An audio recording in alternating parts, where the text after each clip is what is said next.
going out to for the record TV. Shout out to the lady who I call First Lady T. And my bro Kenny, he the tech guy, aka the real plug. He'll set you up with a job. And my dog Bird, all the hoes call him Poppy. He got your baby mama, got the sprung off that Molly. They dumped her for her sister, but she wasn't taking it well. They used to call me Brandon, now they call me Entanglement L. Brandon L can't take no loss. I'm the $40 nation boss. When it comes to the other dude, I ain't got much to say to you. Burning hell if you did me dirty. I done made it to the age 30. Told Pez she the first lady, she gon' let you know if you're acting crazy. Third water enforcer, talk to him wrong, he'll smoke ya. And my brother Kenny Conjo, he just cashed out on the condo. Tennessee to the DMV, all the way to the H-Town. Backstabbing bastards better not ever come around. I'm spending on the squad, all I do is splurge. I'm smashing on the spot, I left her on the curb. This one going out to for the record TV. Middle finger if you did me dirty. I done made it to the age 30. She know I'm 40R, now she getting wet. I'm throwing up the foe, yeah, represent. Disrespect the foe, I put a slug in your neck. For the record, bam, let them know we got next. For the record, bam, let them know we got next. Hold up, for the record, bam, let them know we got next. Ballin' in the mall, all I do is splurge. Your lady gave me some bop on December 3rd, yeah. Throwing up the bow, yeah, represent. I'm throwing up the bow, yeah, represent. I'm throwing up the bow, yeah, represent. I'm throwing up the bow, yeah, represent.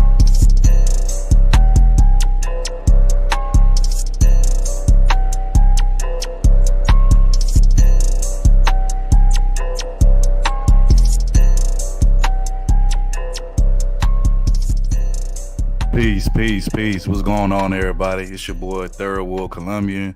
And, you know, you got my sister Topaz to the left of me. And then to the right of me, you got my brother Brandon L, a.k.a. Bitcoin L. And we are For the Record TV. Glad to see you back, you know, another Saturday. Hopefully everybody had a great week, productive week. And, man, come on and chill with us for the next 2-3 hours while, you know, we have a great, entertaining, informational stream. Appreciate y'all for coming out. Welcome everybody. I finally was able to find Brandon because, you know, he's just chronically late and I'm trying to get him to get his life together. But we hear y'all, you know, just so you know. And I'm at the beach. Yeah, nobody believes that. What's happening, everybody in the chat? What's going on? Shout out to everybody coming through. You know, hey, just let y'all know, you know, after sports talk, we're gonna drop that link, let y'all come participate with us real quick. You know, we got a few topics with y'all we want to share with y'all. So come on through and enjoy yourselves, man. You know, Brandon, I don't think we ever talked about that sadistic laugh you do in your freestyle. I just feel like that scares me, and that doesn't make me want to hang out with you, whether you from the poor or not, whether you represent or not. It is scary. Hey, I don't want to be around you neither, because I heard what's going on out there in Houston. You know, a lot of females out there go crazy, savages, cutting men tires, slashing men tires, cutting people's throats. I'm like, man, y'all wild out there, man. First of all, that's all lies. You know, we got slanderous people. I mean, Meg Thee Stallion, she rap about it. Meg Thee Stallion, she rap about that stuff. Savage like. She's trying to sell records. Stop listening to her. You know, she ain't here no more. She moved away. She moved what to you think? like, wait. She get the excuse. She trying to sell records. What you think I'm trying to do? I'm trying to sell some records. Well, you know what, Brandon? We're gonna talk about that after the sentence. Because I got some marketing plans that I think will be helpful. And you ain't got to resort to this kind of BS to sell music. You better than that, Brandon. I believe we're gonna have some girls. We're gonna have some BB with some buns and basketball girls twerking in my videos, so we can promote this. I mean, you could have that. I'm not gonna be there for that. Like, the Lord does not approve. But you know, that's what you do after I leave is I don't got nothing to do with that. You silly for that. But hey, man, I don't know if y'all noticed, man. This is August 28th. This was actually the day Emmett Till died. You know, Damn, he was dehumanized and tortured by those white dudes 66 years ago. So, man, rest in peace to that young brother. You know, that was a sad story. You know, knowing that white woman lied on him, saying that he tried to flirt with her, and he ended up getting killed for that bullshit, man. But them your Then, Becky's, Brandon, you love them. Come on, I don't don't know. do that. I don't Not know all if y'all Karens do remember it. this. I don't know if y'all remember this, but like a while back, I don't know how many years ago. It might have been like 4 or 5. The lady that accused him of doing that. She actually came out and admitted she's still alive. I don't know how, but that bitch probably old as dust. But anyway, she came out and admitted that she lied and basically had a nigga killed for nothing. I'm like, damn, bro, that's some fucked up ass shit right there. You know what I'm saying? Yeah. But exactly. R.I.P. Mattel, man. That's crazy, bro. Like the way they did them, his mother couldn't even have an open casket funeral. That's how bad it was. So No, she actually she did. That's what she sparked did? the whole civil rights. Okay. That's My what bad. sparked My the civil bad. rights movement right there. That's what got everything going. So shout out to my brother Rashawn Ben. Do me a favor, Topaz. Mod him up for me. That's my bro right there. Good people. Man. Rashawn, okay. Yeah. Shout out my Philly brother Juan G's. What's going on, Aki? What's going on, bro? Shout out to Professor Black Ops, Cybersecurity. You know what I'm saying? What's going on with you, man? I see you in here, Bronze Dip, Sun Kids. Appreciate you coming through. Always showing love, supporting. Passing $40. I see you in here. Hey, how you doing? Yeah, what's going on, Sincerely M? Appreciate you for coming through, Sincerely, fam. shout out to Kenny Conjo. Yeah, Kenny Conjo. Shout out to Sir Obadiah, always sharing the streams. You know what I'm saying? Always coming through, showing love. Also, shout out to American Negro. He was in here first. You know what I'm saying? So shout out to him too. No, American Nia. Why you name yourself Nia? I don't know what that's about. Against the guidelines for YouTube. Oh, okay. I like the Negro but better. They gonna crack down on that. You can still show all your ass naked, but you can't say the N word. I mean, I guess that's progress, right? You can say abort black babies or male babies and all of that, but you can't put Negro in your damn name. That's crazy. Right. That is crazy. Wow. Who said something about abort black boys? What happened? You know that's that one sector of okay, yeah. You know what I'm talking about. I don't know why I forgot about that. Yeah. You know what I'm talking about. Yeah. You forgot because they don't matter. I'm sorry. I love my son. Mm-hmm. No, I thought something new had happened. I'm used to them saying I thought something new happened. My bad. Mm-mm. But yeah, man.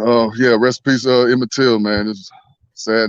That was a sad day that happened to that young brother, man. Get dragged out of his home. I always say, man, why the family didn't, step in his dad? Like, we all gonna die. He ain't finna be the only one. You know what I'm saying? Ain't no way you finna snatch my little cousin or little brother. You know what I'm saying? It's one of my family members. Hell no, man. We gonna fight to the death.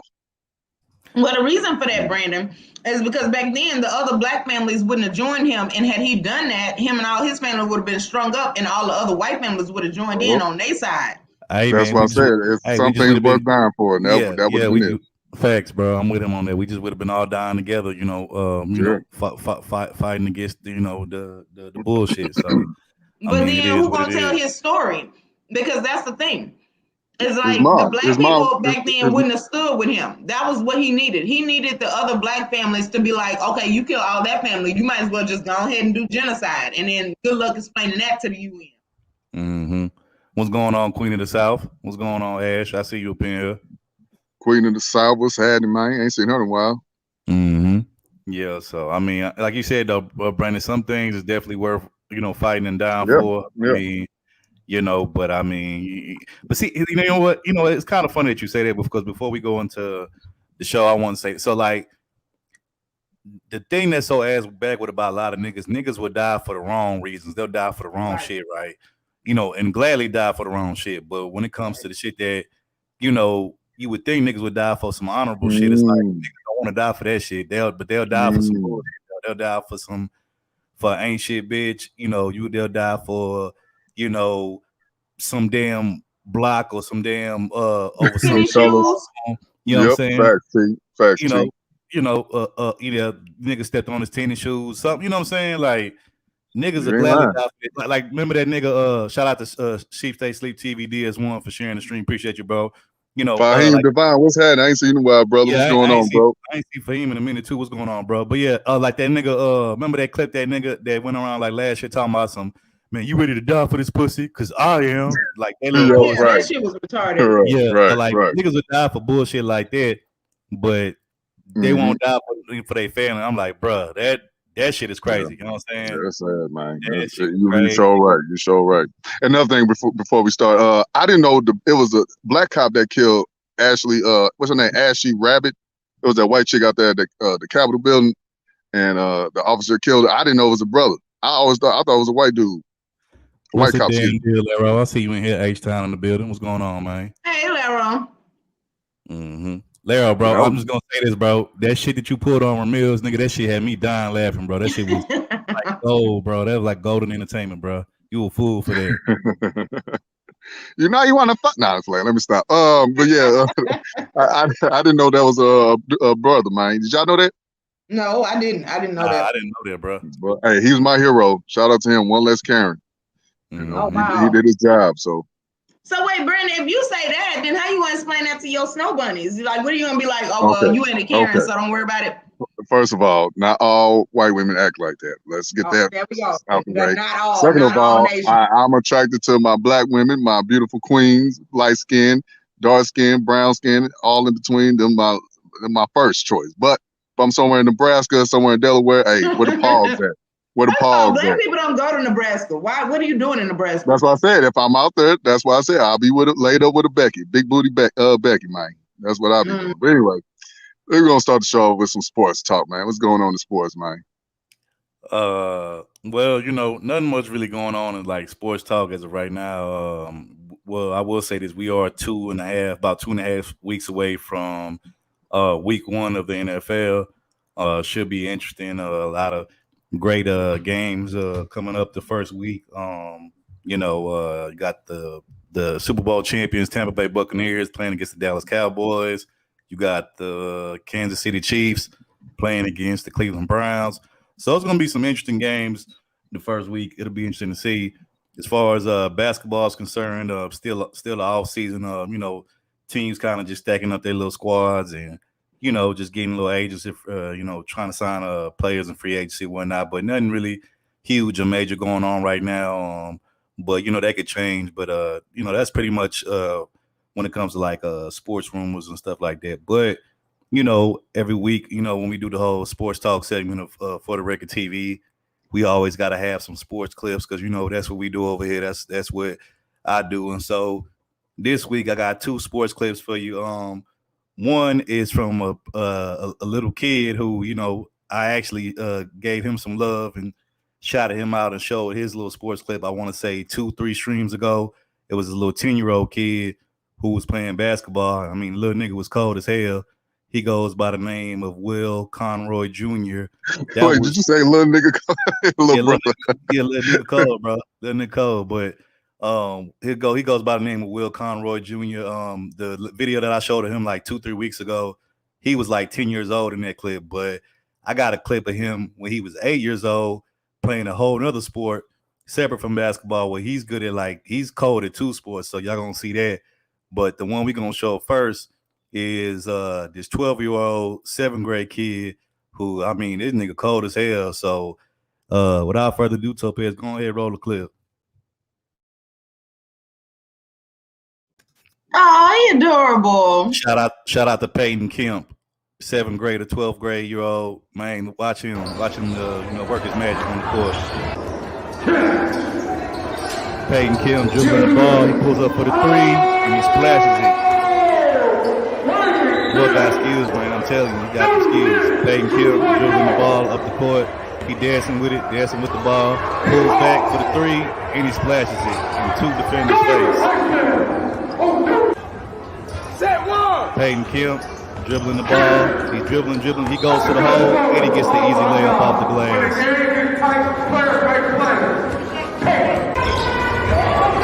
Peyton Kemp dribbling the ball up the court. He dribbles it, and he goes coast to coast for the layup off the glass. Peyton Kemp again, dancing with the ball. He dribbles, dancing with it. Oh, he shook him. Peyton Kemp again, dribbling the ball. He dribbles it. He goes to the hole. Oh, he passes it back out to his teammate. Teammate dribbling the ball. He goes to the hole, and he passes it back out to Peyton Kemp. Peyton Kemp for the 3, and he splashes it. Peyton Kemp again, dribbling the ball. What Peyton gonna do with it? He gonna dribble it, go straight to the hole. Oh, he gets it off the glass. Yeah, he got the man reserve. Peyton Kemp dribbling the ball. Oh, pulls up for the downtown 3, and he buries it. Peyton Kemp again, drive to the hole, easy money off the glass. Peyton Kemp again, dribbling the ball. He passes it to his teammate and he gets the easy layup off the glass.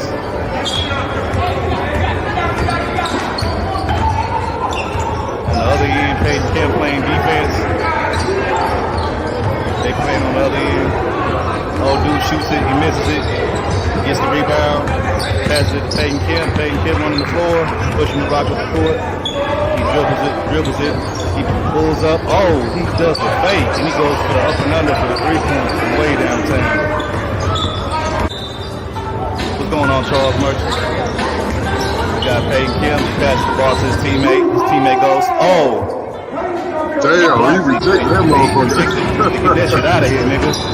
Peyton Kemp dribbling the ball off the court. He dribbles it. Oh, he gets the easy money layup off the backboard. Peyton Kemp again, dribbling the ball up the court, with the defender all over.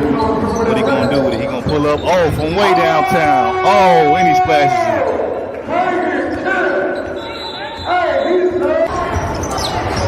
Peyton Kemp again, dribbling the rock up the court. He dribbles it.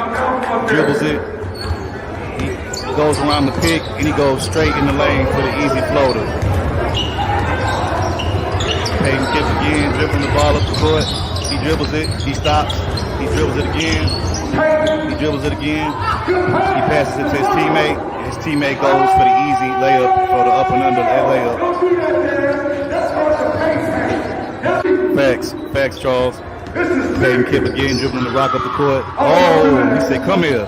Oh, come here again. Peyton Kemp again. Oh, he dribbles the ball up the court, gets a steal. Oh, and a nice behind the back pass to his teammates for the easy layup off the glass. Peyton Kemp again. He dribbles it, pulls up for the 3. Oh, and he splashes the 3. Easy money. I mean, he make it look way too easy. Peyton Kemp again. What he gonna do with it? He dribbles it. He passes it to his teammate posts up. Oh, he passes back out to Peyton Kemp for the 3. Oh, he drains it again. That kid is on fire. Somebody come get this kid's mama, man. Somebody come get him. Peyton Kemp again, dribbling the ball. Oh, he pulls up for the 3. And he splashes another one. Why they keep leaving this little nigga open from the 3-point line? Shout out to Will Conroy Jr. He was on here a couple weeks ago playing basketball, balling. Now he playing football. He's a running back. This is an 8-year-old running back kid, man. Look how good he is. Watch him. Say, y'all can't get me. But I'm gonna go all the way. He's gonna go all the way with it. And is he gonna get it? He gets a touchdown. Hell no, man. Bill Conroy with the little water break, you know what I'm saying? 8-year-old, a phenom with the water break. Okay, so they kick it off to Will Conroy's team. He gets it. What he gonna do with it? Is he gonna run it back again? Oh, he did the U-turn. He did the U-turn reverse on him. Oh, they doing the slow-mo. He said, you can't get me, nigga. Take it off of me. Keep running. Oh, is he going to go all the way again? Ooh, good block. Hey, good block, man. Hey, and he gets a touchdown. Will Conroy Jr. Hey, but that was a good block, though, man. I don't know who that was. Shout out to the dude that blocked for his teammate. Yeah. Will Conroy again. What he going to do with it? Oh, they passing the ball. He carries it. He jukes the defense. Oh, man, he juked that little nigga right there. Yeah, he gone. Will he go all the way? Hey, he done put him in kick hole. He could do it. He got him. He got him. He had to take it down that time. Will Conroy Jr. again, running the ball, running the football up. Oh, he look like he could go all the way. Is he gonna go all the way? He could go all the way. Touchdown. Yeah, facts. Baby Reggie Bush. Yeah, facts. Will Conroy Jr. again. Yeah, give him the football. He runs it. Oh man, they can't keep up with this little nigga, man. He gone. They give him the ball again. Will Conroy shaking, baking him. He runs the other way in the opposite direction. Will they get him this time? Will they take him down? Oh, he stiff arms a little nigga. He keep running past him all the way to the end zone. Touchdown. Will Conroy Jr. again.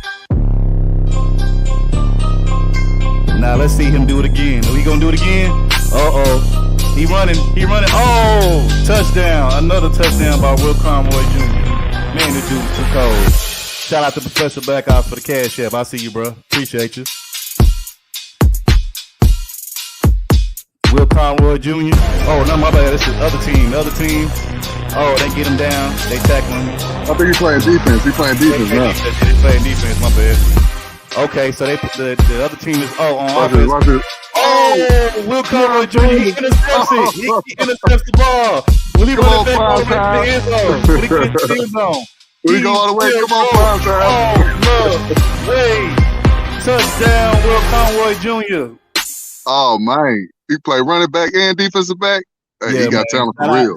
Shout out to Peyton Kemp, the first the 12-year-old 7th grader, and then shout out to Will Conroy Jr., which in that clip he was playing football, but he was 8 years old. But the one I showed of Will Conroy Jr. A couple 2-3 weeks ago, he was 10, so he's currently 10 now, but that was when he was 8. But yeah, both of them little niggas raw, and a lot of people don't know this. But the first dude I showed, the first little nigga I showed, Peyton Kemp, the 7th grader, they named him after whoever his parents is or his dad is, obviously is a Seattle Supersonics fans from back in the day. There used to be a basketball team back in the day called the Seattle Supersonics, and they 2 stars was one was a point guard named Gary Payton. I don't know if y'all remember him. Oh yeah, I remember him. Another player. Even I remember him and Sean Kemp. Yeah, and then Sean Kemp. So basically, Brandon. So basically, what his dad did is he took both of his favorite players' name, he combined them into Peyton Kemp. So shout out to his father, real sport. Only a black man would do something like that. His name, though. Shout out to the youngins, man. Shout out to the kids, man. They out here doing their thing, man. They the future, they the youth. So man, shout out to them, man. You know, we always show love to the professionals, and I think we even show love to the women quite a few times on here, the female athletes. But I always like to give a shout out to the kids, man, when I can. Right, so shout out to the kids. You know, hey, and if that was a Topaz son, she'd be like, "That's my baby, that's my baby." Listen, my son was playing soccer, and he was like, "Mom, you can't come on the field," and I was like, "They got me fucked up. If I can't come on the field, they better." You know what I mean? See, white women, white moms stay behind. You know, they don't be on the field. They just cheer their son on the bleachers. They don't be all loud. You know, soccer mom. You gotta be like a soccer mom. Be quiet. Just bring us, our drinks and keep our towels folded. I ain't promised nobody I was gonna let them hit my kid. Y'all got me fucked up. Don't hit my kid. You can't do that. Everybody know the kids gonna sometimes get hurt a little bit, get roughed up. That's why I never liked this sport. Oh, that's why I never liked sports like golf and tennis, because it's like they want you to be quiet. It's like, but sports is supposed to be interactive with the fans, bro. Like I want to hear the cheers. I want to hear, even the boos. Like, because I know when I was playing sports in high school, bro, like whether I was getting cheered, whether I was getting booed, like that shit kept me like motivated and fueled to go. Like, especially when they would boo me too, and I would go to like the other schools that we was playing, and they would boo me and shit. Like that shit would like they thought that shit would like distract me or unmotivate me. But man, that shit made me want to go even harder on the court. So yeah. They better not boo my damn child because y'all got me. Oh, here we go. So I don't really know what to tell gonna be on World Star Hip Hop. She's gonna be hell yeah. Somebody mama was fighting everybody. If you don't want that to happen, then leave my baby alone. All right. Man, if y'all ain't never been to no professional like a NBA game or footman, look, the crowd. Oh, they do the most. Yeah, like, they be doing the most. They be causing all kind of problems, and they give you these inflatable things that make noise when you clap them, so that you can do it. Not even just that. They be talking about people's family and F your mama, and I'm talking about like they be going in, like they be going in. It's weird that you say that because man, my kid is not a grown man. So when he get grown, he can ignore y'all on his own. But while he's a kid, I said don't bother him. Let him shoot, and everybody gonna be quiet. Hey guys, this is why there's a lot of weak black males out here. Just listen to him. Anyways. His dad. I will say this. I used to hear it all. I used to hear the cheers. I used to hear the boos, the motherfuckers cussing at us on the court. But I will say this: I used to even though I would hear it, of course, because I'm not deaf. But I used to tune it out, especially like let's say when I used to have to go to the free throw line and hit the free throws and shit. Like I would just like tune everybody out and just act like I don't hear nothing around me, see nothing around me. And I just tune them out and just go up to the line. And that's cool, Third. So I don't know if my son is tuning them out or not, but what I am saying is y'all not gonna get on his nerves. Wait, Third word, he hit that line, he break all the time. Talking all that shit. So that's what I would do. Just like Shaq, right. That's what I would do. But you know, but That's what I do.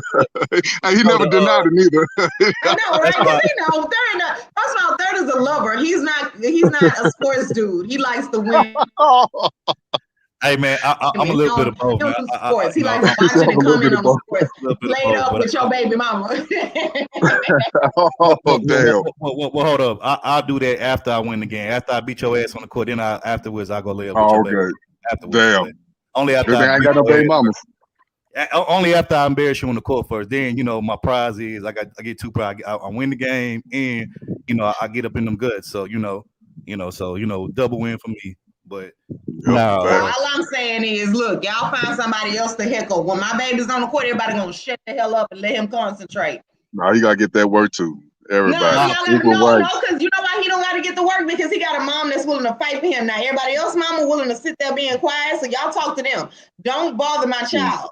So you intervene every time the coach try to talk to your boy. Sit your ass down. No, you supposed to go back and play defense.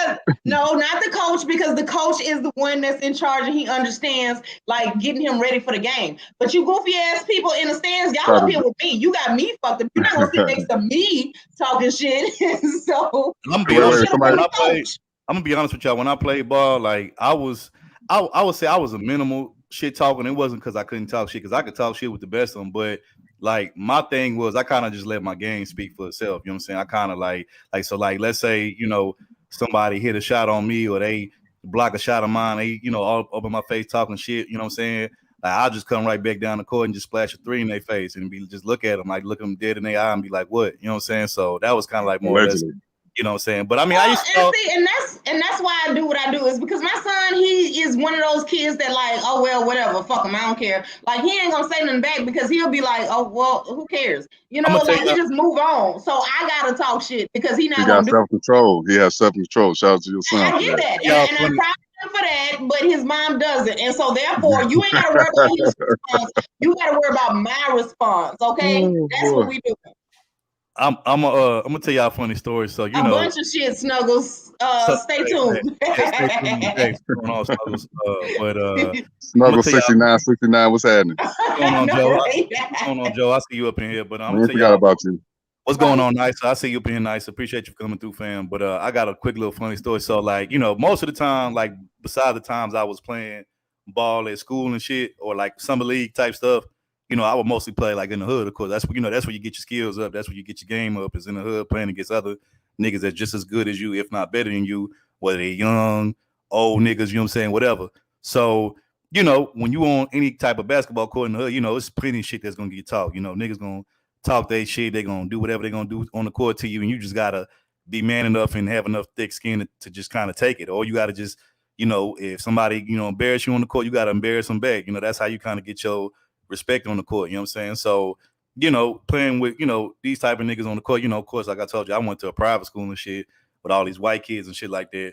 So, you know, we had a home game one time against like one of our rivals, whatever, right? And so we was playing, you know, when we was doing our thing, we was going off, I was going off on him and shit. So I blocked this one dude shot when he was going up. Hey, my bad. What position you played in basketball? My bad. I pretty much switched it between the small forward and the power forward. Or okay, yep, I can see that. Or if you go by numbers, they would call it the 3 and the 4. You know what I'm saying? The 3 and the 4. So anyway, so what you know about that? Because I do know that the center has to be at least 6 feet, and I know that the guard, no, not the guards, the ones in the front, the 1 and 2 are shorter. Thank you very much. Oh, okay. So go ahead, Third. Go ahead, Third. I was the small forward. No, let's revel in the fact that Brandon wrong ass, right?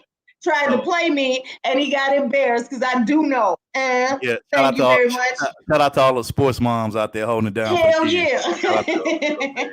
But no, so I switched between the 3 and the 4, which is the small forward, power forward, which is the 2 positions before you get to center. But pretty much the small forward and the power forward, or the 3 and the 4, that's like the wing players. They call them the wing because you out on the wing. But anyway, and most of those guys are gonna be like good shooters and stuff. But anyway, so you know, I blocked this one nigga shit, and I was like, get that shit out of there. And I think the referee, he heard me, right?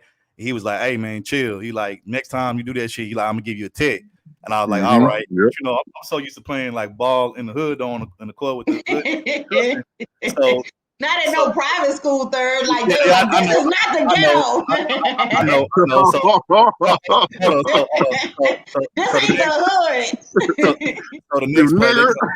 no, I know, right? I ain't say that. No, I ain't say the N word, but I just was like cussing. Say, No, like, the coach did. He was like, this is why we can't let them on our court. They come over here with that language, that foul yeah. person So and the whatnot. ref was like, "Hey man, like chill out with that shit. I hear you catch you. I hear you say that shit again. I'm gonna hit you with a tick." And I said, "All right." But like I said, I'm so used to cussing and playing hood ball with hood niggas and shit on, in the hood. So I'm like I got a habit of doing that shit. So the next time the team they come down, we on defense and they shoot the ball and they miss and I grab the rebound and when I grabbed the rebound, like I grabbed it and like I came down with it and there was other niggas trying to get the rebound, but I grabbed it and I was like, get the fuck out of here. I got it. Shit like that. Like I just naturally just responded like that because I was doing that shit in the hood. I'd be like, get the fuck out of here. I got it. I was like, fuck out of here. I got it. You know what I'm saying? And then he heard me. He was like, he blew his whistle like, Broop. He like, tick. I was like, oh. See, disobedient ass little kids. I told y'all Thurl was mannish when he was a child. I told y'all that. Hit my ass with a tick, and the other team got to shoot one free throw. But I mean, that one free throw ain't help them because we still ended up winning the game. But my coach looked over at me and was like, cuss, I did your ass cuss again. I'm yanking your ass out of it. And I was like, all right, I'm gonna chill, coach. But yeah, because you thought you was grown. You don't be using cuss words. Like you ain't grown. You don't got your own place to stay. You can't curse. Yeah. So, but yeah, I mean, like I said, that's what happened when you play in the hood with grown niggas and older niggas. Exactly. Man. You know how I go. But it's cool though. But yeah. So shout out to all the youngsters out there, man. All the young ballers, the football players, baseball, basketball, soccer, whatever you do, track. You know what I'm saying? Hockey, you know what I'm saying? Whatever you do, man. Shout out to the young athletes out here doing their thing up on the rise. Shout out to them. So, and also, I don't know if y'all noticed in that video that I showed with the first clip, the Peyton Kemp kid that's like, I think 12, he like in 7th grade. There was this one kid, I think he was the center. That nigga looked like he was a high schooler. Hey, I'm like, is this nigga really? Mike, I was about to ask you, were they playing with high school students? You know what I'm saying? No, the kids is bigger these days. I think it's all of them hormones they be putting in the food to make the chicken come out with like 8 legs on it and 8 wings and shit. I think all of them hormones in the food. I watched that shit. I'm like, wait a minute. I'm like, why this one kid that's like the center? I'm like, why this nigga like look like he could be playing like damn near JV varsity basketball. I'm like, this nigga tall as fuck. He big. I'm like, what the hell going on? I'm gonna tell you, my son is 14 and he already taller than me. And I'm like, how? Because your father's my same height. So how is like this happening? Huh? What your son like 6 foot something? Or 6 foot? Well, he's 5'11". He only an inch taller than me, but he's only 14. And I'm like, so he ain't done growing. And your dad, me and your dad are both 5'10". So how is this happening? I didn't hit my growth spurt till like I want to say like 9th grade, like probably like the summer 8th grade going to 9th grade. That's when I hit my growth spurt. You know what I'm saying? Like I said, I'm 6, I'm 6'2", you know what I'm saying? But I remember like he in 9th grade now, so I'm like, how? What's going on, D-Rock Den? But yeah, these new shout out to D-Rock Den for the cash app. But yeah, these I don't know what's in the water or the food. Well, of course it's hormones in the food, but I think they got steroids in the damn water because these damn man, it be niggas that like I know. Okay, so it's this dude I work with at the hospital, right? This black dude, his son, like what 8th, 9th grade, and his son taller than me. I was like, God damn, I'm talking about like 5-6 inches taller than me. I'm like, man, I felt like a little nigga next to him. I'm like, God damn. I'm like, man, and this, like I said, he only like what 8th, 9th grade damn near. I'm like, man, this is crazy. You know what I'm saying? So, hey, basically, if you want to get taller, just drink milk. That's what I did. Actually, I do drink milk. Appreciate that. But no, on some real shit though. Like I mean, I don't know. I've heard this. I don't know how true this is, but they also say too, like if you one of them kids, like if you was experimenting like during your preteen to teenage years with drugs, like weed and shit or whatever else, that could stunt your growth. You know what I'm saying? So, right, Queen. Milk and cornbread. Hey, milk and cornbread get them yams. No, it's a name for it. What do they call it? Because I remember the first time I seen that shit with my older relatives. I'm like, this ain't cereal. What are y'all doing?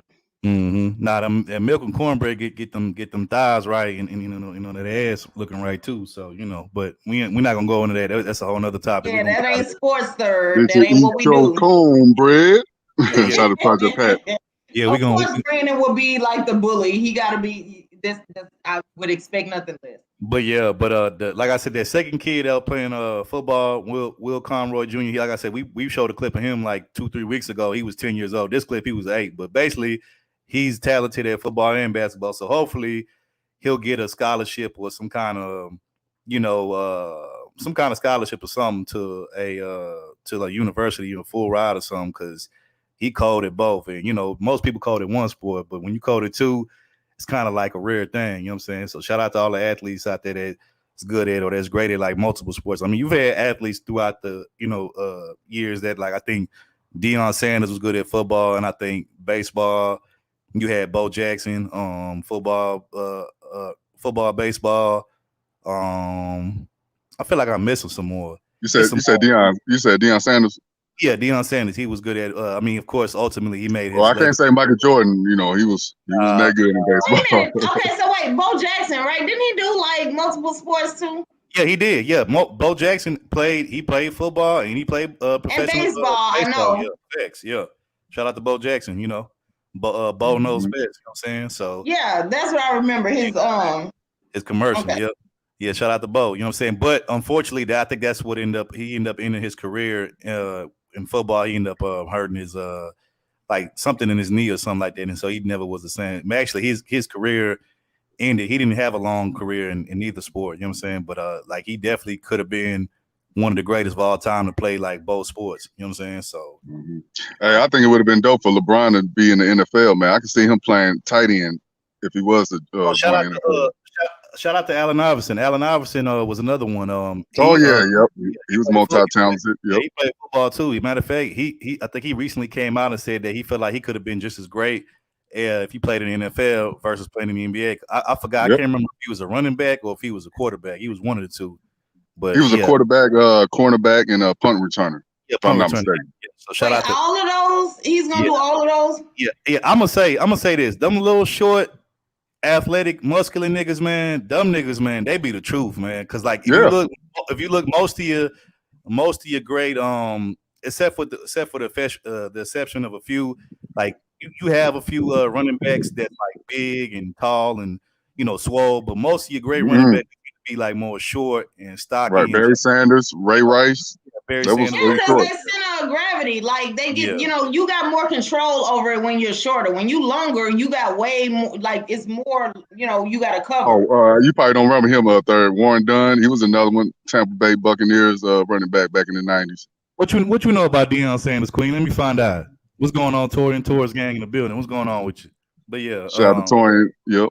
Oh yeah. By the way, I want to give a quick shout out and salute to my brother Torian Rain. He just recently hit a 40K subscriber milestone. Shout out to that brother doing great things over there on his channel. Shout out to him. If y'all and his attitude is good. Torian Rain has 40K subs and he ain't acting out Hollywood. He's still himself. So that's something. And he still come fuck with us smaller YouTubers. You know what I'm saying? Still show love. Right, so shout out to Torian for that, man. Shout out to his channel. You know what I'm saying? He doing great thing. What's going on, China? I see you from here.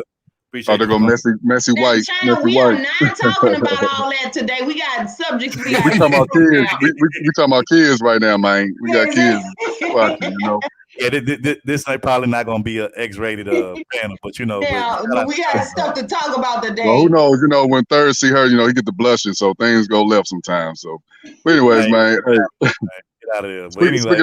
Speaking of crowds, man, what's going on with that? You saw a clip, folks getting into it.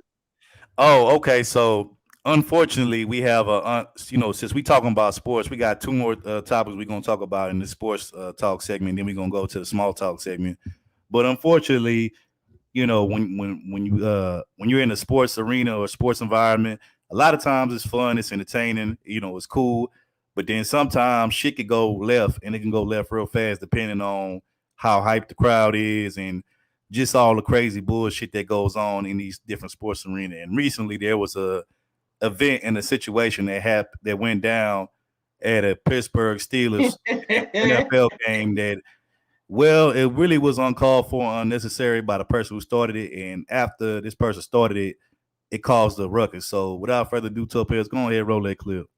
And I just want y'all to pay special attention, because if you look in the third row in the to the left, you'll see Brandon in there egging her on.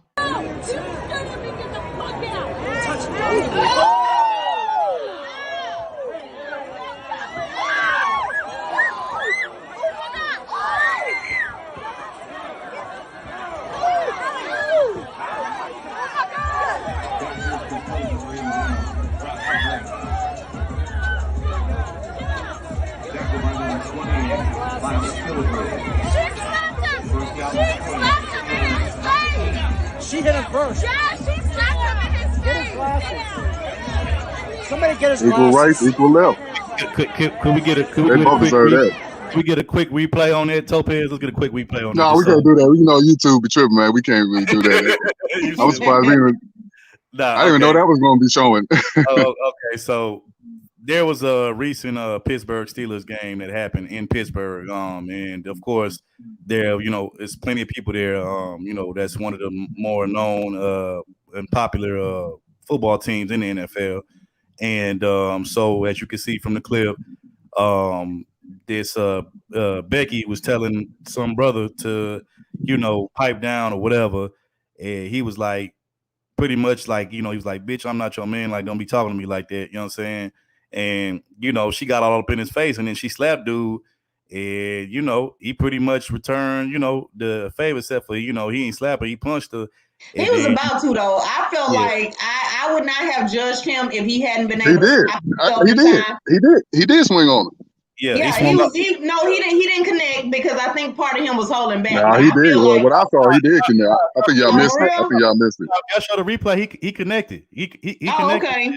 Well, I feel like she deserved that because you know what? And like Jay Sean said, so at the beginning, her boyfriend was like, "Can you sit down somewhere? Please let this go." And she was like, "Shut the fuck up!" in his face.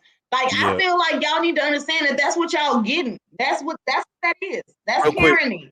Real quick, let me say this. Shout out to NT, Triple X, Jay Shine in the building. I see what's going on. But the thing about it is this is a perfect example that, like, my thing is, why the hell didn't that white dude, why didn't he take control of that situation? Wait, Queen, put that comment back up. She always got to say something about us. I noticed how the black man still restrained himself when he came to dealing with the white woman, and then he took off on the white. No, he hit that white bitch too, man.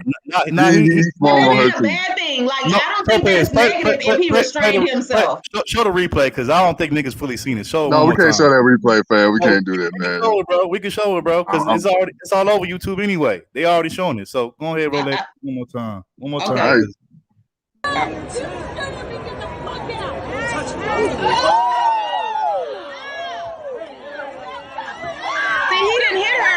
About to, but then the dude he just hit it right there. You missed it. You missed it. He just hit it right there. You just missed it. You missed it. Okay, I thought y'all were talking about the beginning. No, not the beginning. Not he hit her. He hit her. I don't know how hard it landed, but he hit her though. Yeah, but he wasn't just trying to overwork her though. Like, I don't think that's a negative thing. I think that's his wheel. Cut off right there. Okay. Like, I don't think that's a bad thing. That's not an insult that he didn't take off on her. Like, that was the fact that he was still cool and collected and in control. So, Queen, you think he wouldn't do that to a black woman? You think he would swung off if it was a black chick, Queen of the South? She did not say that, Brandon. I think that's what she's trying to apply. Here we go. I think that's what she's trying to apply. We don't know. Okay, that ain't the point. Hey, we're not finna get into that, bro. We're not finna do that. Exactly. That man is defending himself against a white chick that got out of pocket. We're not gonna talk about what he would have done in other situations. This is the topic at hand. He restrained himself and didn't take off on her like he had every right to do. And he decided to just go ahead and pile into this white dude because you let this bitch get out of pocket like this. You are the reason why she feel like this shit is cool to do. I think he would have restrained himself with all the colors of woman. He wouldn't hit no black woman. We're not even going to know because Brandon, if you even bring that up in the court, now we got to actually answer that question. We're going to act like that ain't even a real question. We're going to deal with the fact that the white chick got in his face and he handled it well. We're not going to bring in extra stuff because now we got questions. We're going to focus on he did right. It was self-defense. Well, hey, let me say this. Shout out to the Faith Factor, and I actually agree with her take. She that chick swung off on him first. He didn't do nothing to her, and then her white zaddy just sat there and didn't even do nothing, and didn't get involved until shit really popped off. So, I mean, like I said, I'm not a proponent of putting hands on women, but I mean, she put herself in that position by doing it. Like, exactly. Like, come on, man. Like, and like I said, you see her white dude was, he was slow to react. So it's like, it's like, what the hell you expect him to do? Then when he decided, okay, well, damn, I got to do something. He even beat the white dude up. So I mean, both of them really got what they deserve. But I'll say this though, but that situation right there proves that sometimes, I'm not trying to just, this ain't no gender war shit that I'm about to say, but sometimes, your own woman or women that you're dealing with, if they on some masculine energy type shit like she was, just approaching a man like that for no reason, they can get you caught up in these type of situations where you can get your ass knocked the fuck out. You know what I'm saying? Exactly. So be careful of the type of women that you choose to be with, because if they ain't got their mind right, their energy ain't right, and if they don't follow your lead, you'll end up in a situation like this, getting your ass knocked out by a brother or anybody else for that matter. And and it was really all your woman fault because she started the shit. You know what I'm saying? As a man, if your woman is in another man's face, first of all, you'll pull her back. You wouldn't allow her to do all He this. tried, but she ain't give a fuck. And she told him to shut up. Well, you know who wear the pants in that relationship. But anyways, man, hey, the white boy definitely didn't want to fight neither. He really did not want to fight. But he said as soon as he seen her swinging, he was about to swing on her, he had to jump in a little bit. But hey, white men don't protect their women. Sorry. But anyways, who we got next on the list? Hold on, real quick. Then if you listen to the video, the people that was around that saw that shit happen, the people that were there, it was like she hit him first. So and I'm talking about, this is women that said this. This wasn't just men. So obviously they knew that the white woman was out of pocket and was in the wrong. She the one that started the shit first. So like I said, to all the men out there, make sure the woman that you get with don't get you set up in a situation like this where you gotta defend not only yourself but her all over some bullshit that she got out of line, out of pocket with first. You know what I'm saying? Like, to me, a man should not be defending on a woman if she did some foul shit she got out of pocket for no fucking reason. Now, if it was a justified reason why why somebody fucking with her, and she not the one that started the shit, then that's one thing. But that situation right there, that's a situation where I say, as a man, don't step in and defend on woman because she started that shit. She was looking for the smoke. She couldn't just let, shit just be. She couldn't just let the situation just die down and just, let it go. She kept going, and even her nigga didn't want no part of that. He did it, but she didn't, and she took it to the next level, and then that's what she got. So, just always remember that. But, no, actually, Faith, black men would say about this white chick, they'll say this is white trash. This is Becky gone bad, gone crazy. So we'll call both sides out. Women, black women, white women, it don't matter. Yeah, and to Snuggles, he said, why didn't anyone yell that the white woman was not protected? Do you see any 12-hour streams about this in other communities? Right. Get out of there, Snuggles. Get out of there. Right. Where's the 12 hours? Oh, women not protected. Oh, women not protected. Yeah, get out of there. But I'll say this, Faith. I rock with you, but don't do that. Like I said, we ain't finna be doing that whole gender war conversation over here. But I will say this though, like, it don't matter if it was a Becky, a Shantae, whoever it was. Like, if you put your hands on a man in that position for no reason, like what I'm saying, there's consequences that come with it. Now, again, I don't putting hands on women in a violent manner, but I mean, come on, man. Like, you just running up on random niggas that's not even yours, and you just putting your hands on them like that. That ain't cool. That's Jay Sean, shit black men have informally said she deserved it. Here come the insecure gender warriors. I'm sorry, but like I said, I don't condone putting hands on women in a violent manner. But like I said, she kind of got what she was asking for by doing it. And like I said, you clearly see on the tape that her man didn't want no part of that. He wanted to, like, if it was up to him, if he had actually had some nuts and stood up and said, "Bitch, sit your motherfucking ass down. Sit your ass down," right? And let this situation just blow over and be done with. If he would have did that, then none of that shit would have probably happened. That would never happen. Nope. Well, but technically, that's kind of like the natural consequences that needed to happen. Because if you letting your chick yell at you, telling you to shut the fuck up when you telling her the right answer, then the answer to, like, the reason why that's not a good thing is because another man might come along and whoop your ass on her behalf. So you technically have to tell her to sit down. You gotta find your nuts and tell her to have several seats. Snuggles, you're gonna get your ass tossed. Snuggles, you a little instigator. You know that? You a little instigator. Yeah. What did she say? Let's see. But then anyone hear how hard that slap in his face, though? Did you see how far back his face went? Look, we did see it, Snuggles. Like I said, we don't condone, men and women putting their hands on each other in a violent manner. But again, But hold on, did you see how far back his hand was reaching when he was getting ready to steal off on her ass though? Yeah. Like, had he actually let that one fly, she would have fell through 3 different seats, 3 different rows of seats. And second of all, I would say that I think that it's a testament that he could take that type of hit, fix his glasses, get squared up, and get ready. Like, wait. Man. So we're not gonna act like she didn't almost dive backwards. Like, she jumped hella hard, man. Hold on, she knew she fucked up. It was at that moment that she knew she fucked up. Jump on the other seat. Just so we being fair, because a lot of sisters gonna be like, y'all ain't being fair. Yes, that Becky, that's what I call a masculine Becky. She was very masculine, Oh yeah. very strong type of energy. Like, no, you know what I'm saying? And it don't matter if white, black, whatever, if you a female that got male energy and strong energy like that, then hey, you get what you get. You know what I'm saying? You can't go around putting your hands on. Hold on. Hold on. You can't go around as a woman. You cannot go around. See, that's the difference between men and women. Men, we know if we go around, let's say we go to a sports arena, sports event, and we put our hands on a random nigga that we don't know, we know that there's going to be consequences for that. We already know. we know it's going to be a problem. But as women, let's be real. A lot of y'all women know y'all can put y'all hands on niggas, and a lot of niggas will ignore that shit. They'll just eat the licks, take it. You know what I'm saying?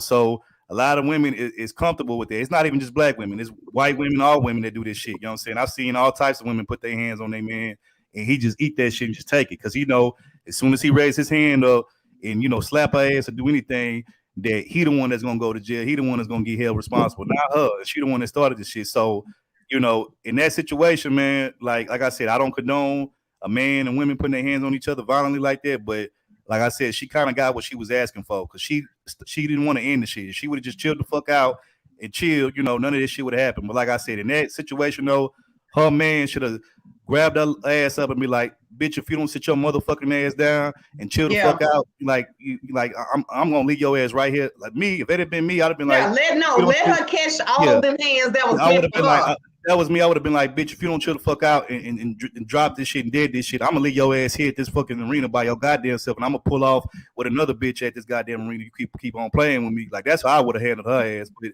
that's just me, though. You know what I'm saying? But because he wanted to play it passive and be, on some passive aggressive shit with it, his woman, the one that I guess, felt like she had to be the masculine one in that situation. But unfortunately, it cost her for being the masculine one in that situation. So, yeah, just don't do that, women. Don't put your hands on men unprovoked for no reason, especially not in a violent manner. Don't do that. What you about to say, Topaz?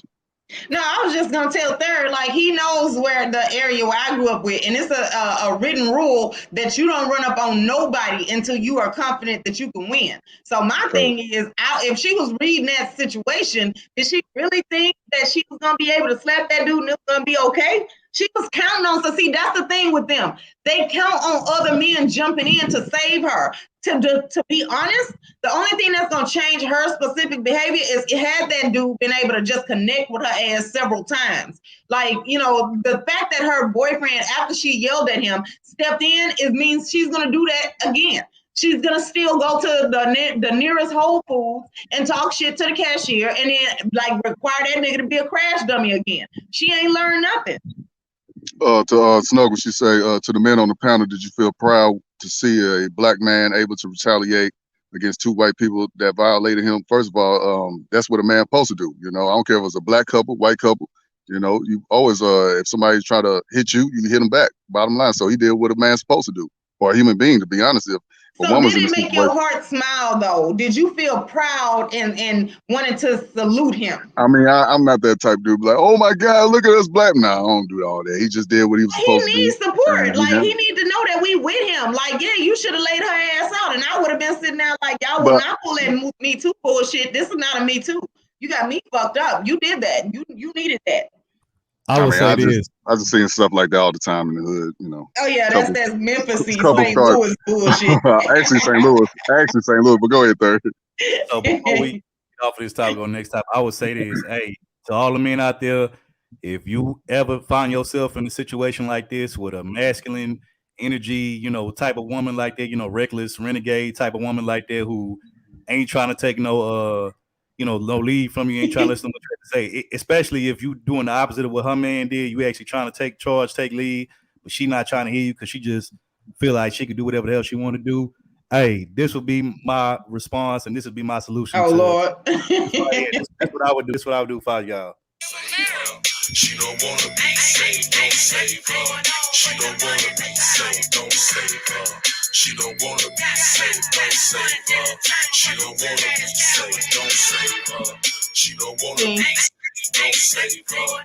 She don't wanna be saved, don't save her. She don't wanna be saved, don't save her. She don't wanna be saved. Shout out to our previous guest, Project Pack, that came through for us. You know what I'm saying? Shout out to him, man. Shout out to Memphis. Shout out to that Tennessee. But yeah, don't say these hoes, especially these masculine ass, male energy ass type of hoes who ain't trying to take no, trying to listen to what you got to say. And, you trying to get her and you out of a sticky situation like that. Yeah, man. Don't say them hoes. Let them hoes go and let them hoes drown on their own. Facts. Yeah, I'm just saying when I said let them drown, I was bitter and a hater. But I just see this right here. I just want to say that this wasn't even my topic, and that's what I was trying to convey. That's the point I was trying to get across. But at least the man said it. Hey, speaking of hoes, we got news about Sha'Carri Richardson. Damn, Brandon. Get out of there, bro. Get out of there, bro. Oh, Lord. Don't act like that, Brandon. I'm fucking with her. Yeah, man. We want to chop it up about Sha'Carri, man. What's going on? What she done did now?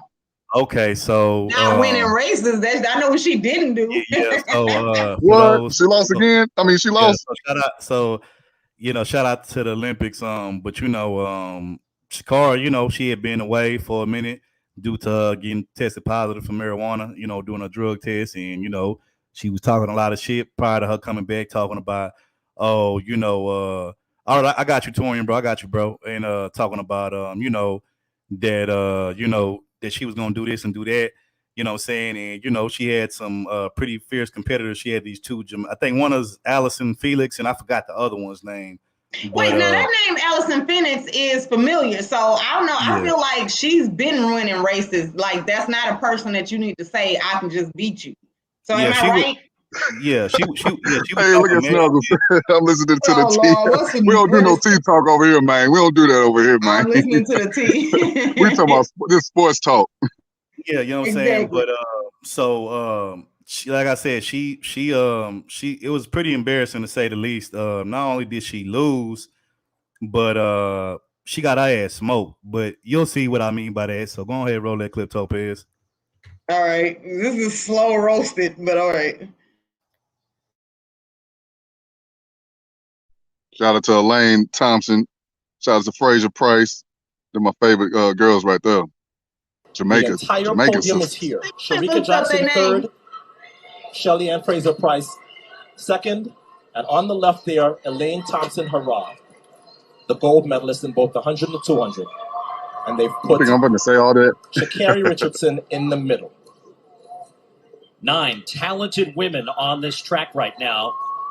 But the world thinking this is Richardson versus the Tokyo podium in the women's 100.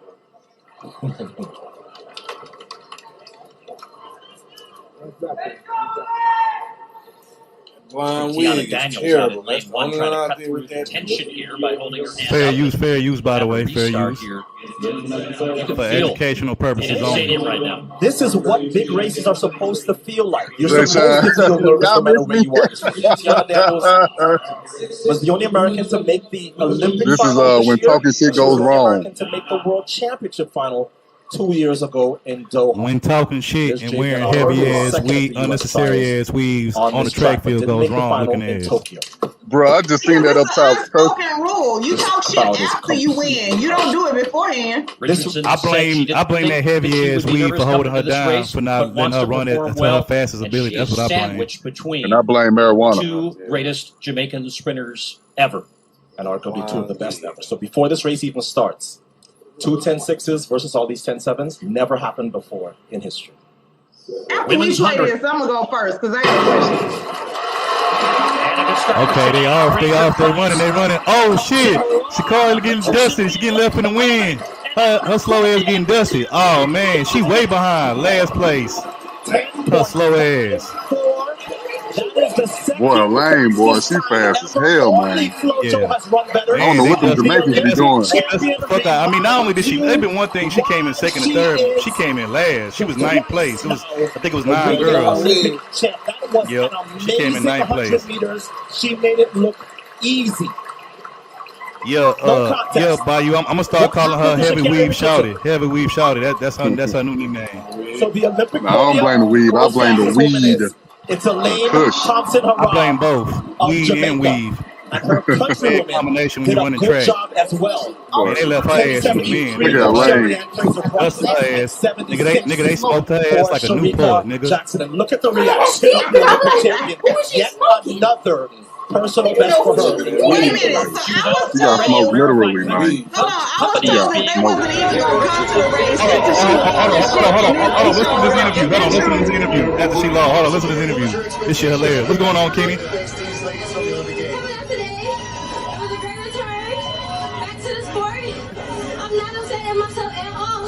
The lie detector test It should determined be. It's a no. that was a lie. I'm not done. You know what I'm capable of.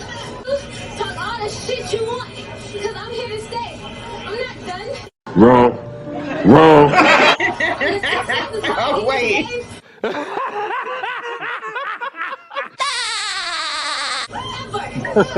SpongeBob.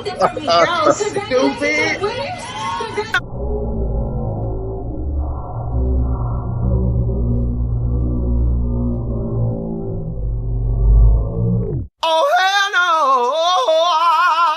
But they're not done seeing me yet. Period. Bye, Felicia. Oh, wow. Matthews 23:12. Guys, for the colorful Oh, language wow. from Sha'Carri, but she's making a point. She's not done. Wrong. See, for me, that's the problem, is you was talking cash money shit before you got to the race. And so I don't know how true this is, because, you know, y'all friend be trolling. So I was told that the Jamaican women in this race that won wasn't even signed up until she started talking shit. And then all of a sudden they was like, all right, bet. And then showed up and was like, now we gonna see. So is that true? Wait, repeat the question. My bad. So I was told that the Jamaican women that won this race wasn't even on the list to do this race. Like they decided after she was talking shit and they got on the plane like bet. Exactly. That's exactly what happened. Yeah, she Yeah, wasn't on. see? She wasn't on. They wasn't on the list for the race. But Sha'Carri started chirping, talking to shit, and so they're like, "Oh, okay, then, bitch. Okay, you wanna? Okay, you talking that shit? Okay, but then you know what? We gonna sign up and we gonna really see, and you know, got our ass dusted. You know what I'm saying? They smoked her ass like a goddamn blunt. You know what I'm saying? Like a backwood. So you know." See that? Like, first of all, let's welcome Professor Black Ox and Jay Shine to the panel. But see, that's like, first of all, I come from a place where you don't talk shit until after you won, because before you win the race, you don't have a reason to talk shit. Like, who are you talking shit to? You know, if anything before that, you just, you know, you're just arrogant. Now, if you prove yourself afterwards, then that's different. Then everybody like, oh, okay, they had their reasons. But if you lose, then we don't have to ever shut up. We're going to always make sure you know that you are holding this L. It's going to be like a scarlet letter A all across her sweater. Every outfit that she owns needs to have a embroidered L in glitter across the front of it. That's how I feel. Wow. Now, Brandon, Adolph's sisters ain't taking this L because Adolph's sisters don't have to talk shit until you win. Hey, Nicer, I would agree with you normally, but here's the thing. She didn't just have an off day. Like, the motherfucker came last. Like, that, I mean, it's one thing, like I said, she came second and third, but damn, bitch, you come in ninth place, like, and you was talking all that shit, and then you proceed to keep talking shit after you lose, talking about I ain't going nowhere, like, bitch, calm down. You went home. At the very least, you went home. Off day. Hold on. Calm the fuck down. Relax. And humble yourself, bitch. Like Kendrick Lamar say, you know. So hold on. One thing I want to say before y'all jump in here. Here's the thing, though, right? Okay, so one, you are in fact going somewhere. You went home. You're not going to the next race because you lost. And then second of all, an off day, she was already coming off a scandal. You couldn't go to the Olympics because you was smoking weed. That was a dumbass, crackhead-ass decision, okay? For whatever reason that you had, that was stupid. You have been ready to shut up until you win something. You now don't get to talk shit until you win something. So that, for me, I feel like that ain't an off day. This has been an off year. She need to just throw all of 2021 in the trash and start off on New Year's drinking water, working out, and getting your speed up, because this ain't it. You know. Let me say this, and then Jay Sean and Black Ops can get in here. My thing is this, you know, somebody who's played sports before in high school, I'll tell you this: when you lose, hey, as a man, you gotta be humble. You gotta just deal with that shit. You can't be talking shit. You know what I'm saying? It's when you lose, especially when you get dusted and you get blown off the fucking field, bro. You just gotta humbly eat pro and just deal with that shit. You know what I'm saying? You just gotta humbly, deal with that shit, bro. But it's only certain folks, bro, that feel like they can lose and take a L and still talk shit afterwards. Like, no, that's not how that works. The victor is the one who gets to talk shit. The victor is the one who gets to gloat and talk shit. The loser, hey, get your game up. You know what I'm saying? Go back to the drawing board, go practice some more, and then come back next time and prove everybody wrong. But until then, shut the fuck up. Exactly. You got it, Jay Sean, Professor Black Ops. Y'all got it. Whoever want to jump in Professor first. Black Ops, please, my brother. Go ahead, bro, brother. I'll defer to you. You want me to go? I'll go. Please, my brother. Handle business. All right. I'm kind of in the middle. I agree with everybody. We got to remember the little girl is just 21, man. She out of her league. Don't do that, bro. Don't do that, bro. And so she's 21 and she ever watched it, she'll learn. Okay? Wait. She can't learn if nobody don't tell her. Jay Sean said, "Oh hell." Let me say, AJ got shit to do. This is personality type, and she just needs to not be this person. Let me say one more thing, and then Professor Black Ops can have it back in Jay Sean. I agree with you saying, yeah, the sister still is, so she still got a lot of mental developing to do. But and we helping with that. This is helping. This stream today is helping with her mental development. But that's what happens when you young. It's just like when I was coming up playing basketball in the hood. When I used to thought I was a shit, and then I played against some older niggas who used to whip my ass, and then I had to humble myself. I had to come back, get my game up. Then I had to beat them niggas, and then I could start talking shit again. But until then, I couldn't be talking shit. So, but you got it, bro. You got it. And ain't it sweeter when you finally do beat them? Because I used to play games with my mom, and she would always dust my ass in the beginning. But I remember this one summer, I decided I was gonna make sure that I could get my skill up. And when I won, that shit was so much sweeter. I was like, yes. And I talk shit for since then, So it's just sweeter when you earn it instead of everybody like, oh, she 21. Okay, well, at 21. We have a request in the chat. They said they would like to see the replay again. So let's play the replay again, and then we can get Professor Black Ops Jay Shot.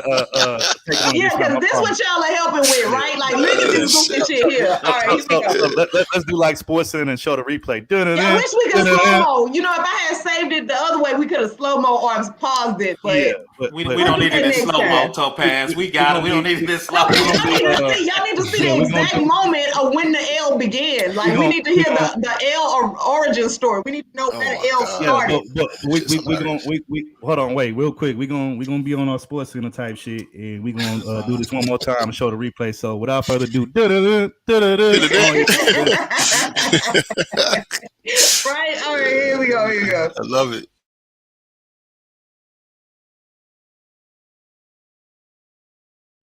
There with these long ass pauses at the beginning. I'm ready for the video. Come on, man. The entire podium is here. Sharika Jackson third, Shelly Ann Fraser Price second, and on the left there, Elaine Thompson Harrod, the gold medalist in both the 100 and the 200.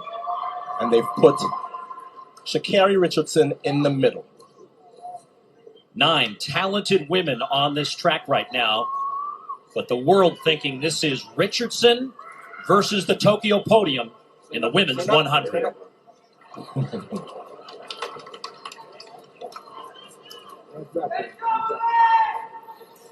Tiana Daniels out in lane 1 trying to cut and we'll have a restart here. You can feel it in the stadium right now. This is what big races are supposed to feel like. You're supposed to feel nervous no matter where you are in the stadium. Tiana Daniels.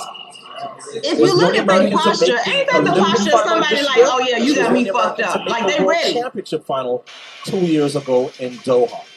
There's Javian Oliver, who was second at the U.S. trials on this track, but didn't make the final in Tokyo. Queen, don't do that. Completely hushed. Richardson said she didn't think that she would be nervous coming into this race, but wants to perform well, and she is sandwiched between the 2 greatest Jamaican sprinters ever. And arguably 2 of the best ever. So before this race even starts, 2 10-6s versus all these 10-7s never happened before in history. Women's 100. And a good start for Shelly Ann Fraser Price. Thompson Harrod. Richardson being left by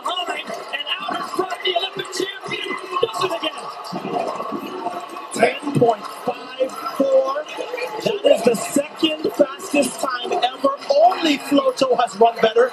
And the Olympic champion reminds you why she is the twice now reigning Olympic champ. That was an amazing 100 meters. She made it look easy. No contest. What happened to Sha'Carri Richardson? So the Olympic podium. Hey, he ain't shit for that. What happened to Sha'Carri Richardson? We didn't see Jamaica. And her countrywomen did a good job as well. 10:73 for Shelley-Ann Fraser-Price and 76 for Shericka Jackson. And look at the reaction of the Olympic champion. Yet another personal best for her. She was already in rarefied company as being Sha'Carri Richardson finishing 9th in the race. Sha'Carri, what was your expectation as you came back here today to face these ladies from the Olympic Games? Coming up today, it was a great return back to the sport. I'm not upset at myself at all. The lie detector test determined it's a no. That was a lie. This is my race. I'm not done. You know what I'm capable of. Talk all the shit you want, because I'm here to stay. I'm not done. Wrong. That is arrogant. What you mean it's one race? You lost. You need to go figure out what to do next. Ever. And can't nobody ever take that from me. Congratulations to the winners. And look at Shelley-Ann just smiling. Like, bitch, shut up. She did. Oh, hell no! But they're not done seeing me yet. Period. Vaccination. All right, thank you, Sherry.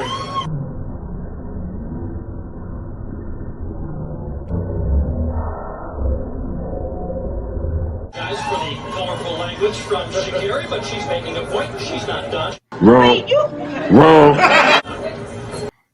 I'm sorry. When you lose, you don't get to be like, that's just one race. No, you need to understand that whatever it is you were doing before that didn't work. And now you need to go back to the drawing board. You don't get to be like, it was just one race. It's okay. See, that's the wrong attitude amongst competitors in sports and stuff. Like, you don't, that's not how you're supposed to answer that question. No, that's true. But like, once again, like I think, like, don't get me wrong, y'all giving her the work, she deserved the work. But you 21. I was 21. I learned all my shit behind the scenes. I wasn't on a world national stage trying to learn, man. So I'm gonna give her a little break, but she deserved the work and she's gonna get the work. But hopefully, because if you're on a national stage trying to learn, that means you need to be in a learning position. You don't need to be talking like you already know what you're supposed to do. Because if that was the case, you should have done that before the race. And here's the thing. I'm not a Black woman hater or none of that. All I'm saying is to the other children watching, to the ones coming up, this ain't the attitude that you're going to have unless you happy with being ninth. Yeah, out of 9 people. You happy with being 9th out of 9 people? Oh, she told you she wasn't happy. She told you she's coming back. But third knows this. But she said she's not mad at herself. She's at not. all. She's not, because she knows she's gonna come back. But third can vouch for this. When you're young and talented, you get a pass. Everybody tells you you're great. Everybody tells you your shit don't stink. Everybody tells you you don't need to study because you're gonna be the next great thing. So when you heard that from fucking 3rd grade till you 21, you're gonna have a big head. She's a little confused. The girls, life's gonna humble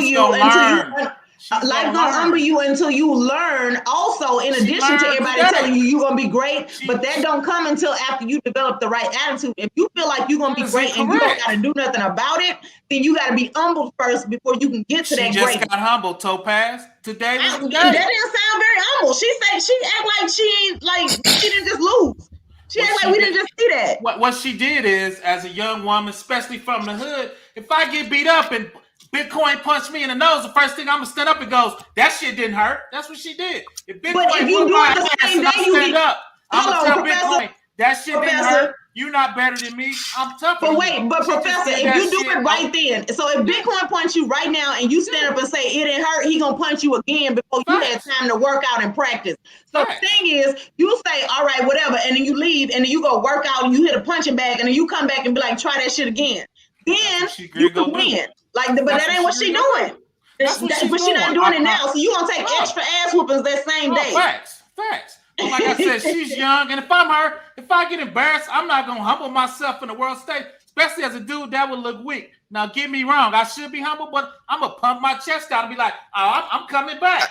I got a question. I got a question. Professor, I got a question. I got a question for you, brother, real quick. Yeah, go ahead. You say that you think that's what she's doing right now, but even after the interview, she did a second interview at the same event, talking about she's a warrior and that she was just excited, sorry for cursing, but then turns around and goes online and starts cursing again. And mind you, at the same event, she dropped out of the 200. So much for being a warrior. All right. And there was a diamond competition 2 days ago where the Jamaicans ran again. She didn't show up for that. Also, after this event this week, she's the one shitting on Allison Felix and tagging people who are trying to diss the Jamaicans and liking their comments. So I'm trying to figure out, when has she been humbled? Oh, right. This is a week and a half after the event, and she's still online popping off. She got some work to do as 21. No, why don't we just admit that she's a gutter snipe and leave it at that? My thing is, can we give her a little time to grow up? She's just 21. I want to give her a little time. Hold up, Allison Felix was a young woman. Simone Biles was a 16-year-old girl when she took over the whole gymnastic thing. I'm not talking about America, because all this chick has done is won the trials. She ain't done shit. She has no resume. Simone Biles was beating the fuck out of Russian bitches when she was 16. And she was on the world stage at 16. So I don't want to hear about 21. We got brothers going in the NBA, 18, 19, 20 years old, and they get on TV and talk like they got some goddamn sense. And they from the hood. Granted, I'm not disagreeing with Jason, but so why are we just giving her a pass? She's a gutter snipe. Everybody doesn't mature at the same time, Jason. People grow up at then you get called out for that, though. Oh, you know what I mean? We beating her ass, and I think we should. But my thing is, give her time to grow. Hopefully, she overcomes this. Now, I'm not disagreeing with all the shit she done is child. The shit she done, I wish she wouldn't do. The shit she done, I thought she could be young Alice Phillips. But everybody's not that person, man. Everybody, some people gonna mistake, some people gonna mature later than others. I mean, she's just not a good person. I mean, one thing I noticed that she did do at that event, if y'all watch that video, I just played it twice. She didn't even congratulate the runners. She did not. Like most people do, just no grace, no nothing. And my grandmother sacrificed. Her grandmother fucking failed. How about that? All right, and my grandmother didn't. And we all came from the hood. I guarantee you, they didn't grow up as poor as I did. Oh, facts. But I guarantee you, they didn't grow up poor as I did. I was eating potted meat as a child. I guarantee you, they didn't grow up in the crack 80s like I did. No, but facts. But hopefully, her team as adults around her. I forgot her coach. Her team sucks, and I said that last time I came on. They got work to do. But her some family people has let her down. But sometimes, Jason, kids got a hard ass, and you got to beat their ass and before they can turn around. How about we just forget her? Why would you forget her, man? She's 21. She could be the next great thing. You gonna throw her away. Let me say this real quick, right? So let me tell y'all about child development. I would expect this to come out in somebody that's like 11 or 12, and then you correct it. The fact that she's 21 makes it worse because that means the whole team around her didn't correct this 9 years ago. Okay, that is still not an excuse now. And all I'm talking about is the whole attitude that you have about losing. You don't want to accept the fact that you lost something and that now you have work to do. You don't get to talk shit before you win something, and definitely after you lose it. So therefore, like the people, I don't know. I was taught manners and sportsmanship. And when I was in school, you used to actually get penalties in sports for not having good sportsmanship. That's not something that people like to watch. This does not look okay. This is not good. Nothing. She ain't wave at other runners. Good job, y'all. Hell, in football and basketball, if you get the showboating too much and glow too much, you get hit your ass with a tag. And or either you get kicked out of the game. Penalty. Or a penalty. Let me tell you something. I just watched a video the other day of Allen Iverson and Al Harrington talking about when they were playing against Jordan and how Jordan called Iverson's like, he called me a bitch. And then Al Harrington said we played with him in the Wizard, but they still have immense respect for him. You know what I mean? These are the things that men go through. It's not an easy world. No one's being hard on her. She's created all the drama that's around her for herself. 100%. She created all of it. No one did anything to her. But we got brothers out here who have been called bitches by the men and still would get on their Hall of Fame stage and say how great that man was. Exactly. But see, Jason, I gotta say this. Because they respect the game. But see, when me being a former athlete, in high school, I could tell you that you know, and even like just playing ball in the hood and stuff, right? Like I could tell you that. See, the realm of men and sports hood is something that you know a lot of other people, but particularly women, will never understand, especially if they didn't grow up. Let's say like the average woman who doesn't grow up in a family that has a lot of men who you know who grew up you know loving sports and watching sports.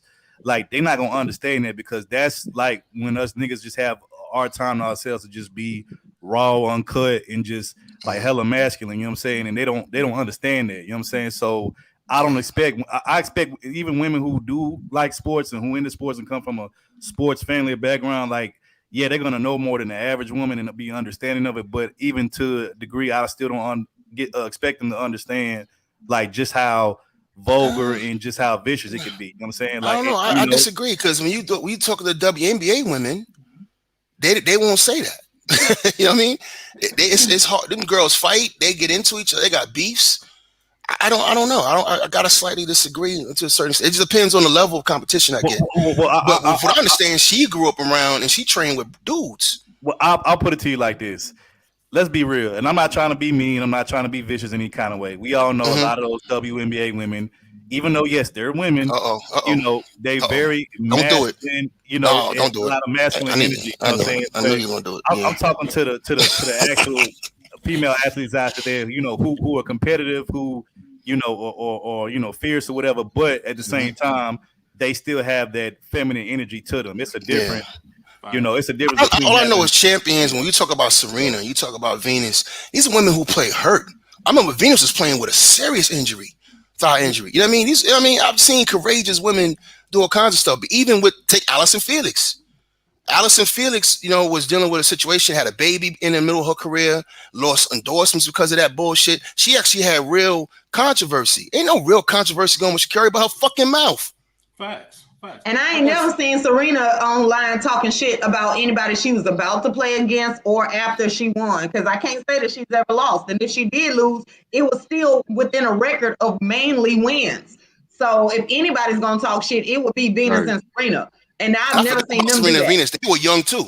They were real young. Exactly. Teenagers. They were even younger than that. Wasn't they teenagers? On the world stage. Came out. Yep. Dealing with racism, all kind of shit. Who guided them on the world stage? Richard was making they them father, like Michael Jackson. They had a father, They was moving bricks and shit across the fucking tennis court. But I got a question for a third, and all the dudes up here. I think AAU basketball is the most bullshitting talked event. I went to a couple of AAU basketballs. Those are some soft, feminine young dudes that are out of control because people told them they were shit since the 6th grade, man. So I don't think it's just Sha'Carri. You're going to see that shit more. But could I respond to that? Jay laughing because he's seen that shit, But let me respond to that real quick, though, Black Ops. See, here's the problem with these new age of sports. And let's just keep it real. We live in a new age society where, you know, in this new day age of the sports world, everybody gets an award or a trophy for participating. And that's the problem. You know, it's like at the end of the day, back when I was playing, the only motherfuckers that got awards and ribbons and trophies was motherfuckers who actually won. You know what I'm saying? If you didn't win shit, hey, they'd be like, hey, good job. You know, we'll shake the teammates' hands. You know, we'll go on the line shaking everybody in the teammates' hands and good game. We'll catch you next time. But we ain't get no awards. We ain't get that pat on the back and be like, oh, everybody's winners. Everybody like, no, bro, stop it. Like that's why sports is weak as fuck now because they don't want like in sports, bro. It has to be a loser and a winner. Otherwise, otherwise. Then the win means nothing. If everybody's a winner, then the win, you know, Tom Brady winning the Super Bowl means nothing. If everybody wins and nobody loses. Let me close out. Hold on. If everybody wins, then you know when the Bulls won six championships, that shit wouldn't have meant nothing back then in the 90s. You know, if everybody would have won, like, come on, man, we got to stop doing that shit. No, let me say this real quick. I'll go ahead, Professor. Let me finish. This is it, and I'm just gonna throw it back to the panelists. The girl is young. She's getting at work. She's a world-class talent. If you've seen her in the NCAA, she ran, I want to say 10.69. So she's right there. She just got to get her shit together. I hope she gets her shit together.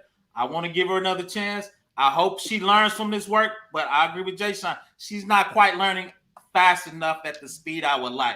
But I hope she grows up because she's an NCAA champion, so obviously she has a. In the mortal words of Ayala Van Zandt. Help her learn. In the mortal words of Ayala, she wouldn't learn nothing because Queen of the South was like how black women get thrown away. No, if we was throwing her away, we wouldn't say.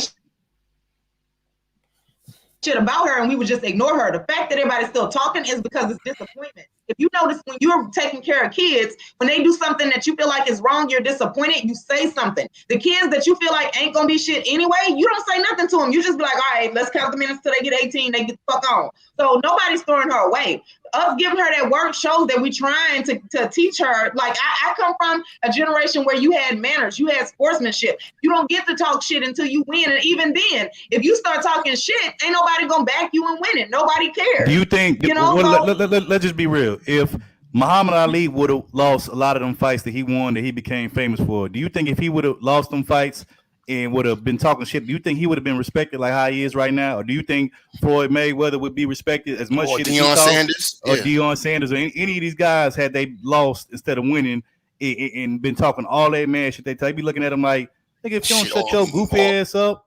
Third, you correct, but they had a career. The girl had one race. Come on, this is one race. The dude she just named was in the game for Black Ops, bro. So she had two races. One she couldn't run because she was high, and the second one when she did run and she lost. So she but Black Ops, I hear what you're saying, bro. But you can't. It don't matter if it's one race or it's 5,000 races, bro. Like anytime you lose, you cannot be talking shit. Like you can't talk shit. You know what I would have done in any situation like that, bro? I would have been like, okay, you know what? Hey, if I'm Sha'Carri, I'll be like, look, today wasn't my best day. I'm kind of a little rusty. I've been, suspended off for a month for some stupid, stuff that I did. But hey, shout out to Alice and Felix and those girls. They did their thing. They definitely wasn't playing around with me. They came to really compete at a high level. They bested me today. But you know what? I'm gonna go back to the track. I'm gonna get this practice in. I'm gonna work on it. And I'm gonna come back, and hopefully I'll be victorious. That's how you handle that, and that's how you respond to that.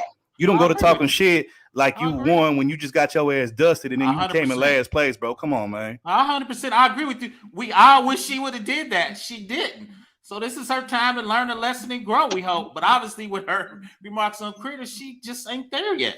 The girl is 21. You run track till you like damn near 30. She got the whole another decade. She could disappear next year. I don't know. I just want to give a young girl time to grow, man. One sentence, and then I'm gonna and then Brandon gonna go next. So my thing with this is what I want the younger generation to realize is that it don't all like every time somebody give you pushback, every time somebody say something you did is wrong, ain't always that we wishing down on you. I do hope she come back with a better attitude, because if she don't, when you have this type of attitude, this arrogance that she's showing right now, that's a person that don't value their talent. She gonna keep smoking weed. She gonna feel like she get to go out and party the night before and just wake up and throw whatever at the race, and everybody's supposed to be okay with it because we ain't running. I never signed up to be a track star. I am good at what I do because that is what I care about. That's what I'm good at. If I was a track star, I wouldn't be doing the shit that she's doing. So therefore, if she listens and don't take this to heart, like everybody coming down on her, we have to teach her the shit that her parents didn't teach her. And this the attitude. When you respect your craft, you don't do shit to jeopardize it. If I was athletic, I would be doing more healthy life stuff. Okay, I don't get to go out there like with dehydrated, high, eating a bunch of sugary stuff, not with no protein and whatnot, and then get on a race and then say, oh, but I'm the ninth fastest in the world. Technically, you may not be the ninth fastest. It might be some people that ain't running track that's faster than you, but they just wasn't on the track that day. Go ahead, Brandon.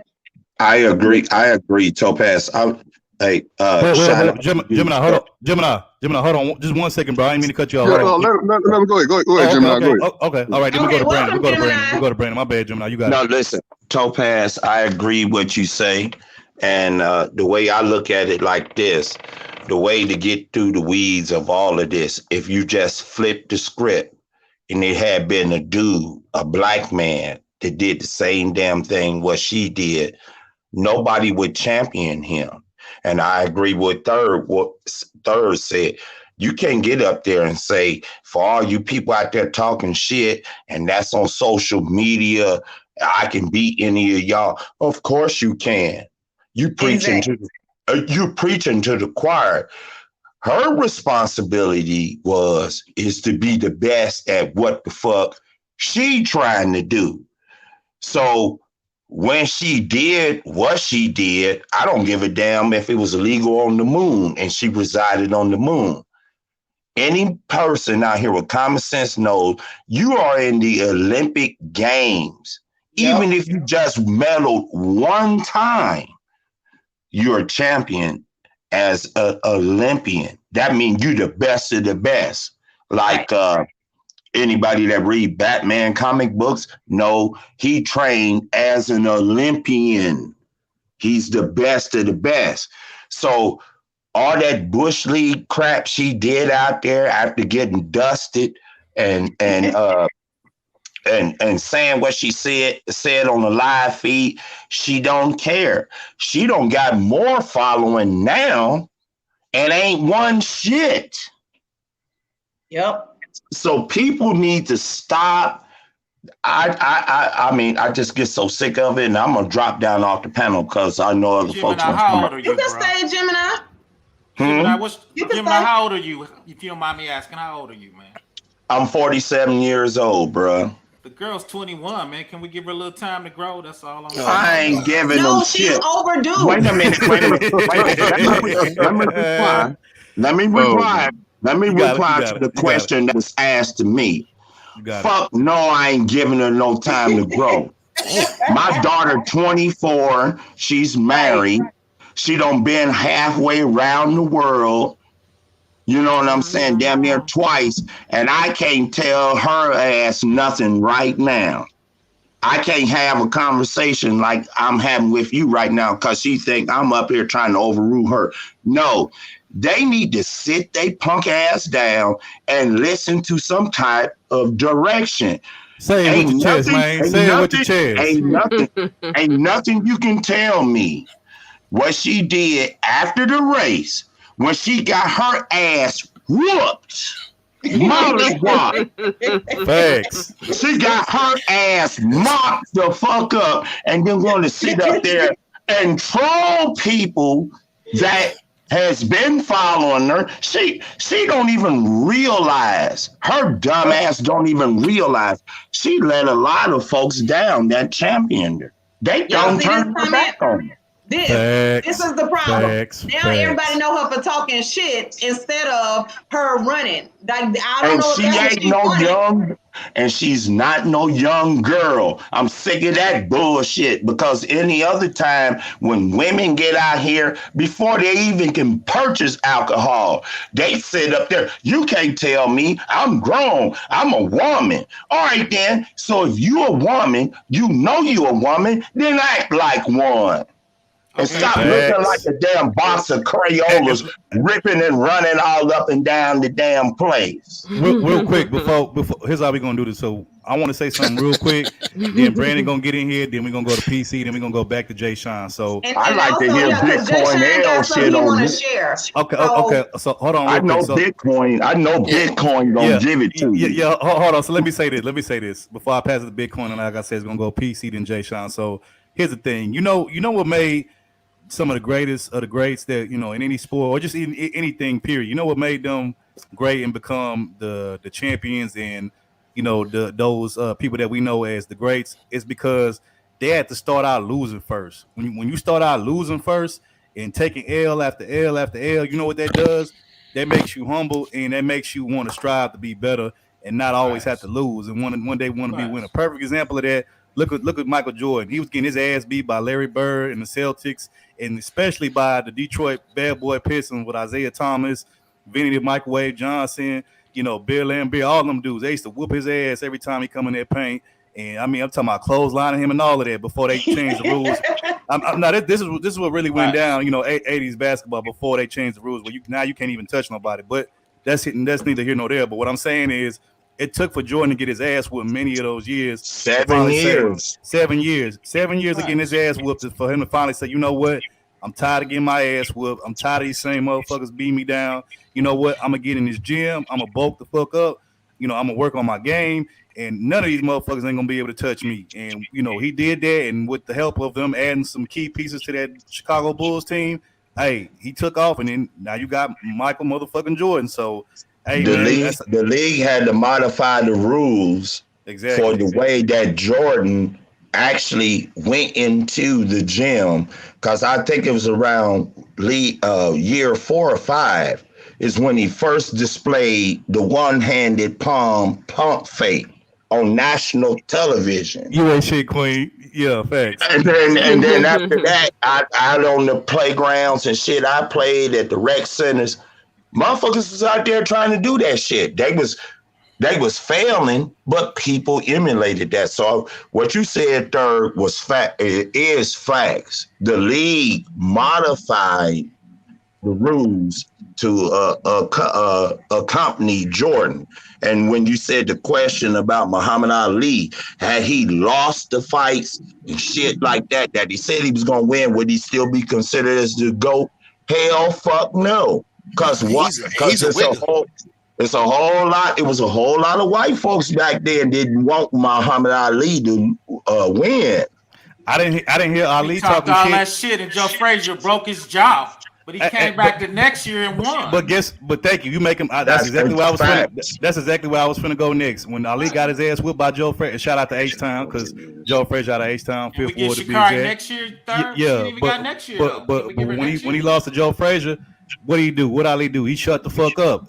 Got back in the ring, and next year came back and man the fuck up and handle his business, and that's how everybody should do. And he proved that shit. Ali was 30 years old because they wouldn't let him fight in the army for 4 years. The girl is 21. So I get what you're saying, bro. But hold on, y'all. Let's get Brandon in here. But real quick before we do, I just want to say I hear what you're saying, Black Ops. Trust me, yes. When you young, you say a lot of reckless shit. You do reckless shit. So I'm understanding what you're saying on there. But what I'm saying is, even as a young person, bro, young man, young woman, you got to know where you at. And you got to know who you up against. And when you get your ass handed to you, you got to just be humble and just come back next time for the win. That shit. You got to eat it. You got to take it on the chin. So, but you got it, Brandon. You got it, Brandon. Baseball say actually I agree with a lot of what y'all was saying earlier, but I just gotta throw this in there. I'm kind of gonna be like Professor Black Ops and throw my cape on for a minute. I gotta give us some credit. Hold on. I gotta give us some credit, man. She got everybody talking about females track runners. Like nobody was speaking on these folks like this, man. Like she got the whole world talking about the track and field. Like Usain Bolt when he was doing this thing, that's when we was locked in on the men's, but nobody really was paying attention to the women.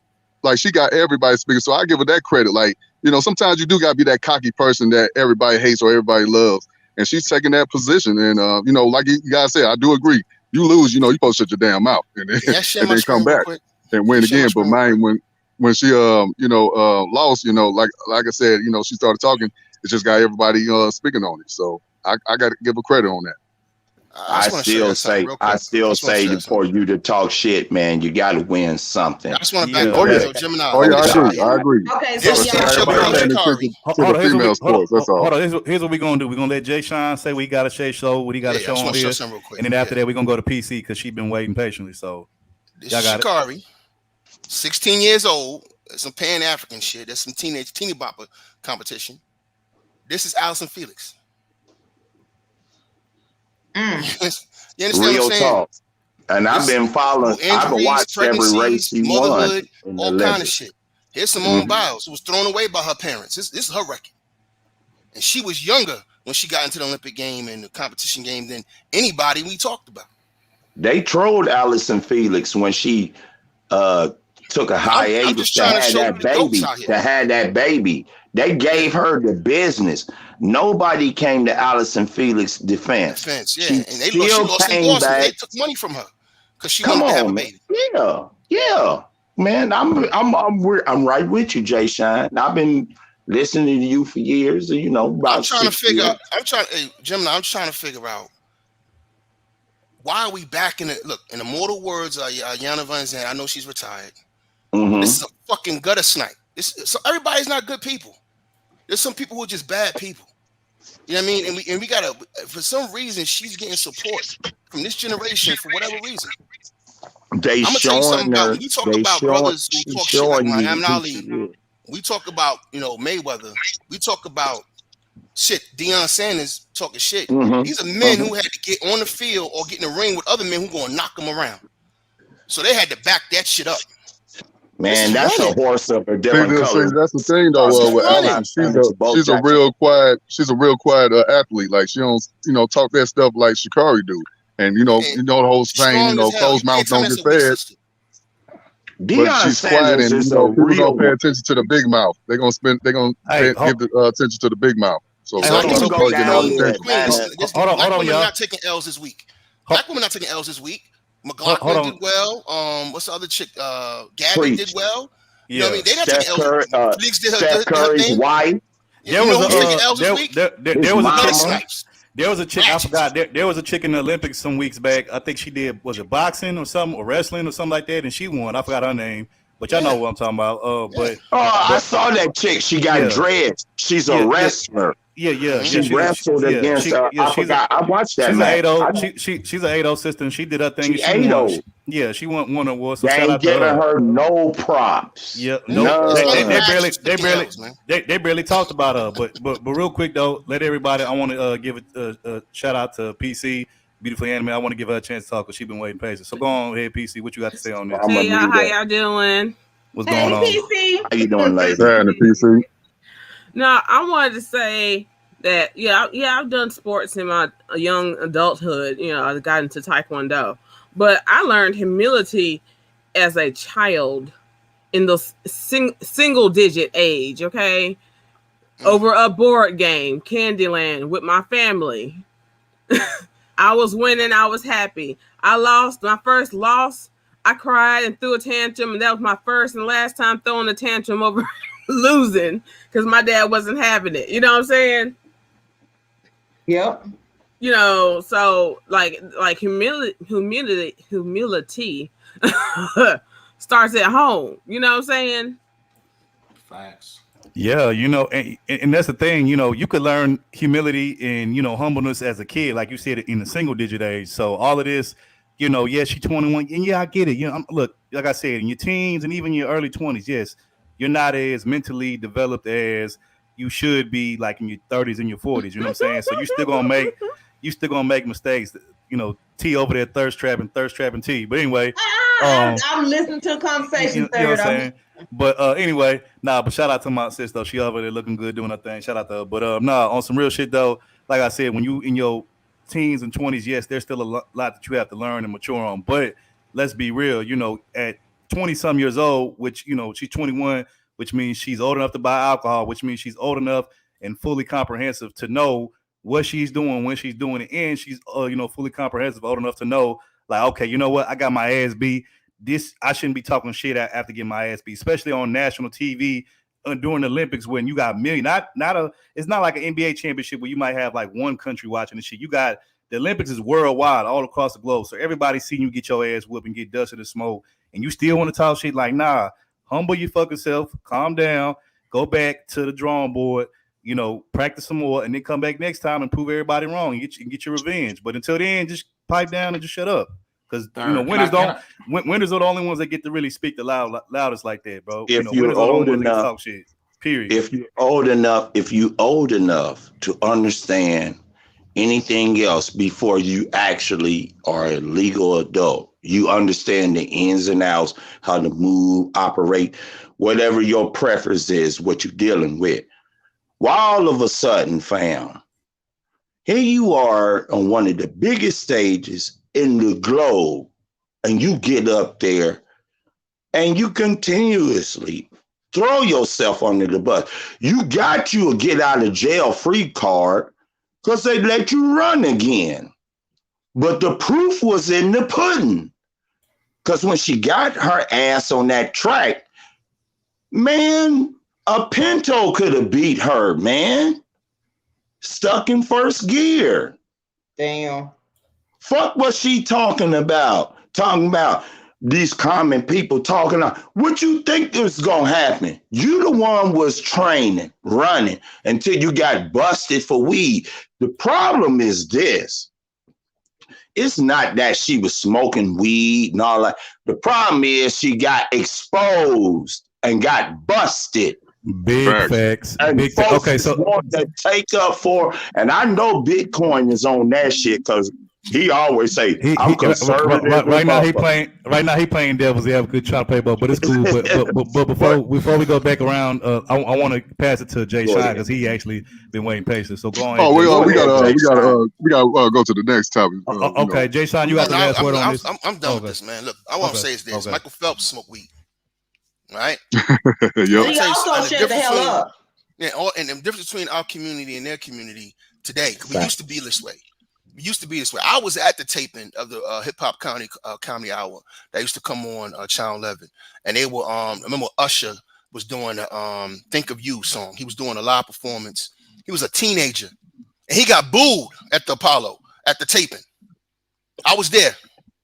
All right. Oh, you didn't have the chops. You didn't have the fucking chops. That was our community. That's why we have the best music and the best athletes. You know what I mean? We don't have this bullshit going around. This chick is literally won nothing, and then she's not really about her. It's about this whole generation that's out here right now. This fucking Instagram generation.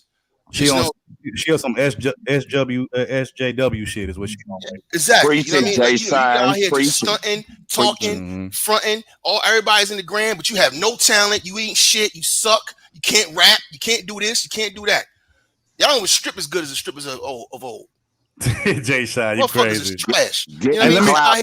Getting clout off of lace fronts, nails, and weave and shit. Looking for it. She had the full ratchet kit on.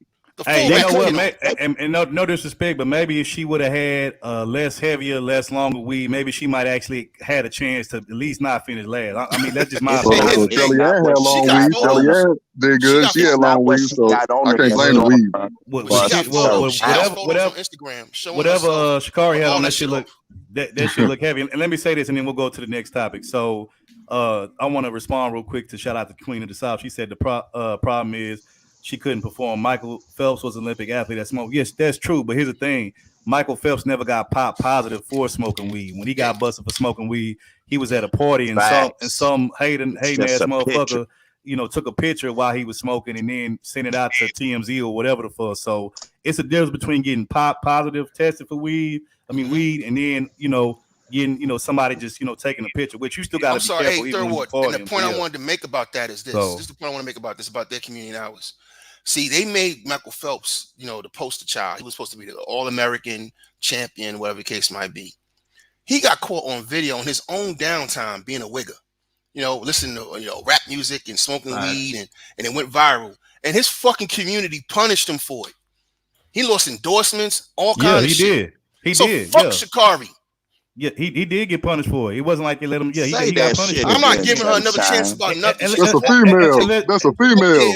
Hey, get out of there, Brad. Get your ass out of there, Brad. No, but if she don't represent Black ADOS women in terms of sports, then she needs to be winning. My daughter. I see a lot of Sha'Carris in my life. I've seen a lot of them. Let's be honest. I know a lot of Sha'Carris in my life.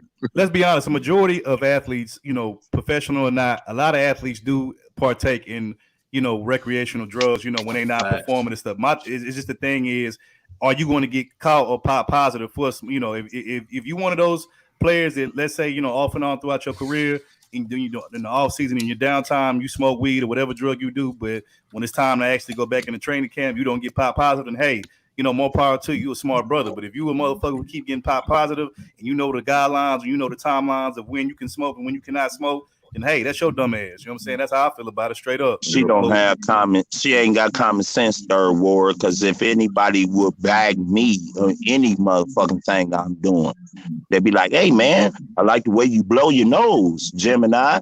And they want to back me on it. Bruh, I'm on. Well, that white hat keep blowing my nose. It is the thing, so. Why would you throw that? Why would you throw it away? Why would you throw? This is what I'm saying. In her mind, not none of what we think. You did all this practice and all that to risk being exposed and being thrown away. And I think a lot of Black women out here think they're exempt from the rules. But listen, it's get out of there, man. Fast. It's catching up. Get out of this, Gemini. On that note, we're gonna go to the next topic, man. We gotta go to the next topic, guys. I'm just saying. Hold on. Everybody mute up. Everybody mute up. Hold on 1 second. I get it. It's getting hype over here. So hold on. We're gonna go to the next topic because we didn't already spend too much time talking about this one topic. So we're gonna go to the next topic. Whatever y'all got to say on the next topic, we can do that. So and we got a comment section after the video over. So we that was the sports talk segment of For the Record TV. We gonna go ahead and finish that out with the Sha'Carri thing. So mostly everybody agrees with the exception of a few, but it's cool. So first up on the small talk segment of For the Record TV, we got a pretty interesting topic concerning people getting vaccinated and unvaccinated. So for COVID-19. So with that being said, Topaz, go ahead, roll that clip. Okay. The vaccination crackdown by Delta Airlines, saying it will charge unvaccinated employees more for their health insurance premiums to cover costs if they get infected with COVID. Transportation correspondent Gio Benitez joins us now from LaGuardia Airport with more on this story. Good morning to you, Gio. Hey, Amy, good morning to you. Yeah, Delta Airlines says unvaccinated employees will have to pay more for that insurance. They'll get weekly tests, and if they miss work days because of COVID, they may not get paid. This morning, the cost of COVID getting a whole lot higher, not just physically, but financially too, especially for the unvaccinated. Delta Airlines saying Wednesday that starting November 1st, unvaccinated employees will face a $200 monthly surcharge on their health insurance. This is not just costing lives, this is costing us financial resources as well. In fact, Delta's CEO says on average, Delta employees who were hospitalized cost the company $50,000 per person. They were not fully vaccinated. You're not getting a vaccine really isn't a personal decision. It affects everyone in our society. And for financial purposes, it affects everyone in your insurance pool. Experts say COVID hospitalization can cost as much as $100,000. So this morning, the question, what will insurance companies cover? Before vaccines were available, many insurance companies waived all costs related to COVID treatment, but now that may not be the case. If you are hospitalized with COVID, even for, 5 days and you don't need the ICU, you could very well end up with a bill approaching $100,000 and a deductible approaching $5,000-6,000. Kim's husband spent 3 weeks on a ventilator in January before he could get the vaccine. After going to several rehab facilities, she says they are still waiting on insurance approvals and are facing collection notices for bills coming due now. I know they need to be paid, but they also, I think, need to have some patience in working with us to try and get these things resolved. Meanwhile, Delta Airlines tells us this morning that 75% of its employees are already fully vaccinated, but they hope that this new policy will encourage the other 25% to get the vaccine too. Well, hey there, GMA fans. Robin Roberts here. Thanks for checking out our YouTube channel. Lots of great stuff here. So go on, click the subscribe button right over here to get more of awesome videos and content from GMA every day, anytime. We thank you for watching, and we'll see you in the morning Watch on out GMA. for Robin Roberts. Okay, so I'm gonna go ahead. We're gonna do it like this. So let's go PC first, and then we're gonna go Jay Sean, then we're gonna go Gemini, Professor Black Ops, and then Brandon Topaz, and I'll go last on this. So PC, what you got on this? You there, PC? Back to my headphones. Okay. Yeah. Okay. You first up. What's your take on this topic right here? I mean, it seems like they just gotta do what they gotta do. I mean, they tried it without the fee, you know what I'm saying, basically, and it cost the company a lot of money, so I can understand that. And people are going to find it hard to get jobs without the vaccination, especially if you're working in the medical field or, I believe, the airport, where you're like around a lot of people, it's going to be more so required to have the vaccination and stuff like that. So people have to just make a gamble, like which would you rather do? Not take the shot and be dealing with extra stuff that messes with your finances, or take the shot. I took the Moderna shot, but that I wasn't like one of the first groups to take it, and it seemed okay with me. I didn't have any side effects, nor did my kid. So we're good. I have heard that people who have been vaccinated have still gotten COVID, but their symptoms and stuff didn't weren't as bad as those not vaccinated. All right. So that's it for you, PC. You got anything else, or is that it? I think that's it for now. Okay. We'll probably end up coming back I still around. say like watch out for the Johnson & Johnson. Like, it's Okay. just better to get the shots that's broken down and not the one-time shot, because that one-time shot, I've been hearing nothing but bad news about it. You know, people are affected in some kind of way from it because it's so strong and concentrated, you know, in that one shot that right now I'm against the Johnson & Johnson one. I heard the same things. Okay, so that's cool. All right, so we're gonna go to you next, Jay Shine. Like I said, Gemini, Professor Black Ops, Brandon Topez, and I go last. Okay. Private insurance. They're using the private insurance companies against the people, which is hilarious to me, because most of the people who don't want to get the shot or wear masks are people who are for private insurance. So you guys are going to have private insurance companies using money against you, because if you get sick and there's a public health crisis and you didn't do your due diligence, it's no different than, you know, when they ask you, do you smoke? You know, what's your family history? This is how they assess the risk, right? Mm-hmm. So now you're displaying quote unquote risky behavior, which gives them the right to raise rates on you. All right. So, you know, and it's a business model, because the more sick people that's in the system, the more money they got to put out. You know, so they're going to raise rates, and it's not going to just affect those who are not vaccinated. It's going to affect everybody. And I'm sitting over here in a country that has universal health care, and they don't have this problem. You know what I mean? So that's why I'm like, I'm sitting here, this shit is ironic that, you know, the same people who don't want, you know, universal health care at all are the ones who are going to now trigger a situation where private insurance is going to run roughshod over them, you know, and make them, force them to either get vaccinated, you know what I mean, or pay some high premium, you know. So I find that very funny to me. And I don't know when this shit became a left-right issue, because, you know, we all have old people in our family. We all have children. And if you own businesses, you got to sit here and pay people's insurances, and then everybody's insurance tied. It doesn't make any sense. You're already paying into Medicare. You're already paying in Medicaid. You know, all you got to do is explain that system. And then I'm over here in a system that it works. It works just fine. And there's a bunch of countries in the world that works just fine, and they don't have this kind of pressure. And America has another shield on top of it, because if you had universal health care, you still have a Bill of Rights. So they still can't dictate nothing to you, but the private insurance can.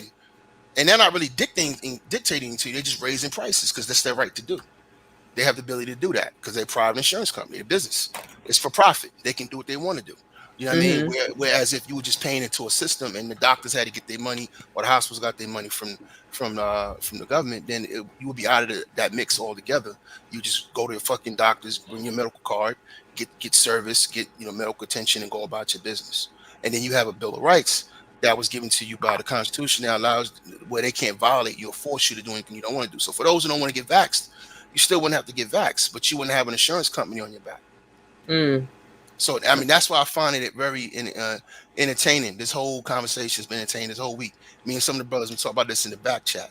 You know, I'm cool either way, because my job, you know, personally, I'm good. You know what I mean? I can do the private insurance thing. I'm in exchanges already. I'm good. But I do see the value of universal health care across the board, because I understand how the money works. And it's all it is a cash grab for rich people who run those companies. And everybody's fine with that. They find with these people getting extra houses and boats and making money off your sick people, and you know, and just speculating on what will happen in you know, in the medical system, and raising rates. That's a whole nother conversation, man. I know it's another conversation, but it affects this topic. Yeah. Now you're seeing it happen in real life, and it's funny to me for those that lean on the right and they're against private insurance. How private insurance has been fucking them all the time, this whole time, and now it's really gonna fuck them over this vaccine shit. I'll leave it at that. Yep. All right, Gemini, you know up next, bro. What you got for us? Facts. You got it, Gemini. Yo, well, the only thing I'm gonna say about this whole vaccination thing, when it comes to common people, we all out. Let's just say all of us that's on this panel go out, right? Right. We all tight. We tighter than a 10-cent drum. Can't nobody get in with us. If somebody slip you something, ingest some shit into you or whatever without you not wanting it, I thought that shit was illegal for real. Yeah. Now, you forcing the hand on a lot of these people. I've seen where college students are being threatened. Well, not actually threatened. That's what it is. You're either going to take this vaccine or we going to pay you the penalty per whatever, quarter, semester, this, that, and whatnot. But I just don't think it's cool for someone to force something on someone else. You know, I don't like beats, but I don't want anybody on this panel that like beets to force me to eat it. I hope y'all understand what I'm trying to say. So that's all what it is. I think it's a lot of people doing a bit much to do. I deal with the public all the time. I have folks come up and they be talking about these masks and all like that. I've been masked up. When I go out in public, when I go to the grocery, when I go wherever, I still put the mask on because I see these parents out here, they have children, they out in stores letting them drink out of a bottle. It is wide open. If this shit is airborne, it's getting in there. They said, first it said young kids can't carry it and all like that. But fuck all that. I go previous to that.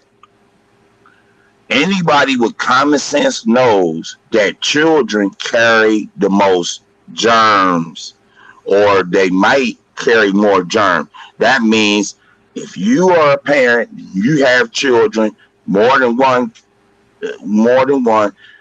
when one of them gets sick, they get sick, you get sick. The same way with chicken pox, the same way with anything else. So all I can say is don't let nobody force nothing on you that you don't want to take on. If you feel you want to be vaccinated, do that. If you don't have to. But I don't like all this infighting that's going on here in this country. This is the reason why the shit will never rise above the ground. And that's all I got to say on that. Yeah, I didn't believe in the whole age range and this age group is excluded and all this stuff. People are still people. I don't care the age. You know what I'm saying? So they keep moving the goalposts. Right. It's a danger for everybody. If it's a danger for one group, it's a danger for everybody. You know. All right, I appreciate y'all take on it. Let's get Professor Black Ops in here. What's going on with you, bro? What you got on this? I'd like Jay Sean said, that private health system's gonna force everybody to do it because they already told you if you ain't gonna be able to work, you ain't gonna be able to travel, you ain't gonna be able to make a living in the morning. But like I said, I'm gonna throw it out there. I just got my first shot, but I respect you if you do or you don't. It's your choice. But I think the government, through private insurance and work, they're gonna make everybody get vaccinated because when I looked at the website, they said Black people were vaccinated at like 9%. And I work with this Asian dude, and I was surprised we looked that up. Asians only vaccinated at a 2% rate, man. It was crazy when I looked their numbers up. So, like I said, I think everybody's going to end up vaccinated. My man Mario in the chat, he's going to end up homeless. He said he's not taking it. But shout out to him. I just, like Jay Sean said, I think with private insurance, because most people end up bankrupt. Why? A lot of it's due to medical bills. So if you get sick and you get a $100,000 medical bill, you out the game, man. You out the game. You ain't going to have no generational wealth, no generational legacy. So you're going to have to make a big boy decision. That's all I got. They back there sitting right now doing the baby. They doing the little baby hand rub right now. Hey, you mean the Birdman hand rub? Yeah, the Birdman. Yeah, the Birdman. They doing the Birdman hand rub right now. Yeah. Hey, That shit gonna get real because you ain't gonna be able to work in a minute. You ain't gonna be able to work. Yeah, and it's a shame that they penalizing the people that are really out there. I worked in healthcare for 8 years, and this was before any of this. Well, when I worked through swine flu, bird flu, and stuff. But you got other stuff out here called C. diff, and MRSA, and all of that. That's airborne type of stuff. And back when I was in there, the RNs knew that these people had it. The facilities knew that they had it. And you would go in there and take care of these folks. They might have a colostomy bag. They may have Alzheimer's, not know what they're doing. You got to clean all this stuff up. Then you come back to work the next day. Now you got PPE equipment out there. They say, what is this out here for? Well, they have C. diff and MRSA. Well, I've been taking care of them for 2.5 weeks. Y'all just now knew that? Hey, So, Gemini, bro, I work in the hospital now. I don't work around patients, but like you said, I know nurses. You know, I'm cool with nurses, and I seen this. As a matter of fact, they color code the rooms based on what you have. If you have C. diff, they'll put like a brown label on the door. Basically, then you know this is C. diff. You know, you got to put your PP stuff on. You know, little PPE stuff on. And you gotta, mask up and all of that. Yeah, the whole thing, the gown, the head thing, the shit on your shoes. And then you had to dispose of it and put it in a red bag, tie it off and put it in a biohazard box. Right. Right. So I ain't just up here capping. That's why I got out of it. I'm like, man, I saw way back then. I said, these people out here, they ain't worrying about. Oh, I don't know what happened to Gemini. He might have. I don't know. He might have lost signal. He'll be back. He'll be back. But all right, we're gonna go to Brandon. What you got for us, bro? It's your turn, bro. What you got on this? Yeah. First of all, Chaos Rain. I agree, man. Everybody should wait till at least 2022. I say a little longer. I say like 2024. You know, see how everybody reacts from this vaccine. But put my emotions and feelings to the side. You know, I just gotta say this is a good.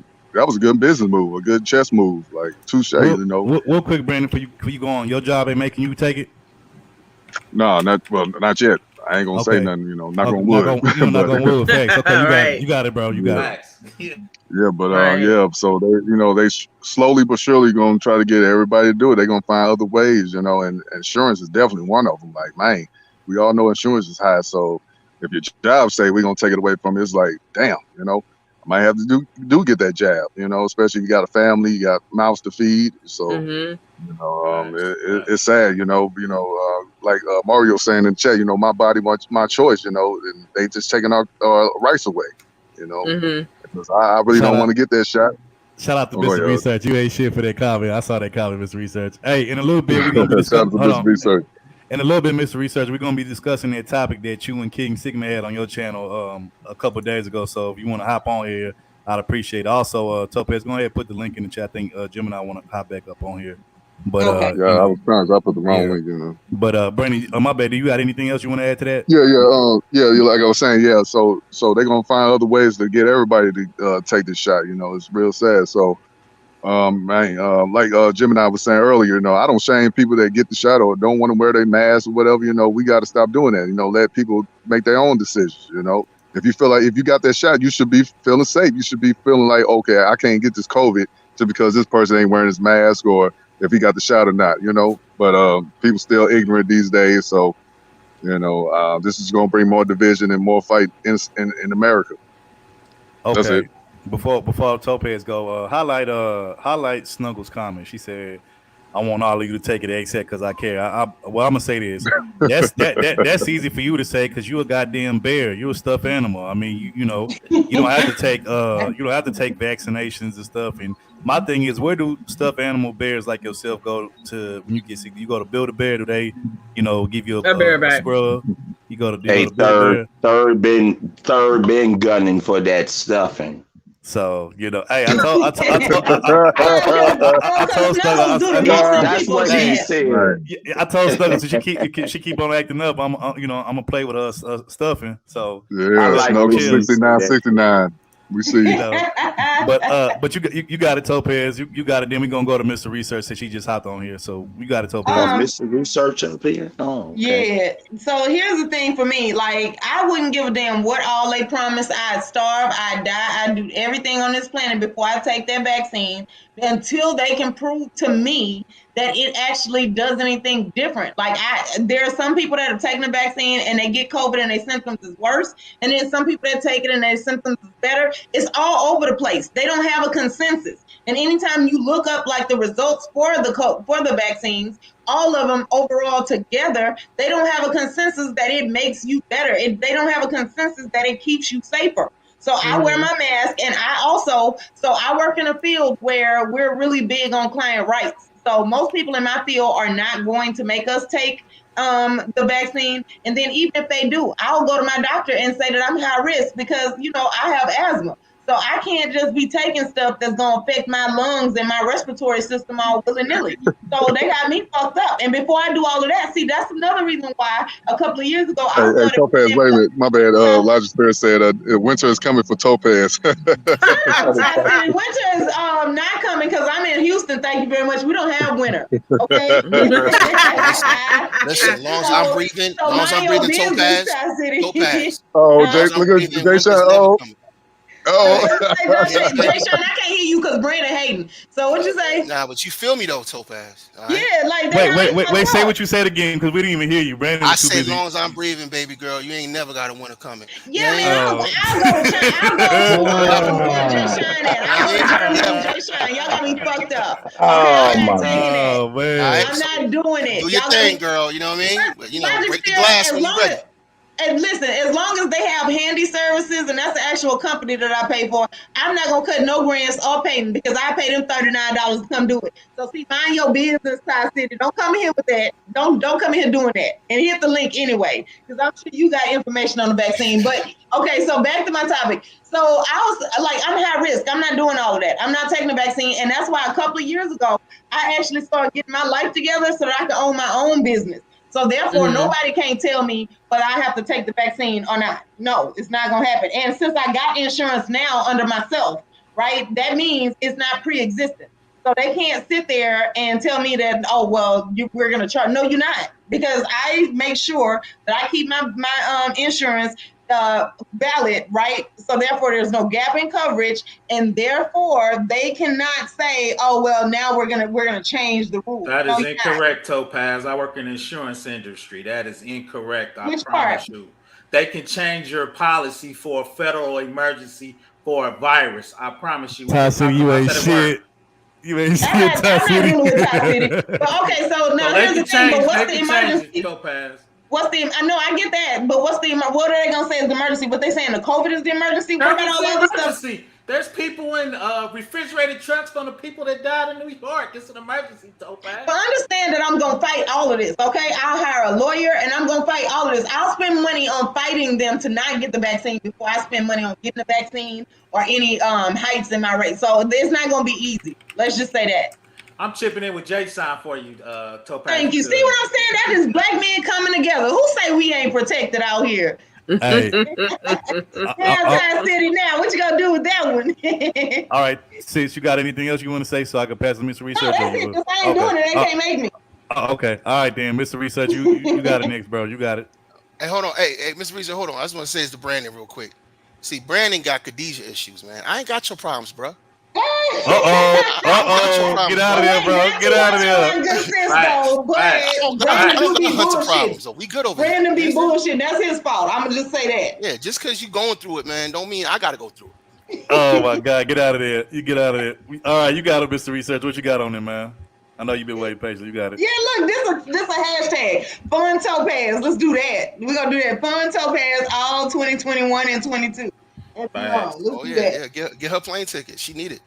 Mr. Research, you there? You got it, bro. It's your turn next. Okay, you got it. Yeah, so can you hear me? Yeah, you good. You good, bro. You good. All right. So 20 years in medical, I got to give you guys the question. You don't have to answer it, but I want you to think about it. So what we're talking about in medical is that vaccinated people are only going to treat vaccinated people. Think about that for a second. Mm-hmm. Everybody knows what hospice is, right? Mm-hmm. If you don't, let me describe it real quick. Hospice is we're going to put you in a facility where we're going to let your body fight for whatever your ailment is. If you survive, like many of people in hospice have survived, because people think hospice is we can't do no more, but maybe your body can do something. If we start isolating the unvaccinated to hospice, my question to y'all is, if one of your family members is reported, once they hit the hospital, once you bring them in and they breathing is bad and they got chills, mind you, my homeboy just died on August 6th from this shit. Are you going to argue with the medical staff that they not treating your family member? Or are you going to accept the fact that your family member, unvaccinated, has been determined automatically to go to hospice? Let me hear from the panel. I mean, yeah, I'm gonna fight with about not treating my family member, because I object to the fact that they're acting like vaccinated people, like that they present less of a risk. The problem that I'm having with this vaccine is they have not sufficiently convinced me that it matters. They have not sufficiently convinced me that this is going to be okay for me to put in my body. If they can't prove to me that me putting this vaccine in my body will not be the actual reason why I die or catch COVID, and B, will help me against COVID, that's all I'm asking for. I'm not unreasonable. Like, let me see the research. Let me see how y'all can prove this. Until then, you're not gonna sit there and just like, if you're not vaccinated, we not gonna do nothing for you. I feel like, to me, they're arguing too hard for it. If you got to do all of this and say, if you don't get vaccinated, we're not gonna cover you on insurance. We not gonna, because let me just tell y'all something. When you have chronic asthma, I'm not paying them high ass bills anyway. Them high ass deductible bills, y'all gonna get what they give you after my deductible and go sit down somewhere, because it's better than getting $0. Okay, so let's just start there. And so if you can't prove to me that this is helpful and safe, you can't make me put that in my body. And I will pull a John Q all up and through this hospital unless my people get the treatment that they deserve. Okay, I'm glad. They shouldn't be pulling health care based on vaccination. Wait, hold on. Before anybody else say something, and I'm glad she said that. What the people in the medical community is saying the exact same thing Topaz just said. I'm not going to risk my life helping this person, possibly taking it back to my family as a carrier. If that person, so now we got the right on the other side. Let's also say this, because the lady down from Topaz made a good point. Healthcare is not a right, ladies and gentlemen. Not even Obamacare. It's not a right. It's an insurance. It's about who's going to carry it. Your auto insurance is not a right either. Your house insurance is not a right. No insurance is a right. You do have the right to come in with Third Ward's bank account and pay 20, 40 G's out of your family pocket. You got that right. You got the right to go hire your own doctor who's willing to care for your family member. But you do not have a right to come in and demand care from staff that refuses, willing to walk away from the job to treat you. Now, go ahead. I get that. So let me say this real quick. I'm sorry I get that. Lady down below. You can go ahead. Okay, so let me say this real quick. I understand where you're coming from with that. And you're right. I don't have that right. But here's the thing, right? So with them making it a policy, they're not letting the staff choose. They're saying, if you work in our hospital, you can't treat this client. So now if I walk in there and I don't have insurance and I have my money in my bank account, then I don't see the issue. Like, why you can't just do, like, you're going to get your money. So why not just go ahead and treat my family? But what y'all are saying is that they are going to say, get out of the hospital because you are not vaccinated. And we feel we're going to treat you like you have leprosy. So therefore, we're going to act like, oh, no, we can't do nothing for you. To me, I feel like that's a choice they make. That's not grounded in medical research. So that is grounded in hospital policy. We got to understand that most of the hospitals you see are not state-funded hospitals. So most hospitals are private. They do not have the right to keep you. I mean, they do not have the obligation to keep you alive. But think about it. Most of these people are going to be going to the county hospital. Oh, that's fine. They can go to county hospital, but if there's no staff there, you will be coughing in the waiting room.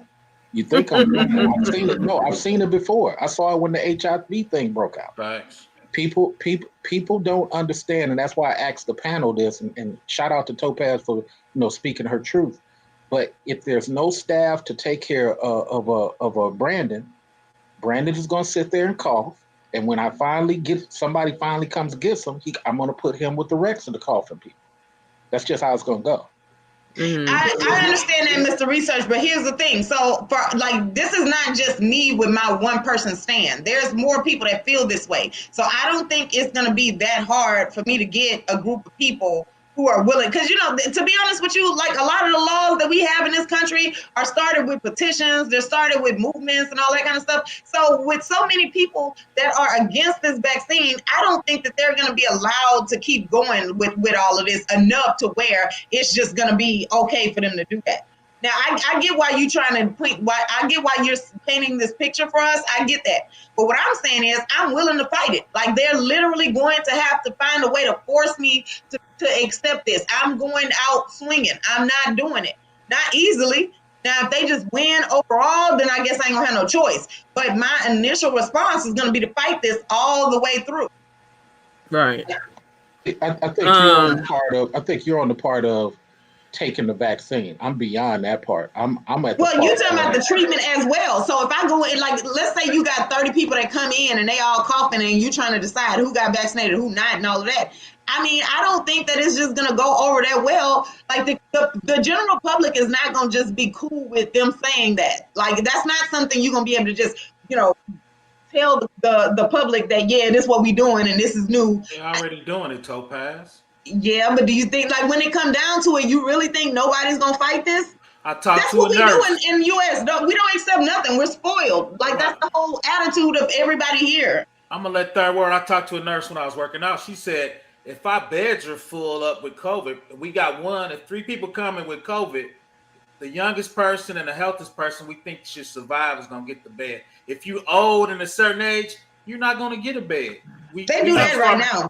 Hey, hold on. You know what Professor Blackoff is saying is true. Like I said, I work at a hospital now. I don't work around patients, but I'm cool with plenty of nurses, male, female, and people, that work. I even cool with some doctors, and yeah, I've heard them say stuff like that. I've had private conversations, and they've said those same exact sentiments. So he ain't lying on that. And even what the researcher was saying, everything that he said pretty much was facts. When it comes to, you have the right to choose who your doctor is, but when it comes to those other things, they're not going to give you that choice. And if you want to play, some hard-headed, stubborn shit, like he said, they're going to just leave you out there to be in pain and whatever. You know what I'm saying? So they do that now with other disorders. If you go in there with heart disorders, if you too old, like I can tell you right now, as a person that has a heart condition, right? When you get too old, they don't give you certain treatments. Certain treatments are contraindicated for you, meaning they don't feel like it's going to be worth it or it's going to cause you more problems if you go through that than you just having the initial problem. So they already do that. What I'm saying is with this is a sensitive subject right now because they're trying to force it on people without giving us any information. Like, we just have to accept it. So people are already fighting back against it. It's not going to go over well. Okay, let me say this before we're going to wrap this topic up, go to the next, because we still got quite a more to get to. But before we do that, I'll say this to the people out here like myself and Topaz who, not trying to take the vaccine and, we just like totally against it. I would say, stay drinking plenty of water, stay hydrated, eat your fruits and your veggies, what I'm saying? Quit eating all this processed ass foods and meats or whatever, and these hormonal type foods, and, take your vitamins, and of course, get your exercise in, but right, you can't go out doing stupid shit. Like, you still gotta, if you're not gonna take the vaccine, you gotta at least do something that keeps you in good health. And of course, wear your mask and try to keep yourself from around other people, who, probably unvaccinated like you, who you think could possibly have it or whatever. So, You know, that would be my advice. But we're You gonna go know, to the. Oh, you got it. You got it. You got the they, last word. We're gonna go to the next topic. The thing is, it's been also proven that vaccinated people are still carriers, and people get Exactly. it from them. And they still died. So you had people that have got it and they still died from after getting the vaccination. So it's not nothing. Nothing is 100% guaranteed, right? You know, thing. Right. So you know, but we're gonna go to the next topic. So hey, real quick. So for the sake of our channel, we just want to say everybody go get vaccinated. You know, YouTube watching. So no, the fuck, we don't want that, Brandon. Stop playing. We condone everybody to get the shot, get that jab. Let's be fair. All right, let's go to the next topic. What you think is I had to speak because read between the lines. Read between the lines, man. We gonna go. We gonna go to. Hold on, Chaos. We gonna have to get it on the next topic because we gotta keep this stuff moving, man. Because you know we still got quite a bit. So we gonna go to the next topic. So hold on. All right, bro. You got a couple minutes. Go ahead, and then we'll go to the next topic. I had a lot of things set up because it's been a long time. Got to jump back down eventually. Before I talk about this jab, I really want to talk about the Sha'Carri. I was going to come out early, but I didn't have a chance. My thing is this: fuck that. Like any other young adult, if they're not learning now, they're gonna learn right there and there, and no one should give them no leeway pass. They will give even boys that are young men this. So I'm not sure why we give them women. That's incorrect. This. Go ahead. No, it's not incorrect because this is what I'm finding out. What I'm hearing from the whole discussion that said we're gonna cut that. That's not like a matriarchal mindset. No, everybody get treated equal here. We live in America where there's so-called equality, and a lot of women believe they're equal to men. So now this is what we living at. You have to deal with the law of the land and everything. Now, if people want to keep playing this game, say is when we keep cut slack. Okay, go do that. I don't go by that. Once you say you're equal to the opposite sex and you want some fair treatment and say we're not gonna give you no leeway or slack, no, fuck that. As a competitor, there's winners and losers. And the problem now for the last couple of decades now, we have softened people to really take serious a competition. If you take an L, you take an L. You chuck it up, you try to get better next time. You don't sit there, make videos or sit there, talk cash shit and then lose and then keep talking cash shit. Because now people look at you as funny and stupid. You know, that's why I see a lot of videos talking about her because she was talking a lot of cash shit. And I would say she probably did cheat it when she won the first time, since she got caught with the drug thing. Allegedly. Because allegedly. Well, whatever. Because I'm looking now and say, okay, you got caught up. It's embarrassing. Now you go into the competition alone, and you didn't even come close to getting close to second place. You went bottom last. So now I have to really question everything now. And here's the saddest thing about it. This bitch got endorsements. And she has not shown nothing yet. She's an NCAA champion, man. So what I tell you, she got endorsements. I forgot who sponsor, but she just started got endorsements. They not even won one thing yet. So it tells you where the direction things are going right now, especially in the West. That it is cool and acceptable for ratchetness behavior, especially if you're a woman, not much a man, and you are going to get rewarded regardless. The more ratchet you become, the more people are going to cater to and give you rewards for your behavior. And I think that needs to stop because now it's becoming embarrassing. Go to the next topic. Third word. Okay, we'll go to the next topic. She's So an NCAA champion. That's why she got those endorsements. Thank you. okay, so we'll go. She is no champion. When she win the race, then we'll come talk about that shit. All right, guys. We gotta move on. We're gonna go to the next one. Come on, man. We're gonna go to the next one. So, you know that we discussed the Delta Airlines, finna impose a $200 monthly surcharge on the health insurance for the employees or unvaccinated employees, rather that. And yeah, we all have our takes on it, but it is what it is. That's big business for you. They're gonna protect their bottom line, their bottom dollar. So it is what it is. Mr. Research, I don't know what happened, but I sent you the StreamYard link to you. So if you want to hop back on, you can. If not, appreciate you for coming through and say what you got to say. But so the next topic, so it's actually a pretty unusual topic. I don't think I've ever heard of this type of situation. So this kind of refers to like hood shit, or in the hood niggas be hustling and quote unquote hitting licks, so basically robbing folks, for whatever. But plenty people have robbed folks, in different types of methods of robbing, wearing masks, Some people don't wear a mask. You know, some people, do it at night, do it in daytime, whatever, right? But you know, these group of robbers decided that they was gonna track somebody down by using track these drug dealers down and rob them by using something that everyday people like us use, and you'll see what I mean by that. So go ahead and roll that clip, Topaz. So let's talk robbing drug dealers.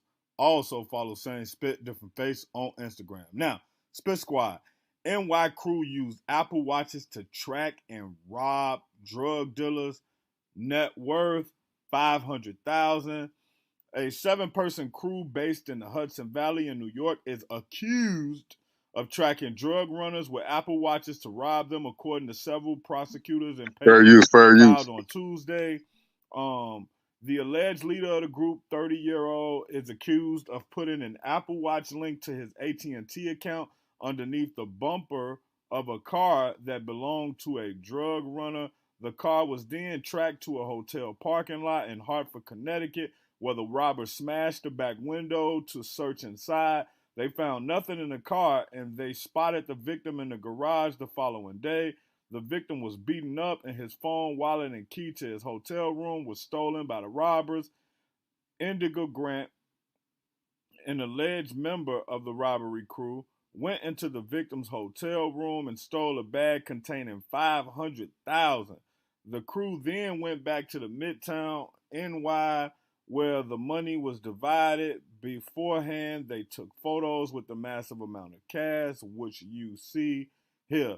So yeah, the crazy part about this is that one, how did they find out? Because I'm sure the drug dealer didn't go to the police, or maybe he did. Maybe he went to the police and tried to make it appear as if, these people robbed him for less than what it was. And once the cops started actually looking into it and trying to see what was going on, they found out, like, wait, this is deeper than what we think it is, But taking a picture with this much money and putting it on the internet is crazy. And yeah, so what's actually funny, on the next episode 6 of No Time to Play Fair, it's gonna be something kind of similar to this that's gonna be spoken on by the guy Wall Street Walt, and he gonna be speaking to Fair Play 2333 about it. So I think it's funny that this is actually coming up, and then this is something that's actually happening in the world today. It just shows how it reflects the times, and it also show how the show that we were able to create over here, myself and Fair Play 2333, it shows how the show is relevant, current, and got its ears to the streets, man. So check that show out. Episode 5 out now. But back to this situation, man. However it play out is however it play out. High risk, high reward. That's how the story goes.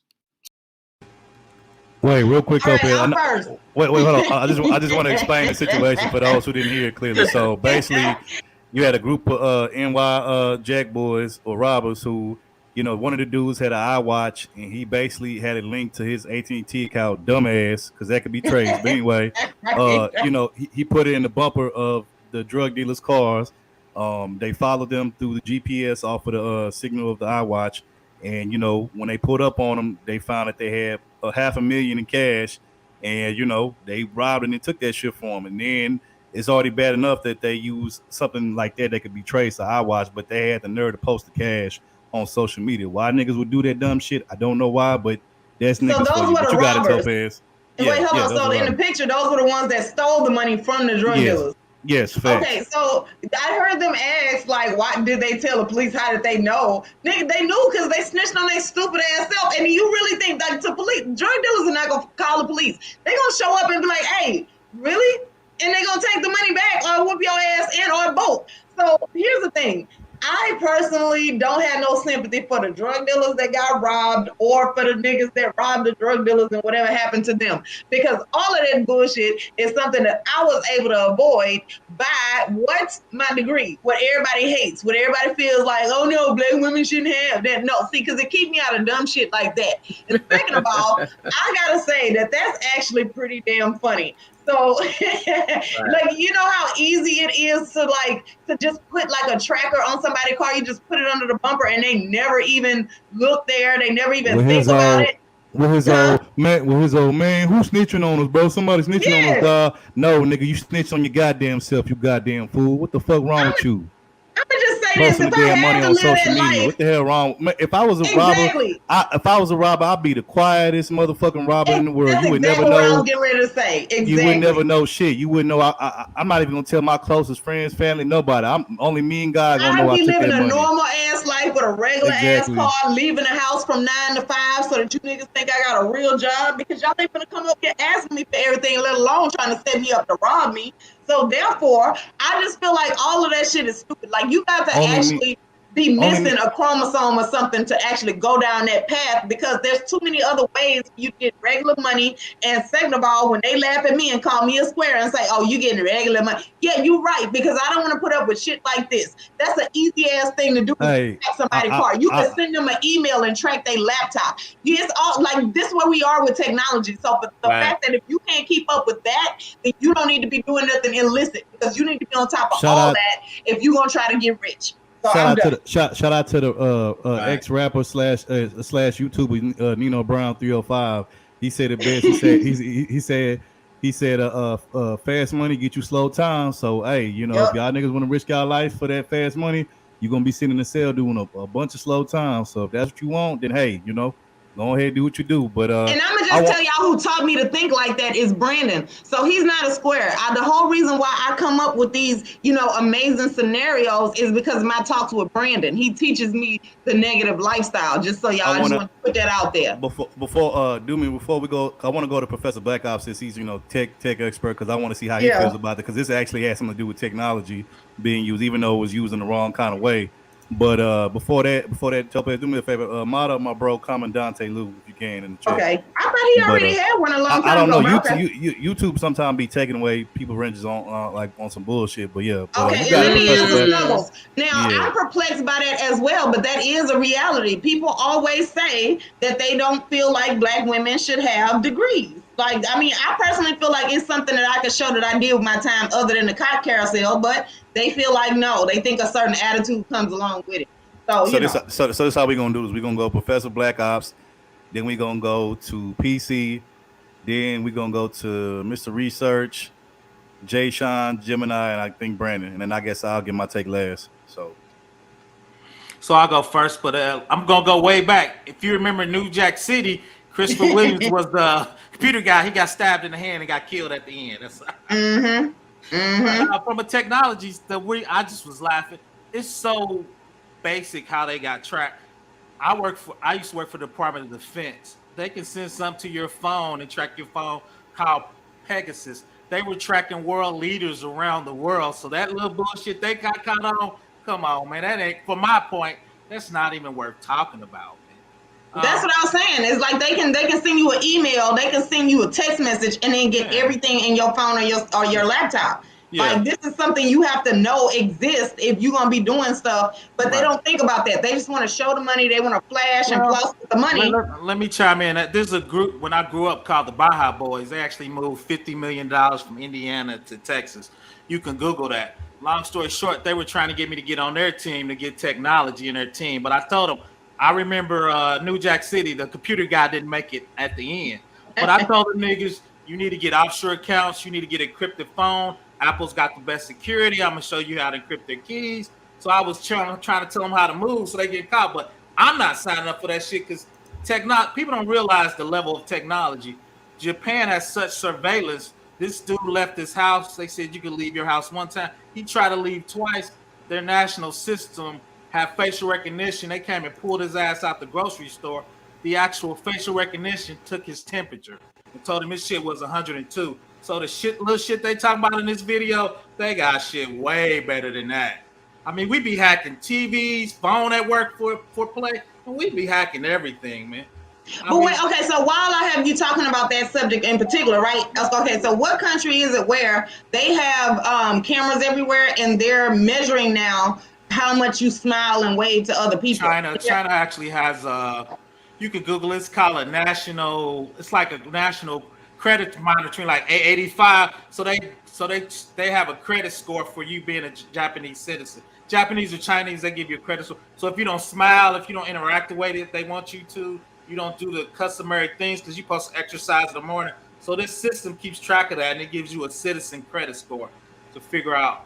Wow. Well, looks like I won't be ever moving to China anytime soon. Nah, third world, man. They gonna kick you out. But now, people that don't realize this, especially in an authoritarian state, they do a ton of stuff. They're actually gonna start, putting technology in people's limbs to see if they can work their brain. Shout out to Dan Christopher in the chat. He said it's called thermal imaging, is what he said. Yeah, it is. Yeah, so they just got so much technology just out there that the United States is just really dibble and dabbling on. Because when you're an authoritarian country, you can do what you want, right? So they test stuff on people, tracking people. Yeah, there's no rights. Like their leader says this is the law, and you do it or die. But that's why they're gonna be United States in 200 years, because China has a 200-year plan, and we arguing about gender, vaccinations, white people. And they gonna get rid of all that shit when they're in charge. They gonna be like, no, we're not doing none of that. Yeah, they done got a 200-year plan, and we talking about fucking Sha'Carri's weave and shit. But from a technology standpoint, people don't realize the United States, from a nation states behind, I think we create the best technology, but China just copies it because they actually does cyber espionage. They stole Boeing's foreign paint, so China steals all that shit right when we do it, then they just create it and resell it in their country. Yeah, that's all I got. All right, PC, you got it. Then we're gonna go Mr. Research, Jay, Sean, Gemini, and Brandon, and then I'm gonna take the last word on it. I think technology is too much and has desensitized people. Facts. Facts. Because before technology, they didn't have all this available to be commercializing what they're doing. Right. You know what I'm saying? Like, it's ridiculous. Like, oh, I stole this, PC, I'm gonna jump in there. You trying to get that YouTube money? Don't be hating on technology. You getting that YouTube money? Don't be hating. But I'm not doing stupid shit to get the money. Facts. I would never. So yeah, I just I just throw it up to desensitize people. It's made them stupid. Obviously, they do anything for a view. And ratings and stuff like that. You know what I'm saying? And it just yeah, they don't care no more. Okay, the milk crate challenge. Yes, people breaking. I saw one of them girls almost break her neck. I heard that someone has died already. Facts. I haven't seen the guy person, but I seen some awful falls. That's all I got. Hey, when y'all, for the brother that said the milk crate challenge, I saw a video where anybody that likes sneakers like I do, they got it called the Sneaker Boss Challenge. Oh, They doing it, and they have the same levels of the steps. They have the specific shoe up there, and they doing that.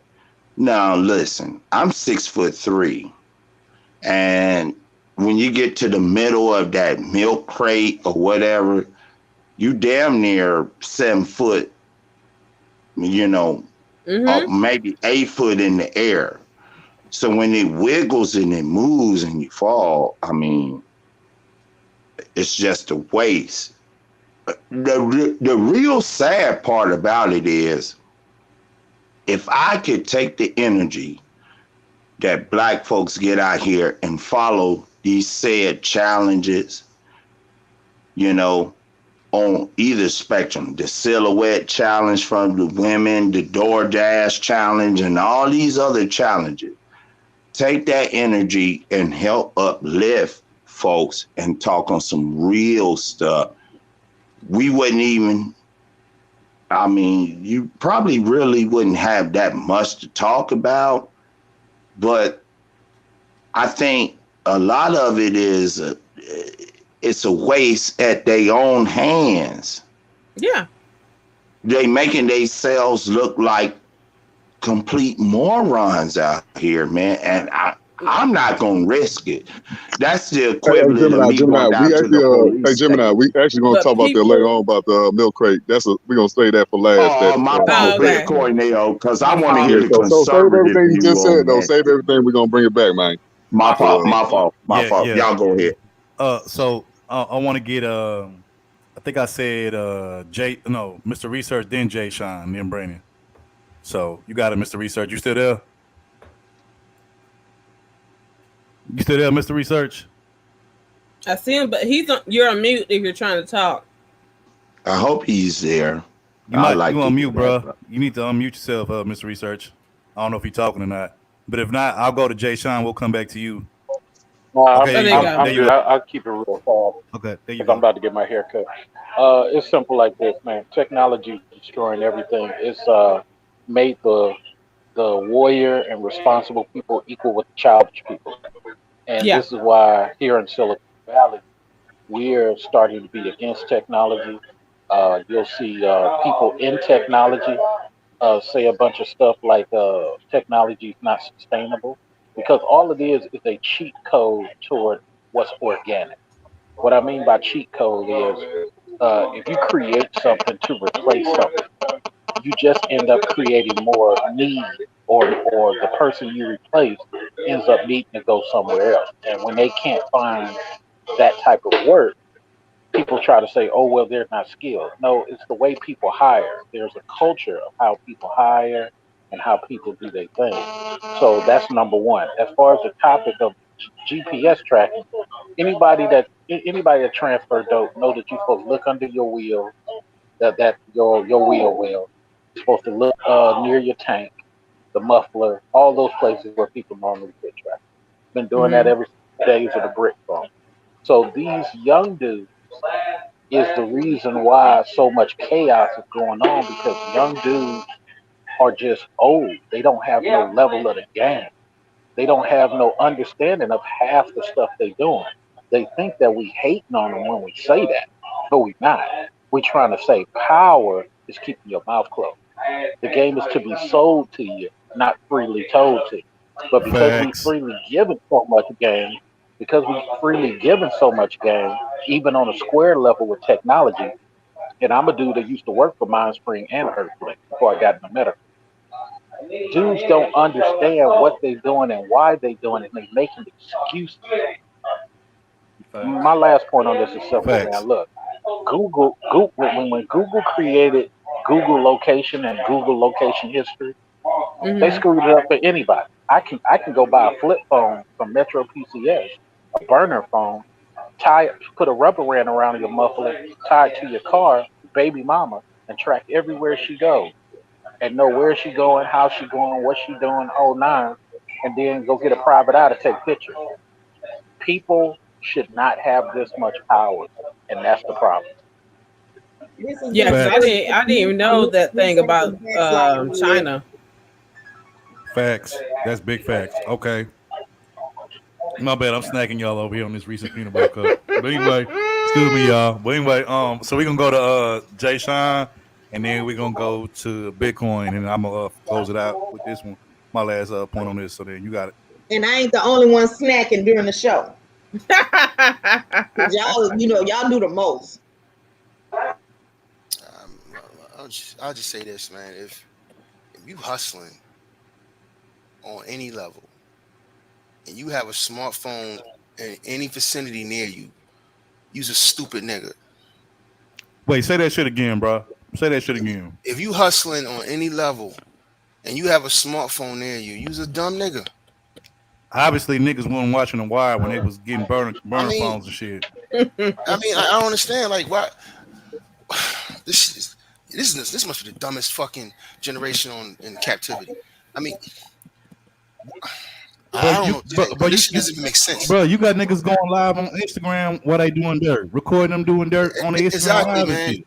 What it's showing to me is that, and I really don't care for them because it's not like they building anything with the money neither. You know what I mean? These niggas is all they care about is clout, and this clout culture is killing it. I don't understand how you can watch the internet, you can see niggas getting arrested for fighting and cops finding motherfuckers, shooting motherfuckers, because they got video, especially in a place like New York, right? But there's cameras everywhere.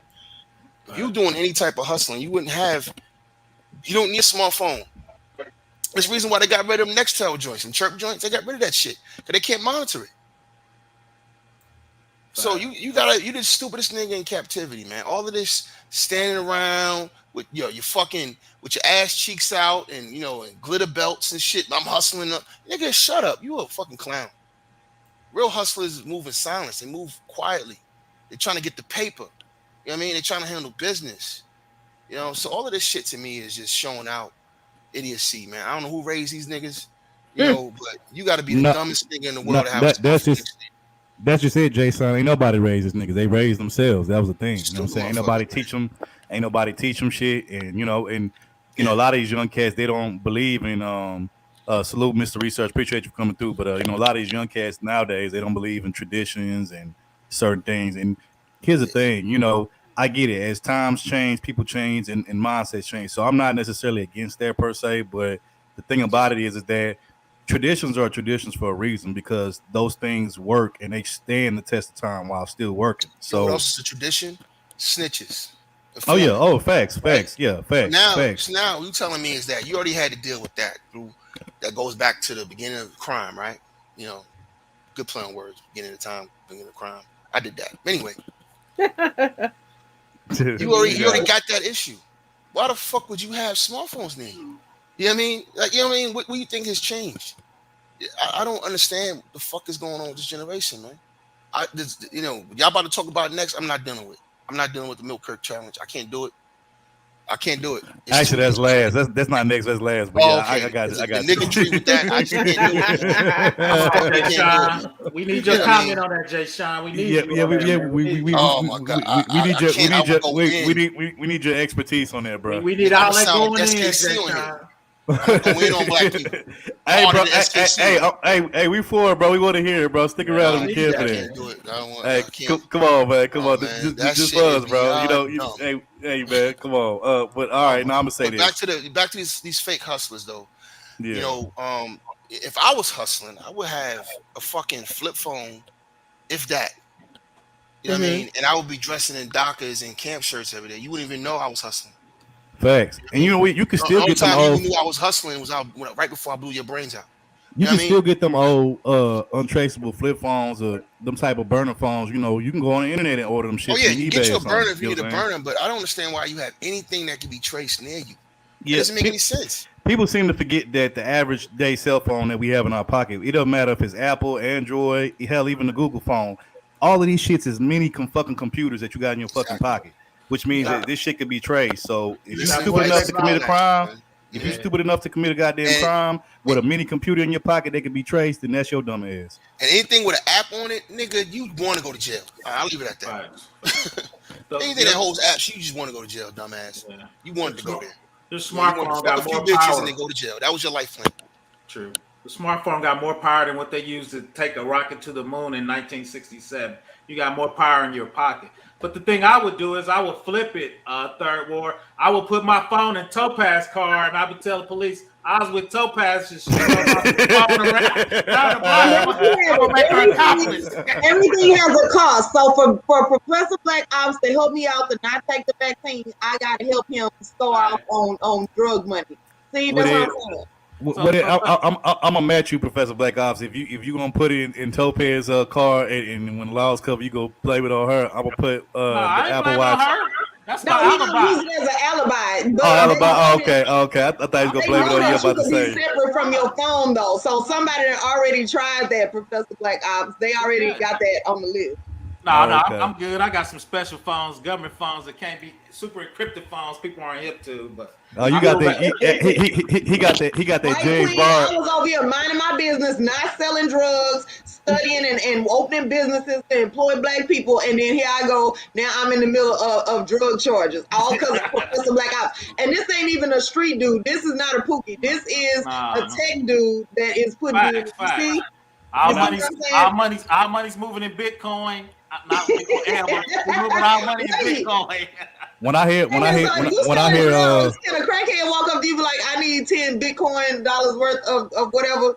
If you ever been to California, I shit you not. Homeless people Get actually the show fuck you outta a here. cash app. Get the hell out of here. Man, And I was shocked when I believe that too. Why? I was shocked when the CD dude outside of McDonald's was like, "I got square. You got me fucked up. I'm not giving you my." But you know what's crazy? Motherfuckers is homeless with a brand new iPhone 12X in their motherfucking pocket, talking about hit my cash app. Can you hit me? I'm like, bruh. I'm like, you got a $1,200. I'll be like, you got a $1,500 phone in your pocket, bro. You could have used that money to get you an apartment or something, dog. Like, what the fuck? The sad part is you pay for it, man. Our taxes. They just upgrading the Obama phone, man. They just giving it a screen. That's all they doing. Oh yeah, Can I ask all y'all a question? Because it just hit me. You Can I ask got y'all it. a question real quick? Is it my memory serves me correctly? You got comedians out here and other entertainers to protect their show, stopping motherfuckers from bringing phones into the show. You know what I mean? Now you sitting here with bricks, nigga, and large amounts of cash, and these are the dumbest niggas on the planet. I gladly would pay taxes to keep you niggas locked up. I gladly would pay taxes. Y'all stupid. Facts. Hey, I'll say this. Whenever I hear, and this ain't me trolling, I'm being serious. Whenever I hear Jay Sean and Professor Black Op talk about like, government type shit that they have access to that the average human don't, and like certain type of technologies that they have access to that regular humans don't. Like I think about like they on some like behind the scenes on some James Bond type shit, and also it made me think of the song that Jadakiss had called "We Gonna Make It" when he's like, my walls lift, my walls lift up, my walls doing 360s. Lift up, my walls doing 360. We got the shit that the government got. Yeah, y'all on that type of shit. Y'all that type of time. Facts, dude. Let me find out. I got a little under secret bunker, a little button in your bathtub, your bathroom. You push, and then you got like a little underground tunnel you can get away. That shit when the cops come looking for y'all or something. Hey man, if I was in that game, my shit would be moving a little differently. That's all I'm gonna say. Yeah, I'm too old now. Hey, y'all got that shit. Y'all got that shit. El Chapo got when he went to the bathroom and the tub, the tub lifted up from the floor off the tub lifted up, and he escaped on the underground little tunnel on a little motorcycle bike or something like that. Oh yeah. The tunnel had lights in it too. People don't realize. Go Google it. The tunnel had lights in it. They had electricity in the tunnel. Shit. You know who my idol is? My idol, the person I idolize the most in the world. I got a couple of idols, maybe 3 or 4. One of my main idols is Al Hammond. Yeah, facts. You know what I mean? Yeah, look, man, if I was in the game, you wouldn't know me, like I said, until I had to put the fucking gap to your temple. You wouldn't know who I was. Man, shout out to Real Talk. Shout out to Frank Matthews. Niggas still don't know what the fuck happened to him. That nigga disappeared off the face of the planet. You know what I'm saying? Like, for real. Like, shout out to him. But we're going to go ahead. We're going to move to the next topic because I think we already touched on this quite a bit. So we can go on to the next topic. So, once again, we talked about the Delta Airlines unvaccinated employees. Now we talked about this dumbass New York robbing crew using Apple Watches that could be traced, by the people, by them people. But so this next one, this is one that everybody was just talking about last week, but unfortunately, there's been a role reversal or a change of heart. But so the company OnlyFans decided that they're going to renege their promise to ban adult content starting next month, which originally prior to that they said starting October 1st they were going to ban adult content. But now I guess they had a change of heart due to public outcry and also all the money that they made, because I think they made like over $1 billion from adult content, the past couple of years. So let's go ahead, Topaz, and see what this clip has to say about that. A change of heart, third ward. A change of heart. The change of heart.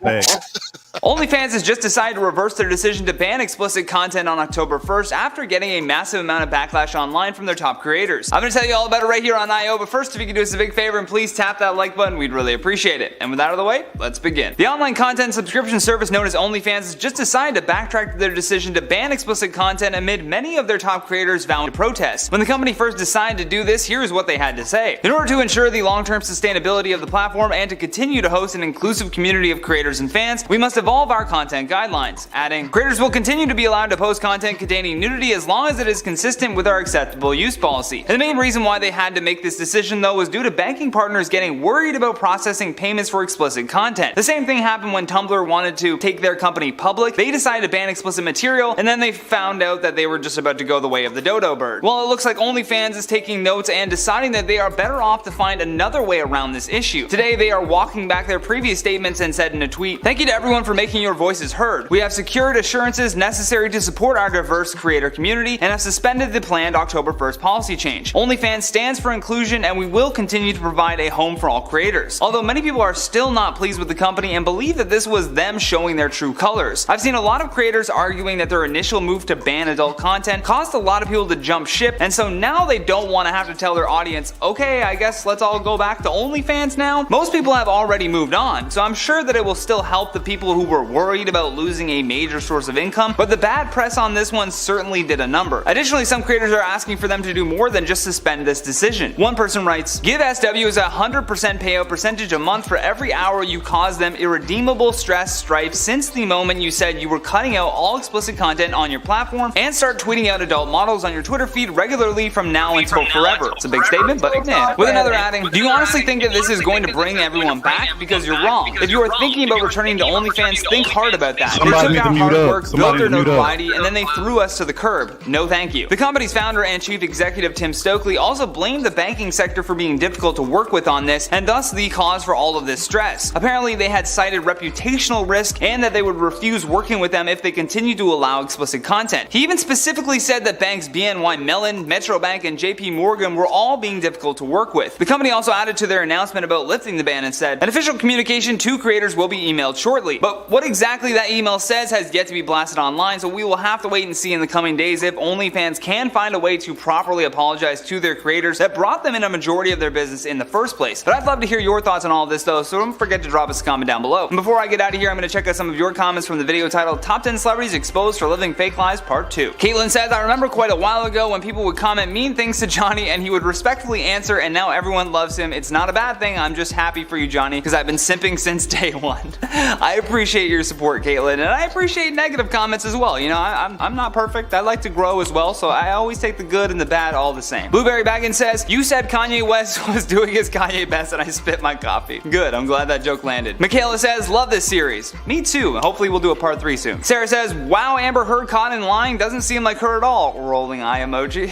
I think you mean Amber Turd. Plains Plays says, "Love these videos." Me too, man, me too. But guys, that is the end of today's video. Thank you so much for watching. I've been your host, Johnny Rogers, and until next time, stay classy, YouTube, or at least try.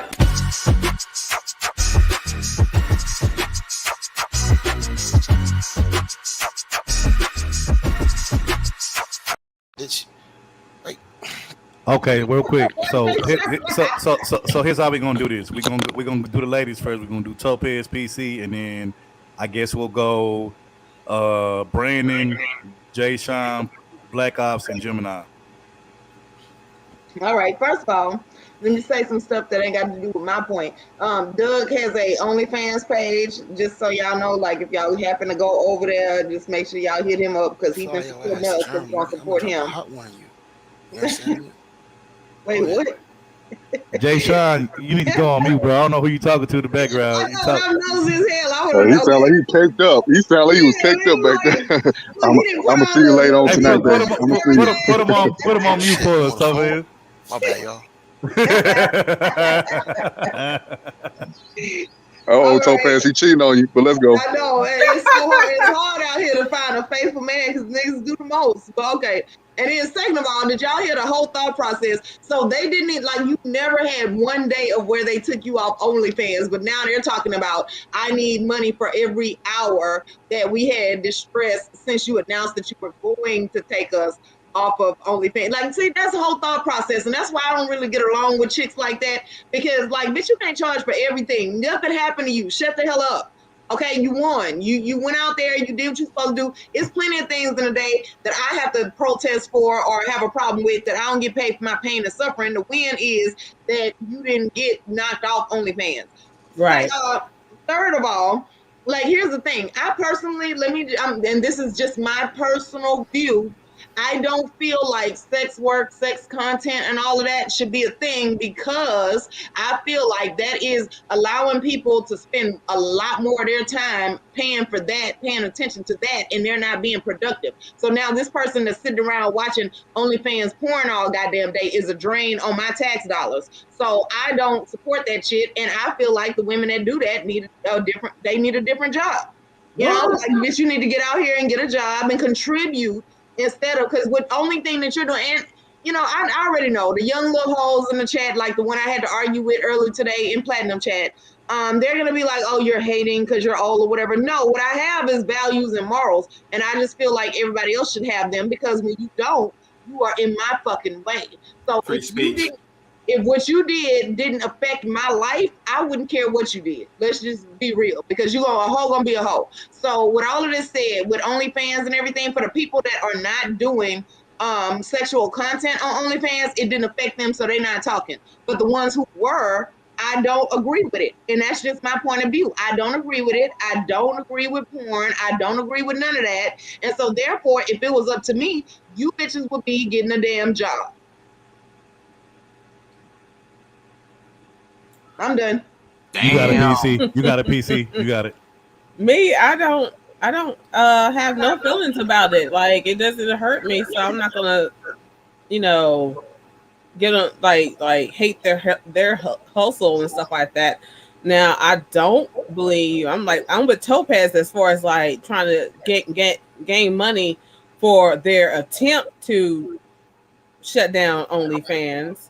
You know, that section of OnlyFans and stuff like that is like, you fix the problem before they shut it down, so you weren't affected. So how can you ask for funds? You know what I'm saying? Like, just continue doing what you're doing. Don't worry about that, because you did your little protest. You won the protest, and leave it at that. Right. All right, we got Jay Sean, you got it. Then we'll go Professor Black Ops. All right. First of all, I want to apologize. I was on the phone. That was fucked up. It's okay. Hey, the boy was getting in. I heard you, brother. You was fucked up, as in not anymore. You're right. So you was talking to Khadijah? You was talking to Khadijah? I wasn't talking to Khadijah for you. You tried that one time. It didn't work. He was on the phone. He was on the phone caking with Queen of the South. You know what I'm saying? Yeah, that sounds about right. Jay she was gonna purchase you, so I don't know. Like, I mean, I feel like you should. If you wasn't on the phone with her, you should have been. Hey, buying niggas around. I just had a flashback. It's 18. Oh yeah, I'm selling niggas. Jay Sean, hey, that boy Jay Sean was spitting at that Brooklyn verbal game. That's what he was spitting on the phone. Yeah, y'all heard him with the deep voice. He was like, "Nah, you know what I'm saying?" Like, I ain't all deep and shit. Y'all crazy, man. Hey, it's cool, bro. Do you pay? I ain't hate, bro, but you got it, bro. You got it. Hey, I got a twist on this OnlyFans thing, man. You know, look, you know, sex work it was the oldest profession, and it's going to be the last profession. You know what I mean? This shit ain't going nowhere as long as you got men who willing to pay. You know, men and women. Exactly. You know, when you got women willing to sell and men willing to pay, that profession's gonna pop. And now, shit, you got. I was out in the Netherlands. You had man whores out there. You know what I mean? Kind of like that fucking. What's that movie by Adam Sandler? The man whores and all that. It's real. You know, they up in that window too. Was it Deuce? Was it Deuce Bigelow? Deuce Bigelow, yeah, it wasn't Adam Bigelow. Sandler. It was the other Hey, motherfucker. Gigolo, yeah. Yeah. You know, they got man whores out here. So you know, look. What people do when they private life, I'm cool with it. One thing I appreciate about being in Europe is that the whole game out here is real. Amsterdam. But it's prostitution is legal in Germany too. You know what I mean? What they have over us is the discretion. So we do too much showcasing. You know what I mean? I don't have a problem with OnlyFans, because if that's what motherfuckers want to do, they want to be tricks. Let them be tricks. The money speaks for itself. That's not, you know, that's not on the women. That's on the men. So I don't want to sit here and pray for a company to do something we can do with a code of conduct ourselves. You see what I'm saying? So all the niggas I was praying for the fall of OnlyFans, I get it from a moral standpoint. You know what I mean? But at the end of the day, that's men holding that shit up. No, it's not that. This men holding it up, sis. The men are paying for it. And you know what? I'm gonna take it another way. I'm gonna take it in a whole nother direction. Y'all really gonna get mad at me for saying this. I give Rihanna, I found a newfound respect for Rihanna. All right? A chick like Rihanna knows she can go on OnlyFans and make $100 million, but she ain't doing it.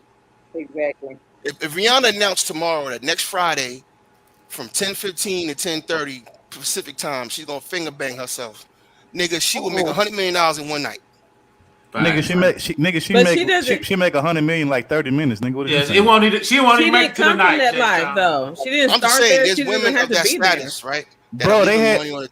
bro. My To your point point, is- not to cut you off, Jay Sean, but real, the point of what you're making right now with the Rihanna thing, you had the what's that chick name? She's like Bad Baddie, the little white crazy girl. the bad baby. Yeah, and she a little scrawny little white chick, not even that really good looking at all. Don't have nobody built like a adolescent preteen motherfucker, Like a stick.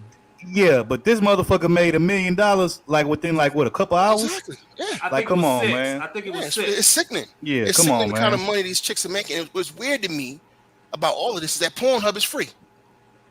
You know what I mean? That's what's fucking Facts. weird to me about it. You know what I mean? You know what I mean? Like, so No, but Jay Sean, hold on. I've heard people make that same argument, and you know what I would say to that, and you're right. I agree with you on that. But you know what's the difference? The difference is, see, Pornhub, you're watching like actual movies that's already been done in the past by people, by professionals and shit. But with the OnlyFans thing, you're actually interacting in time with that person, whoever the adult content creator is. So you're interacting with that person like while they're actually, you know, live and shit, you know, in that moment, in that time. So it's a different kind of dynamic. But I get what you're saying. The Pornhub shit is free, and you would think that niggas would go that route. But yeah, To a certain extent. yeah, I mean, to a certain but the extent, shit yeah, that's but on OnlyFans. Yeah. So It's they not want that always live. They want that live and personal interaction with that chick, whoever she is, whoever the content creator is. The way I look So, at OnlyFans, it's an evolution of the peep show. You know, back in the day, you know, Facts. 70s, early 80s, 25, 50 cent in the machine, fucking thing go up, chick, you know, sits there naked, playing with shit for 2 minutes, and then goes back down until you put some more money in the machine. All right. So it's kind of like the dryer for those who went to the laundromat back in the day. You keep their own 25 cent and keep the motherfucker turning. That's what it is. It's a fucking peep show. yeah, it's the And then- modernized technology So, look, my version of thing that. is this, Yeah. man. I would never want my daughter doing this shit. You know what I'm saying? You know, Right. you know, for just on a moral standpoint, I don't think, you know, it's a good look. But the amounts of money that's being made on this shit to me is horrendous. You know, and the But men you got are to paying think. for it.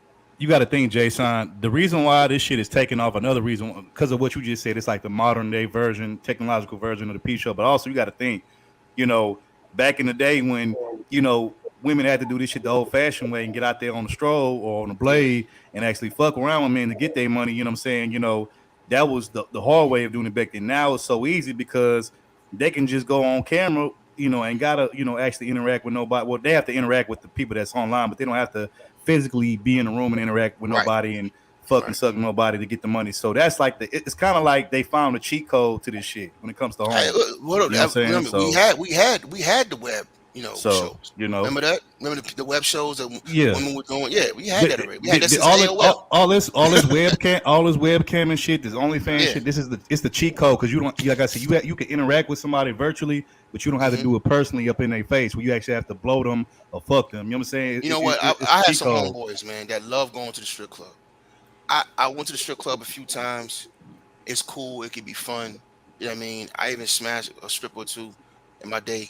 But I'd rather go to the regular club and pull a regular chick and go home with a regular chick that night and fuck a regular chick for real. That's just me. Yeah, but You know see, what I mean? No, but that's see, just me. You know what I mean? No, I But- agree. I agree. I'm old school with you like that. I got that old school same mentality. But here's the thing, bro. In this new day and age, a lot of these niggas don't have the courage and the guts to actually walk up on a woman and real, bro. You know what's the saddest shit I ever seen in my life? I remember one time, and I had decided to, you know, after long long week of working, you know, on a Friday, I decided to take myself to a real nice steak restaurant. You know, it was just me by myself, just chilling, having a Hold nice up, little time out, steak. Dred. You never been to a club? Then nigga said, "What's a regular woman?" yeah, this day and age, That I nigga feel crazy. you, bro. I Shout out feel you, to Dred's, but man. Dred's be trolling. But Yeah, yeah, Dred's. but so I went to this, you know, this little steak joint, right? And I'm sitting there having my steak and you know, having me some drinks and shit, chilling.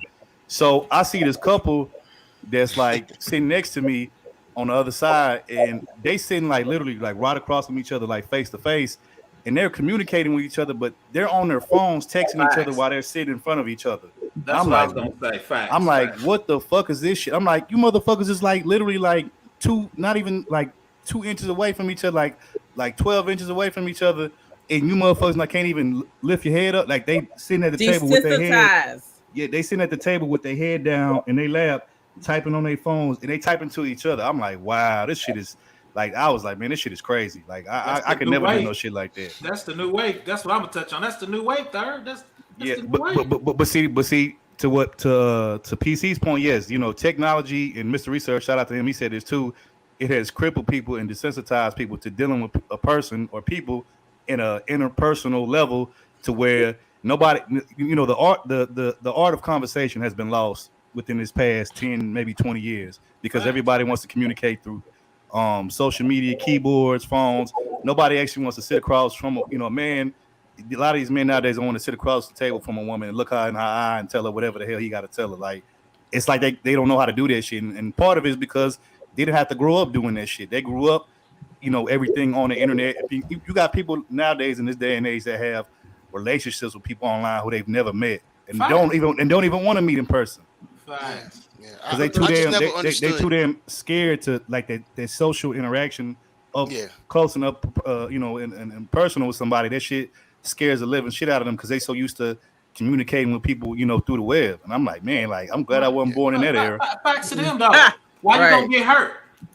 So I'm gonna let Jay Sean finish. But why I want to try to walk up to Topaz 5'9" all skinny with my fat ass? She's just gonna tell me no to my face. It hurts less if I text it to her, man. Wait a minute. That's hilarious. No, I just want to know why am I? Because if you look at this chat, first of all, Brandon Hayden did Omega Dreads. I don't know what the hell he talking about. It was like Mars and then Nectar. I don't really know. And then Doug, I mean, I ain't much do nothing to y'all. I'm up here chilling and just, you know, contributing to the conversation, being a good woman, and then this happened. Facts. I had to put you in there though. But Jay Sean to Jay Sean. Jay Sean's a real player. Third's a real player. Bitcoin. Young dudes I teach, they don't walk up to females. I can just swipe left and right. I don't have to get my feelings hurt. If she like me, she don't match me. I don't have to talk to her. Here's the thing. Hey, If she Pete, match me, I'm good. Hey, Professor Ops, here's the thing with me.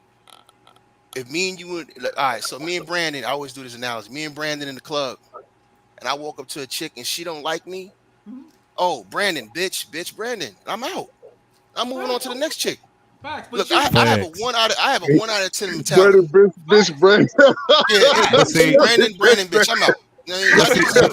But see, here's the thing though. This is why, you know, a lot of like these new age type of dudes, you know, they want to shit on the concept of, you know, mouthpiece or swag. Which, let's be real.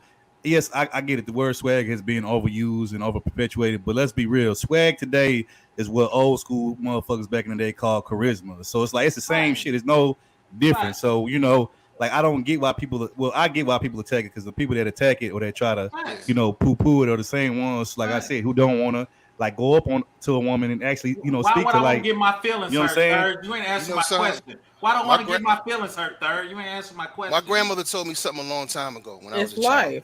My grandmother told me when I was a young player, right? She showed me struggling out there in the yard, talking to young girls on the block. And my grandmother told me, she said, baby, there's something you can always say to make a girl melt. There's something you can say at any time to intrigue a woman's mind. You just gonna have to figure that out. You know what I mean? My grandmother told me that. Yeah, but that So was she set me off. 32 years So old. she set me off on a path. You know what I mean? A path of dominance. She put the battery in my back. You know what I'm saying? So if I see a woman I like, I go talk to her. You know what I mean? Now I would say this though. If you don't want to be bothered with that, then just pay for the booty. I never understood paying for strippers or peep shows. I don't get that part. You paying for something you don't touch. I don't get that part. But if you want to go get a prostitute, I'm not mad at that neither. There's men out there who are stressed out. They busy. They ain't got time for the bullshit. They go talk to a man. You know what I like. Let me do what I do. You meet up, whatever, hotel, your crib, whatever you want to do, how you want to do it. You know what I mean? And have your fun. And you pay the bitch to leave. I get it. You know what I mean? Now me personally, I like talking to women. You know what I mean? I know I'm not gonna fuck them all, but I'm gonna fuck some. But see, that's the thing. You know what I mean? That's just my mentality. This new age, they want to get just straight to the fucking right away, and they don't want to. That shit's humane. Ain't goddamn shit. Fucking animal. And what I try to stress to them is that, bruh, at the end of the day, like, you know, like I said, the art of the conversation, you know, that old school saying that old folks used to use, their conversation rules of the nation. Like, they didn't grow up during that time period hearing that, you know, and implementing that, so they don't understand that concept. But what I try to get them to understand is, bro, if you just be yourself, and if you have somewhat type of good soft skills about you, conversational skills about you, Like if a woman's really rocking with you, feeling with you, she even if you know you may not be the coolest, flyest cat in the world, if she fucks with you just because she like you for whatever reason, she'll fuck with you. But you gotta open up your mouth, bro. You can't just sit there and look at her like, like that's not gonna work, bro. Like it's not gonna work. That's not correct, man. The reason why I'm telling you, Jay Sean Third and Bitcoin, y'all select dudes, man. It's easy when you 6 foot, you on a basketball team. But here's the thing. Here's the thing. Here's the thing. Look, that may be true to a degree, and here's why I say to a degree because here's the thing. I'm select to certain women, and then I'm non-select to certain women. And what I mean by that is, wait, somebody got an echo. But what I mean by that is this: even somebody like me who, you know, hasn't had that many issues dealing with women or getting women, right? You know, I've had women, I've been turned down. I'm not gonna even sit up here in front, act like every single woman I pulled up on and try like, no, I've had women tell me, oh, you know, you a pretty ass nigga. I don't deal with pretty niggas. You know, I like rough around the edges looking at niggas. Or you know, I don't deal with red niggas. You red. I like dark skinned niggas. Or you too clean cut. I like my niggas a little bit rough, rugged looking. Like I've had, man. I've had different women tell me all kind of different shit. So, but my thing is, I'm like, okay, cool. Like, I'm not tripping about it. I'm not gonna turn around and call you a bitch because you didn't choose up on me. Because the type of nigga that I am, I want the woman that wants me. I don't want a woman that don't want me, and I don't want to feel like. Excuse me, I don't want to feel like a woman settled for me. You know what I'm saying? Right. So if if I'm not her type, or if I'm not, you know, what she's used to dealing with, then hey, it's cool. Go find what you're looking for. You know, more power to. I hope you find what you're looking for, because I'm definitely gonna find what I'm looking for. So that's just how I feel about it. I'm gonna interrupt you. Your biggest problem was the bitches said you look too cute and you were too soft. Non-select niggas wish they had that problem. That's your biggest problem, Third, with the honey.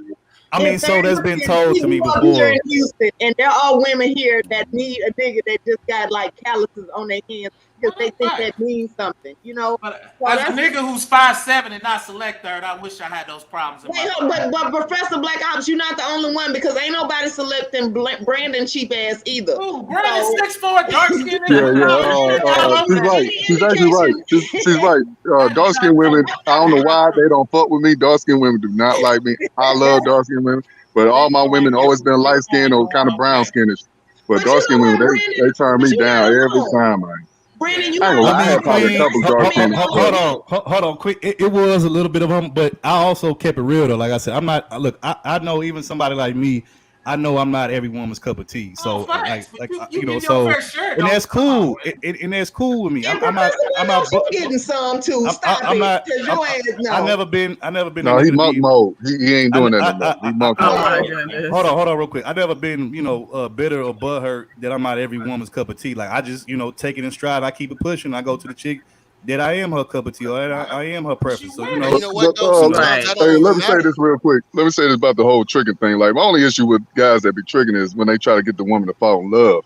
Like if you want some just, you know, wham bam, just meet up at the night hotel and do your thing. Hey, I understand that, man. But you want some, I want to love this woman. I want to change this woman, like on some Quavo type of thing like these rappers be doing, and then you get played at the end. Man, that's why won't you love me? I gave you every one of my money. I gave you all my pride and my dignity. Why won't you love me? Yeah, so that's I have the issue with that. But as far as like, you know, non-select, like I was saying, man, dark skinned women really didn't choose up on me. You know, light skinned women for some reason always dealt with me.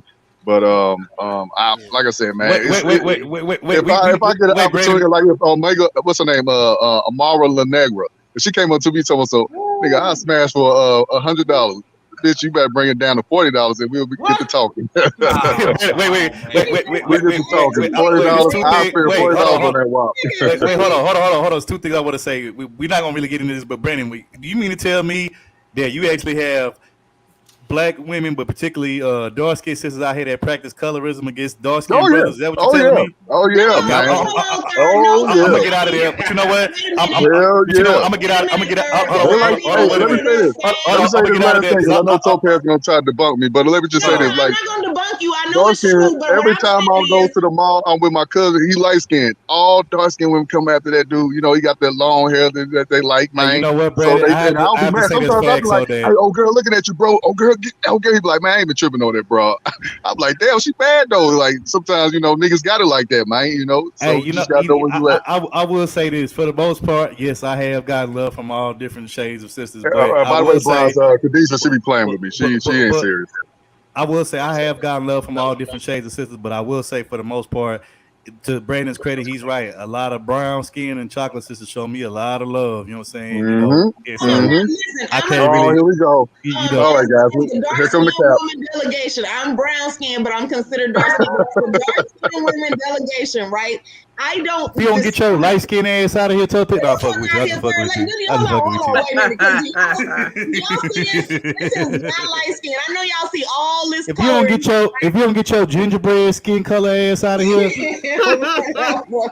Whatever. So listen, you know who likes me? Like, you know how hard it is for me to get the attention of a dark skinned man? They never talk to me. Everybody that tries to talk to me is always like You capping. skin. When You I see get a dark Professor skinned Black man, Ops down here. I'm like, Professor oh Black yeah, Ops you know, down I'm here there, shooting I'm shots. trying. Topaz got the What he skin say? tone. Topaz got the skin tone of a gingerbread cookie, and PC got the skin tone of a golden graham. You see what I'm saying? But okay, but PC, you here, you in the same city. What do people call you, light or dark? They don't call me anything.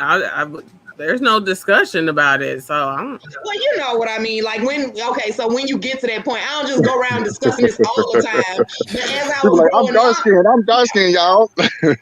I am a dark skinned woman, and guess what? And I No, like you're my not. skin You're color. not. I am over it. I don't need to worry about trying to be light skinned. I don't care. I like my color because it's still rare. I There's not a believe lot of Topaz introduced herself like this. I am a dark skinned, educated woman. And I want real quick. Let's wrap this up. Yeah, let's go to the next topic. But before we do, I want to say one last thing on this topic. So here's the thing. Just like I was saying, I'm not every chick's cup of tea, which I know that, and I'm perfectly fine with that. Like, I'm gonna just use my sis Topaz as an example, right? Topaz, she's a taller woman. You know, she's about 5'10", right? Yeah, 5'10". Oh, okay, so that's you above average height for the average woman, right? So I'm pretty sure you've had dudes out there, quote unquote, pass you up or not want to mess with you because they don't really like tall women. They like shorter, small women. You know what I'm saying? Exactly. So, you know, so tall women in every guy's preference. Some niggas out here actually like tall women, some don't. I mean, you know, whatever floats your boat, I guess. You know what I'm saying? Can I say one last thing before you move on to the next yeah, thing? you got it. Yeah, you got I just want to say this real quick. You know, everybody is not everybody's cup of tea. You know what I mean? But even in that, there's still margins and, you know, and gray areas. You know what I mean? For like, PC might have a hard stop with a brother like me. She's like, I don't want you. Wait, my bad, Jay Sean. Queen herself said light skinned man and dark skinned boy, third one. Yeah, I saw That's that. crazy as hell. That's fucked up. That's fucked up, third world. I need you to handle that. That's crazy. Matter of fact, I got you covered. Let me say this. So PC might not like me. She like, you know what, Jay Sean, you cool, but you ain't my cup of tea. But a chick like Queen of the South, you know, like you mean Jay Sean, you pimpish, you did it, but she going. Stop going. I get her ass. She going. Facts. She going. I don't even like this nigga Jay Sean, but she going. Yeah, listen, Sometimes it be Jason, that we can do a stream on that if you want to, because I can get into the thought process behind that. But you're right, it does. That does happen. They don't like you, but they drawn, and I can tell you why. In case y'all want to know, hit that Cash App though. Yeah, I know why she going too. Okay, well, we I don't know what color skin you are, Topaz, because you put different pictures up, man. But you know, I told you she gingerbread. She gingerbread cookies. She gingerbread cookies.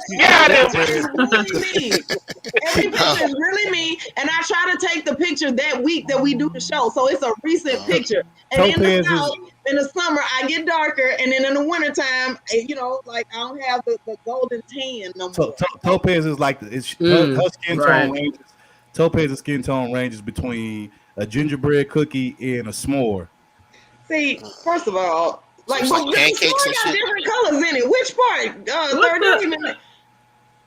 Snuggles would like for you to cam up. Snuggles would like the cam up request. So. Hey, okay, so hold on, I hit the wrong button. So this is my skin color, Snuggles. This is me. right Yeah, here today. How tall are moving you, around. How tall is you look Topaz? like you like a chick I'm about 5'10". 5'10". Yeah. 6 foot. Oh, she Really, regular. Professor C, that right there. Stop acting. Stop being this person. Stop listening to Brandon so much. No, All Topaz, right. you know what you look like? I take the gingerbread man. You look like a golden graham teddy bear cookie. That's what you look like. Golden graham teddy bear cookie. Mama long legs over there. I don't really know what y'all want me to do with that. Like what? You and Snuggles, you and Snuggles might actually be related because you know she's a Snuggles bear, you're a golden graham bear, so I might actually be related. So, you know. We are in the same place, so you know the sun. This is what the sun does to you in Texas. So if you want to be goldeny, if you want to be brown and goldeny, you need to come move to Texas. But not everybody, because there's too many of y'all here already. Mm-hmm. Goldeny, that's a word. And then Queen of the South, yeah, they got sunflowers. I got sunflowers on there because it's yellow and black women look good in yellow. Oh, here we go. Spa talk. All right, sir. Let's go to the next. Yeah. Okay, we go. See, you should stop being such a hater. Don't be a hater your whole life, Brandon. Take a vacation every now and then. He got that Chick-fil-A lemonade colored nails. You know what I'm saying? But Okay, so look at this question that Snuggle said. She said, "Do I have light shade?" No, the light is over there in the kitchen. This is like just the computer light. It's just. There's no actual light. We can go to the next topic though, because Yeah. we've been on this for too long. So for the next topic, actually, this is an interesting one, and it kind of has somewhat to do with OnlyFans. Well, put it to you like this way: just like OnlyFans has hoes on there, this next topic has hoes involved in it as well. So go ahead, type it. Right, and then PC, what you're sharing, is it related to this topic or the next one? The one that. Third said teddygrams, so I found some teddygrams. Oh yeah, so this quick. So this is the color that Third is saying. Like That's Topaz right there. And you know what? That might actually be PC too. That look like Snuggles. Look like Snuggles. Brandon, you ain't shit. It really do. So Snuggles, see what I'm saying? You've been drug into this PC, too. you ain't shit for this, PC. This the color y'all say for real. I'm way darker than that. Okay. Hell no, that's you right there. I'll give you that. You might. Well, be they come in different colors. Yeah, they come in different colors. You might be the honey one. Yeah, try the honey one. Go click on the honey one. That was the honey one. I don't know. Okay, you know what? No, Topaz, click on the cinnamon. Yeah, you're the cinnamon one, Topaz. Click on the cinnamon one. That's you. Yeah, I think this might be the cinnamon one. It doesn't actually That's a little say. too dark. That's a little bit too dark though. I think it's a little too dark. What the hell? Yeah, what this kid doing in there? Right. Get out of there. Get out of there. Whatever. You know what? I don't have to put up with this. So, all right, that's enough, PC. We gonna move on. Yeah, so for the record, was looking at little kids. Yeah, no, right? Little naked white kids with glasses. Come on now. we got other stuff to do. This next topic actually has hoes involved in it, and it has hoes that's right around the corner from a naval base. Interestingly, oh Lord, sailors and loose women. Yeah, Here so we let's go. go ahead and get into that. Hey, didn't something else happen at the San Diego Naval Base recently? Street Naval Station. Not sure, but we'll see what's going to happen right here. Welcome back. I'm Jesse Pagan. I'm Carlo Cicchetto. As News 8's David Goffredson reports, women working the street and Johns appear to be operating at all hours, even in daylight. And we do want to warn you, this story does contain mature subject They matter. represent mode. Bullshit, you hater. This part of the town just isn't America's finest city. Why her booty so high? Shot on El Cajon Boulevard in the 1980s, but it's happening Fair use. now. In Barrio Logan along Dalbergia Street. That's all you, Professor Black Ops. From 32nd Street Naval Station. Prostitution in broad daylight. Women flagging down cars, talking to Johns, getting inside, and driving away. Every day, girls back and forth. Guys come and pick up all the time. Nearby business owners say they've seen it all, including all-out brawls in the street and lewd acts in public. You see people having sex here on the street, and you cannot do much. You say, oh my gosh, again? San Diego police are certainly aware of the activity. Take a look at this cell phone video. Where a woman gets into a car right before a police cruiser pulls up behind her. The man in the car sees the officers, and it doesn't take long for the woman to hop out of the car and walk away. There's no respect for people driving cars. Like if you're coming down the street, they will block your way. There you go, Brandon. That's you right there, bro. You got it. He says customers have refused to come into his business because of prostitution activity on the street. They have certain people. And there go the real issue he have. Afternoon. I know that sounds like it can't be true, but it is absolutely true. The acting lieutenant of the San Diego Police Vice Unit told News 8, officers have issued several misdemeanor citations in the area as part of a 3-month operation aimed at cleaning up the neighborhood. But it doesn't appear to be working. They say they can't do anything unless they catch them in the act. That's just the old story. News 8 approached one of the women on the street, but she did not want to be interviewed. You have anything to say? I work at Channel 8. Why the did you follow me? We're doing a story. Get your camera off me. Right, Lou? I mean, there's other reasons. She said, "Get your fucking camera off me." Coming from naval-based San Diego, right across Main Street. And the problem seems to get worse on military paydays. I heard they're charging like $150, $100. Gee, I wonder. Queen of the South, you ain't shit. I swear you been cutting up in the The chat. solicitation of prostitution is a There you go. There you go, Brandon. That's your type right there. justice. There you go. And quote, the Navy conducts mandatory Bullshit. annual training for every sailor on the significant risk. If you don't stop playing with Khadijah, I hope that's all the chicks you get from now on. They all look like that. Participate in such activities. But consequences aside, business on the street. Is this a city of Houston or what? Now it's that San looks a Diego. little bit closer to St. Louis than it do Nah, Houston. this San Diego, bro. San Diego. In Houston, the ass will look a little bit better than that. Sorry. Since 2019. Facts. Allegedly. She is now encouraging Hater. business owners and residents to contact her office as she is working with police to address this public safety risk. Oh, On when y'all Main finish, Street, let me drop David some Goffin game on this reporting. political game. Okay, go ahead. Yeah, let you brother be some Mr. Research get in this one, man. I gotta hear from him. West Coast player. He in Cali, so he know what the deal is. You got him, Mr. Research. And I'm gonna tell you, Mr. Research fell off and somehow came back and added himself. So I know what he's gonna say about to be fired. I didn't even have to click him back on the stream. He just appeared back. So go ahead, Mr. Research. All right, so full disclosure, yeah, I sold some dope and I did pimp some girls. So Yeah, we know. let me Allegedly. tell you, it doesn't matter. It doesn't matter. Let me tell you what's really going on politically. The jails are built for men. The holding tank for the women, and any woman that's ever been to a holding tank knows this, it is 1/5 of the entire jail. So picture this. Even if I arrest 15 girls, I gotta catch and release because I ain't got nowhere to put them. Because 1/5 of the jail is already occupied with other female criminals with more severe situations.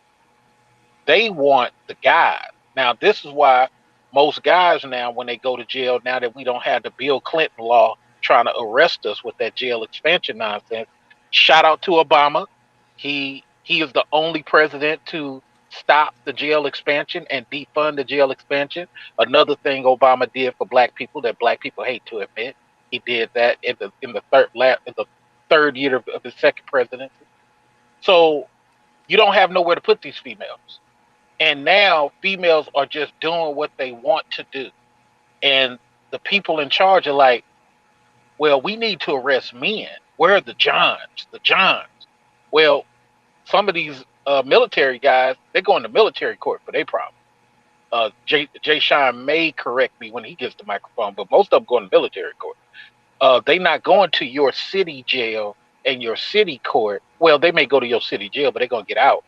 They're going to deal with they're under UCMJ. They get dealt with right. So you're not going to get the revenue in taking a soldier to jail. And that's what the city cops want. City cops want to arrest people so they can get the jail revenue and then have them go through the city court or the county court and get that revenue. Well, Damn, Mr. Research, you lost, you know what I'm saying, you lost signal. You bored out. You got a PC. Another Research, another try to reason come back if you why can.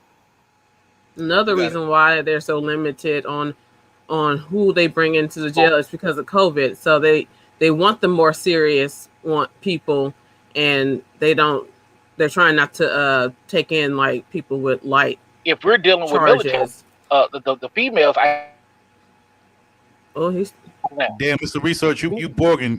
We Hey, lost a lot of just drop it down and bring it back up. Just drop it down and bring it back up. Yeah. You might have to go back out, come back in. Okay. Yeah. You got a piece of it. I could never. Damn, he came back like quick. if I was Yo, quick. Mr. Research, you good? Your connection good? Mr. Research. You're on mute, bro. No. Y'all go here, rock out. Okay. You got a piece. You got it. My bad.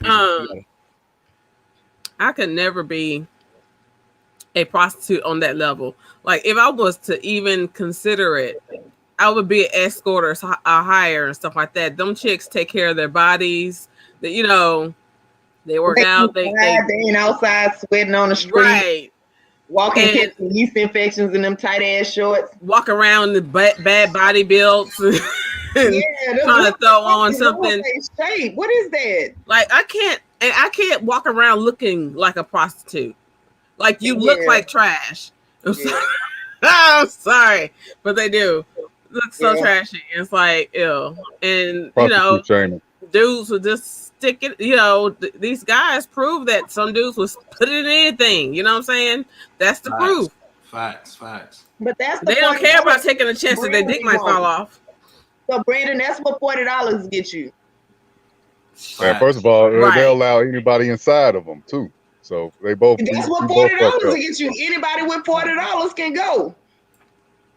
You and that's sad that you have sex with a man for $40. It really is. It really is sad, which is why you get the pushback you get. And speaking of, and then when they go to jail, they only got pennies. Go ahead, PC. My bad. No, I'm saying like I used to work in law enforcement, and when they come in the jails and stuff like that, they would only have pennies. But they caught them, you know what I'm saying, in the act of being solicited and stuff like that. But when they come in, they got change.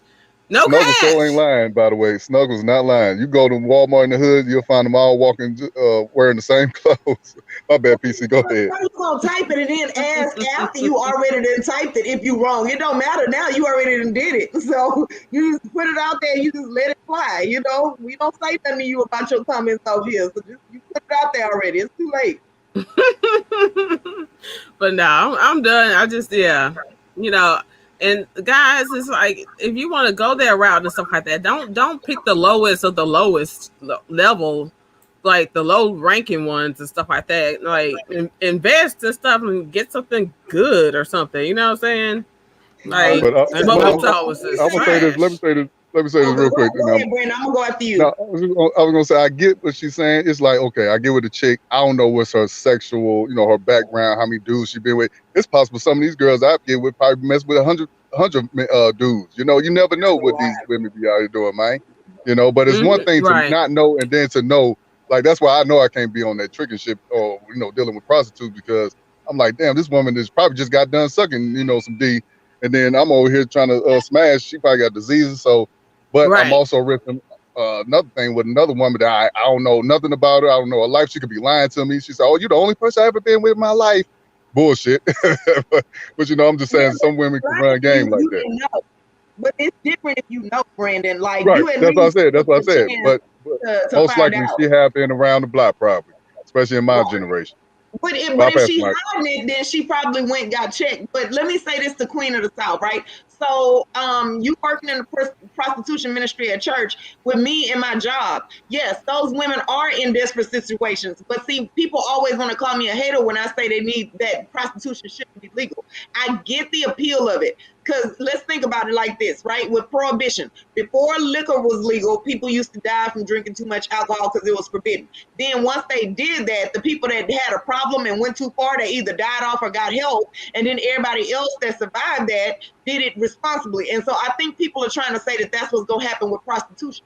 But the problem is there are other things that kill you in prostitution. And second of all, if those women are in desperate situations, which they are, these are women who, like, they probably don't have a whole lot of skill. You know, like when you work with Medicaid clients, they don't have a whole lot of skill or education. You know, they are limited in options to get money. So this is a thing that always sells. So I feel like if it's legal, people are going to tell them that they need to turn to that and not put together programs to help them with other stuff like job programs. If we legalize prostitution, my biggest fear is that people are going to say, no, we don't need to help them get no jobs. They can go out there and sell sex. It's legal. It's not like they're going to jail no more. And so therefore, that's what I don't want to happen. It's going to make those women in desperate situations, people are going to feel like, well, oh, what, you think you too good to turn to that? Whereas now, while it's illegal, people are like, okay, I get it. You don't want to go to jail. You have kids. You got to stay out. Like, it's a good thing that they're not doing it for their freedom right now. But if it's legal, then people are going to say, well, your freedom ain't at stake. You just feel like you too good.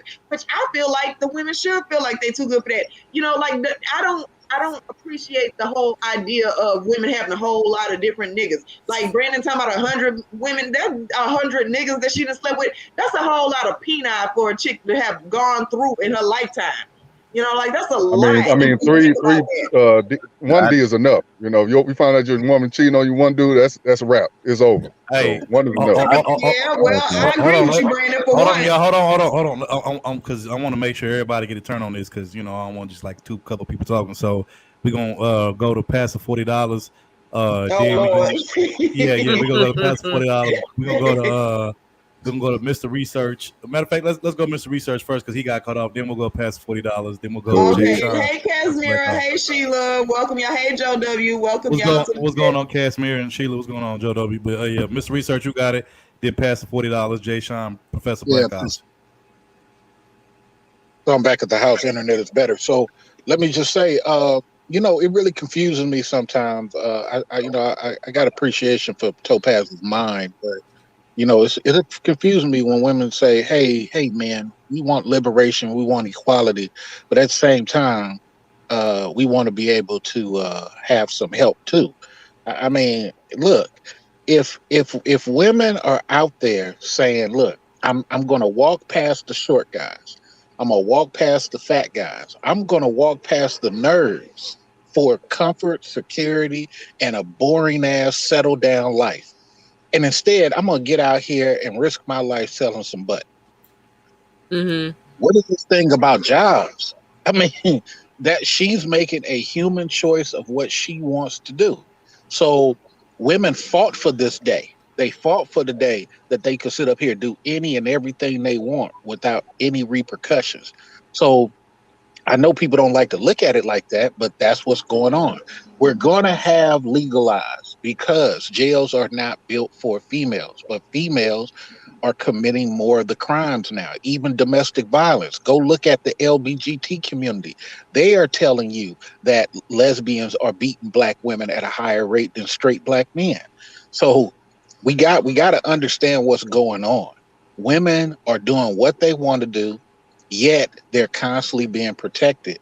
And the other part I was going to say about the whole pimp thing, women are pimping women now. Ain't no gold tooth dude with the with the Cadillac and high heels no more. But guess what? She ain't getting arrested. You forgot the feather. You forgot the hat with the feather on it. You forgot the hat with the feather on it. Right, none of that. They ain't got none of that green suit, none of that. When I was in Atlanta '98, man, I literally Gators too. with the goldfish in the bottom of the hill. You know, that dude doesn't exist no more. They got women. I remember '98. I hit '98. Man, they had 36-year-old women pimping 12-year-old girls, and police act like they don't see nothing. Talk about it. Let's talk about it. Let's talk about it. It was amazing. But I don't see no feminist people going up to say you women ain't right. They waiting for a man to be the victim. They waiting for a man that they can lock up, and that's really what the problem is. So basically, what you're saying, Mr. Research, is it's okay for other WAP to pimp out other WAP, but not other P to pimp out other WAP. That's what you're basically saying. Yeah, and that's why they got that news thing. Oh, it's an epidemic, but we don't know what to do because we can't lock them up. We don't have the space, and they're women. We don't want to do that. Where's the man at? Isn't there a man? So they're looking for somebody.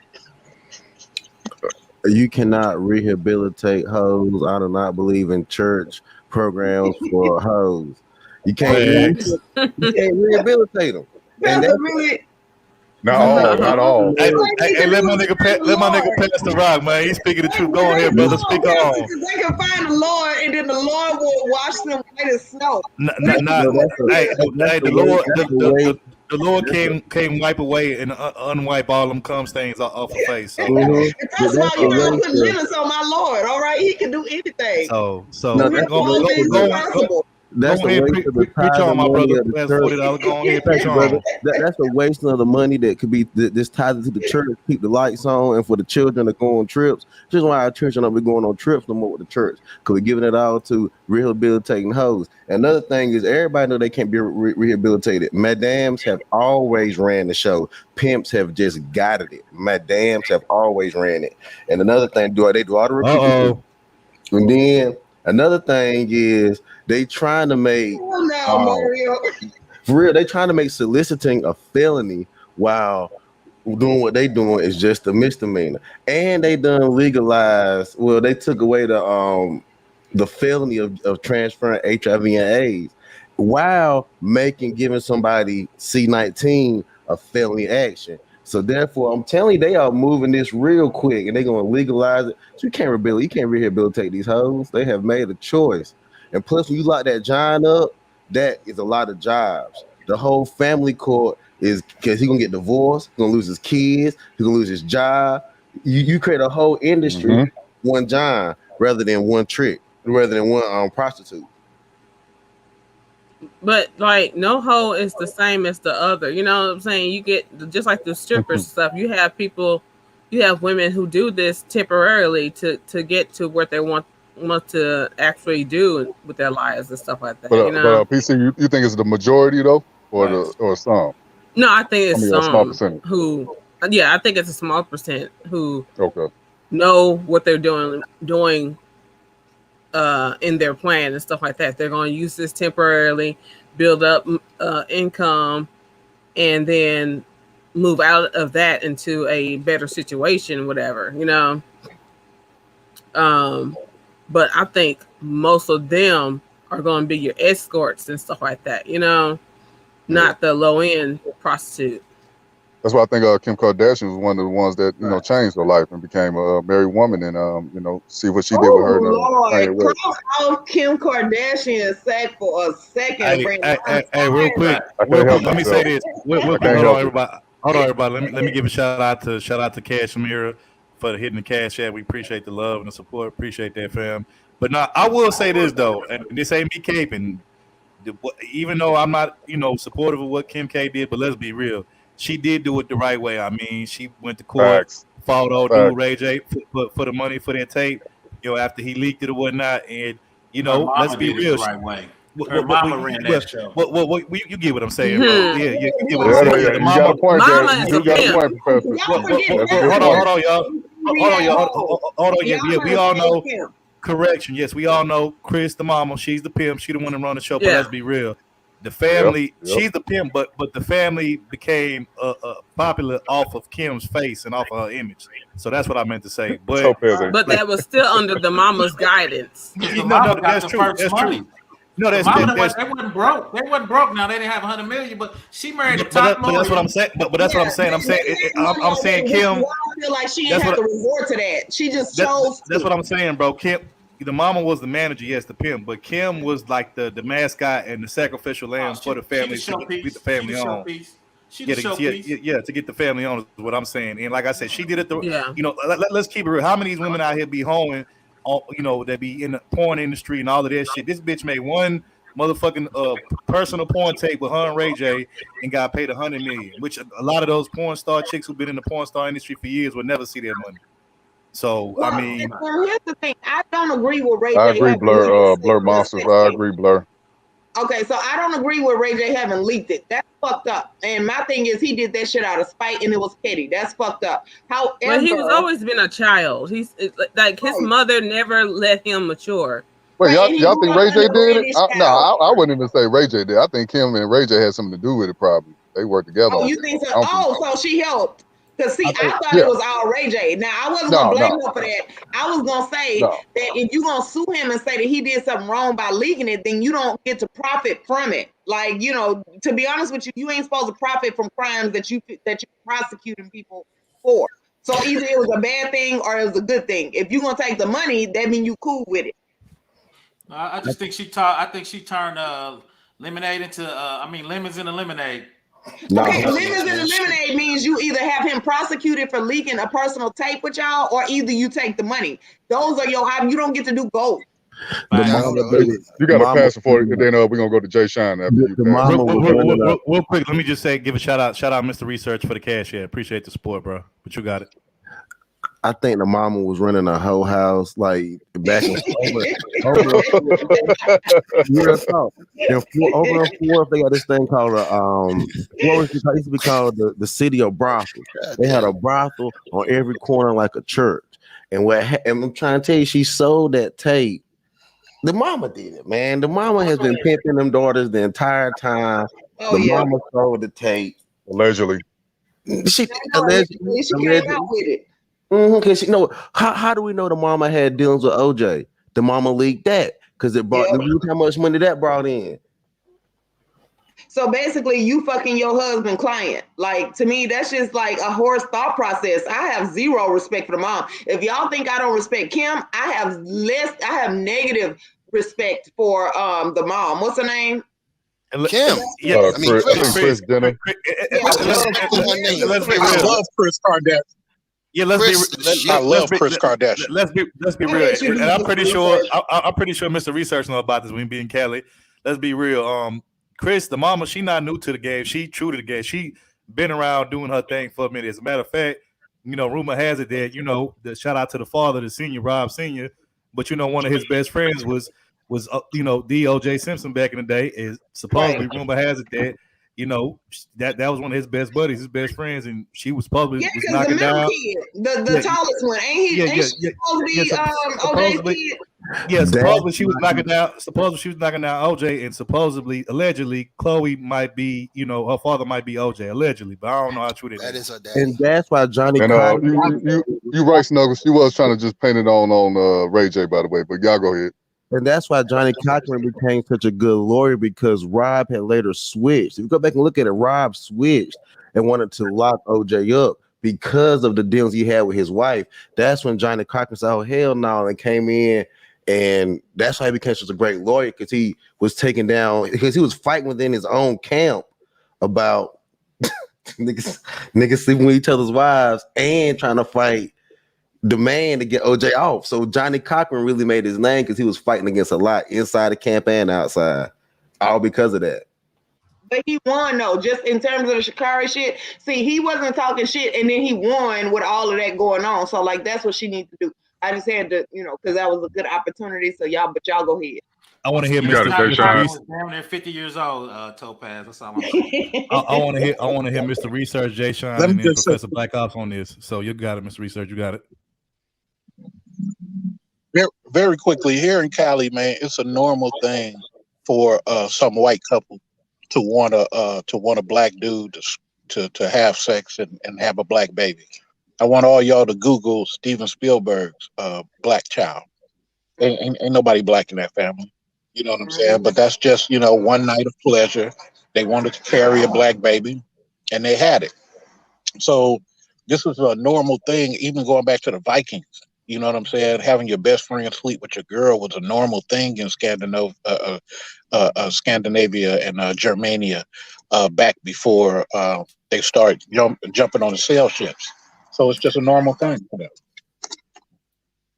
You know what? I was watching like Netflix, and apparently there's a lot of movies where they're casting black people as some of these traditionally thought of as white characters. And so when you read like the little Reddit articles about the arguments that happen between the directors and all of that, like that's a real thought process. Like the people in Hollywood are really like, we need to start putting more black people in prominent positions, because people were going after them trying to get black kids because they felt like they were more stronger and athletic. So like that was there's lots of people who are studying that now. So that's the thing that they're trying to put in the forefront now. Yeah. Okay, let's go. Jay Sean and then Professor Black Ops. Look, I just want to say we need more pimps like Chris in the world. We need more madams. No, we don't need no more madams, Jay No, Sean. Where you going with this? what she is. Not a pimp, because that demonized the man. Call her exactly what she is. A madam, yeah. Look, man, we need I more mean, we pimps can't really back say in that the about game. somebody pimping out their own kids. I wouldn't give her that title. Thank It you happens for every deserves something goddamn else. day. It's talking sense. It happens every day in America. I don't know why. Yeah, true. You surprised? Brandon, I'm They with need Jay their Sean. She's earlobes a sewn madam. together. No, that's not Yeah. cute. Look, as a child advocate, I'm never gonna act like that shit is cool or Yeah. okay to do. You know it's bad when me and Topaz agree, but yeah. I know, It's right? not, That well, it's means not life, about that what mean you. the It's world not is about going what to you. hell because you know. No one's acting me and like it's Brandon. cool. We talking about what it is. I'm not gonna act like this shit don't happen. You got motherfucking parents selling their kids to Hollywood to get their kids on. All right. Shout out to Drew Barrymore. Her parents sold her to Hollywood. For those who don't know. Man, you got Yeah. Now, if you want to say human trafficking, I'll give it that title on some human That's trafficking. exactly what it parents, is. their parents It's all child in. trafficking. Thank you, Brandon. Good job. Okay. We need more pimps in the world, because after that video you showed, these hoes ain't kept. I don't know what the fuck is walking around San Diego. Yep. You know what I'm saying? I just know the pimping need to be back in the game, because these hoes look tired. They look horrible. You know what I mean? I don't know what the fuck is going What they call them? on. They some renegades. Them some renegade bitches, man. Wait, I mean, Jason, that's what I heard. I don't know. you need to see the video? That's what I heard from other people. Wait, hold on, Jay Sean. You need to see the video again so you can see what's walking around No, San thank you. Diego. No, thank you. I gotta I'm eat gonna play, breakfast. in the hold on, morning. I'm gonna play it real quick. No, I gotta eat No, breakfast. that's all right. That's all right. We cool. We good. That shit look like it stink too. Yeah. See, You know, you it know- look like it stank. That's See, what it the do. women Smell gonna them keep hoes from here. I'm winning. in Germany. I can smell them hoes from here. At the gay time, they're gonna keep winning when they be coming up with things like momager. And then, like, what's a momager? She was a Yeah, man. that's no, hell no. Because women can change the names of the things they do. You got stuff like Madam Secretary. You ain't never had no pimp secretary at the White House. We got Madam Secretary. They get to change their names in the good shit while we get thrown in jail. Well, see, that's why y'all need to support me and cash at me more often, because see, I'm out here telling women that we don't want that tied up with what we doing. But I don't get no support from y'all. And if I don't have a army of the willing men ready to date these chicks when I rehab them, then they like, why should I listen to y'all? So what I'm gonna put together is I'm gonna put together like a matchmaking service. I'm gonna have men that are at the ready. So once these women have gone through my rehab facility training, they're gonna be ready and amazing wives, and they're gonna sit the hell down and be good moms. And then y'all just pay me 10% of everything that you pay her. Topaz, you can't rewind the miles on them coochies, okay?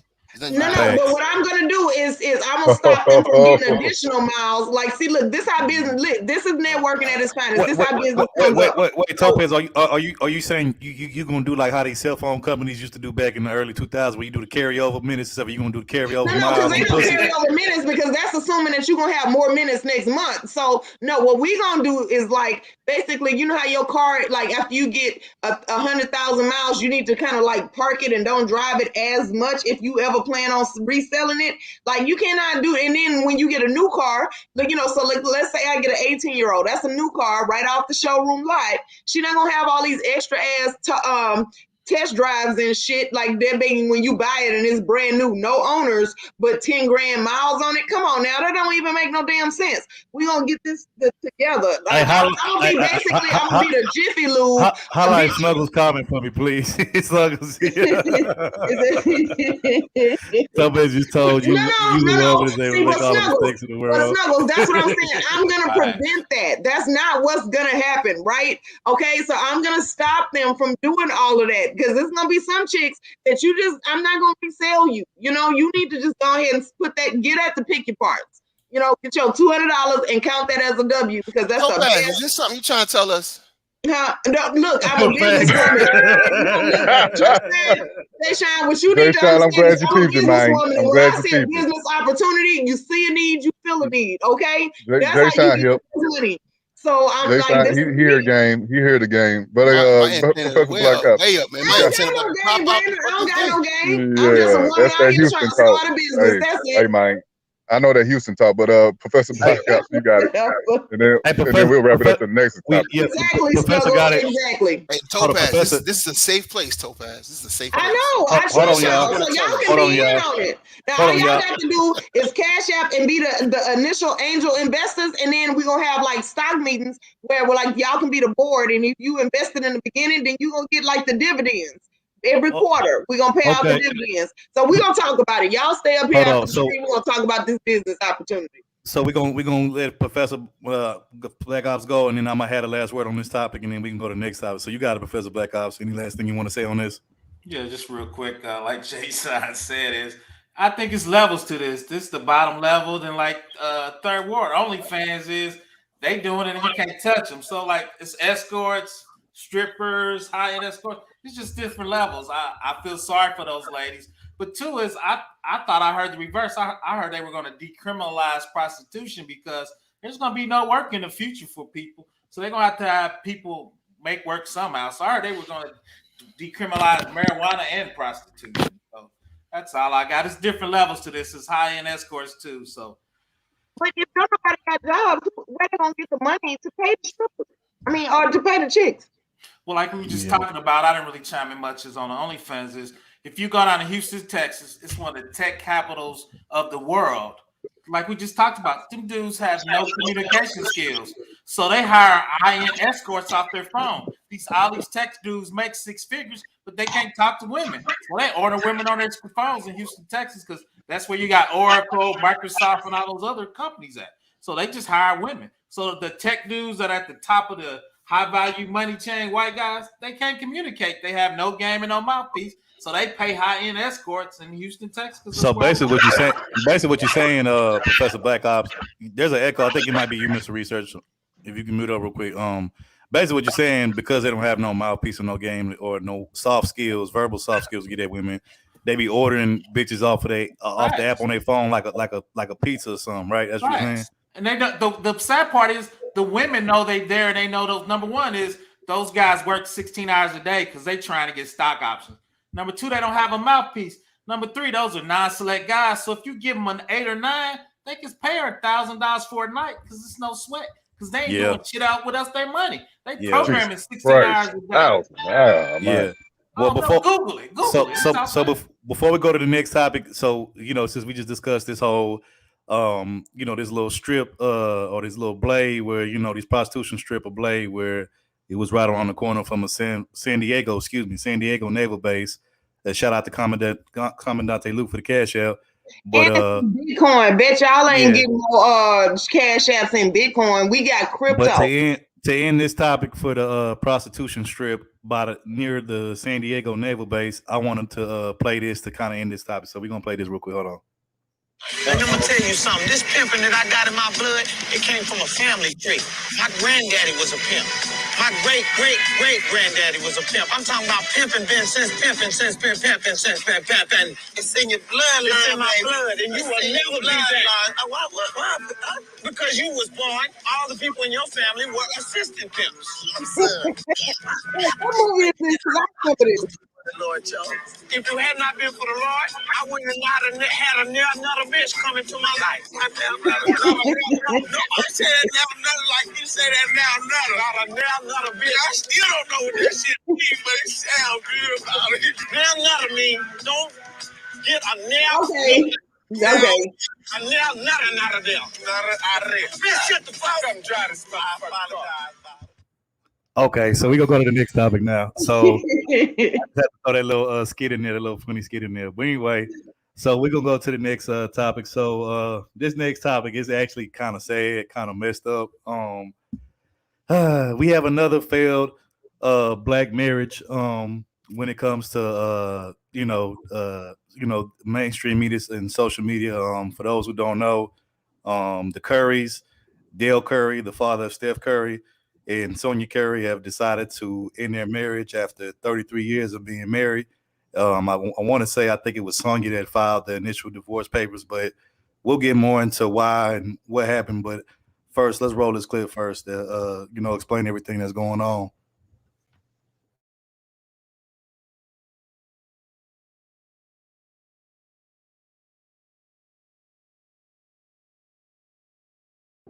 Shocking the sports world, Golden State Warriors NBA superstar Steph Curry's mother filed for divorce from father Del Curry back in June, TMZ reported August 24th. Though a court official only told the outlet at the time that the divorce process was still ongoing, court documents obtained by TMZ later that day reveal she cited marital misconduct on Del's part when she made the filing in North Carolina on June 14th. With both their sons being high-profile NBA players, Sonia and Del had staked a place in fans' hearts by constantly appearing courtside supporting both sons' games. Things are more confrontational as details of the divorce become more public. Both Sonia and Del have now accused the other of extramarital affairs in separate divorce filings. While Sonia's initial June 14th filing only vaguely accused Del of marital misconduct, Del's own filing, in kind, painted a different narrative of where their union went wrong, accusing Sonia of multiple acts of illicit sexual misconduct, including cheating with ex-New England Patriots player Steven Johnson. Per TMZ, Del alleged that since Sonia was cohabitating with another man, he should be exempt from paying her alimony. Sonia didn't restrain herself in her comeback, now making explicit that Del's previously alleged marital misconduct consisted of acts of infidelity with several women throughout the course of their marriage, which per TMZ lasted from 1988 to, according to Sonia, March 2020. The former Mrs. Curry also maintained that although she was dating, she lived on her own due to Del booting her from their house. Sonia claimed it was only out of one final act of trying to protect Del and family from possible public exposure and scrutiny that she didn't open up more explicitly prior. However, Twitter seems heavily on Del's side, with one Twitter user musing,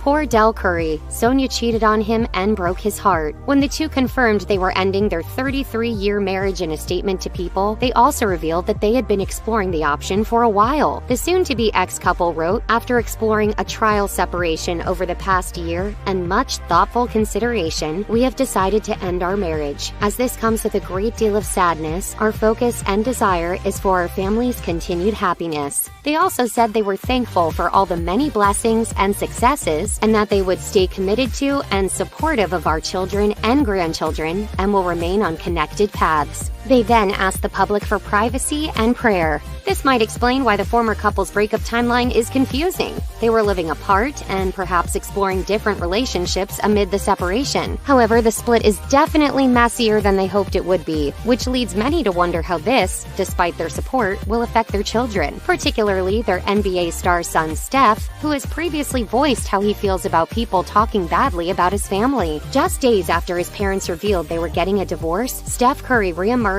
looking completely unbothered by the news. He appeared to be on the golf course on August 24th, the same day the TMZ report about his parents hit the web. As seen in a video posted to his Instagram, the Golden State Warriors player did not let the cheating allegations and family drama get in the way of work. Steph has since also shared two other social media posts, one to announce the Curry Family Women's Athletics Initiative, and another to congratulate a young basketball team's win. The former couple met while students at Virginia Tech. Del was a star basketball player, and the former Sonia Adams played volleyball. Steven Johnson, with whom Sonia allegedly cheated on Del with, also attended Virginia Tech back in the 1980s with Del and Sonia. Check out one of our newest videos right here. Plus, even more Nicki Swift videos about your favorite celebrities are coming soon. Subscribe to our YouTube channel and hit the bell so you don't miss a single one.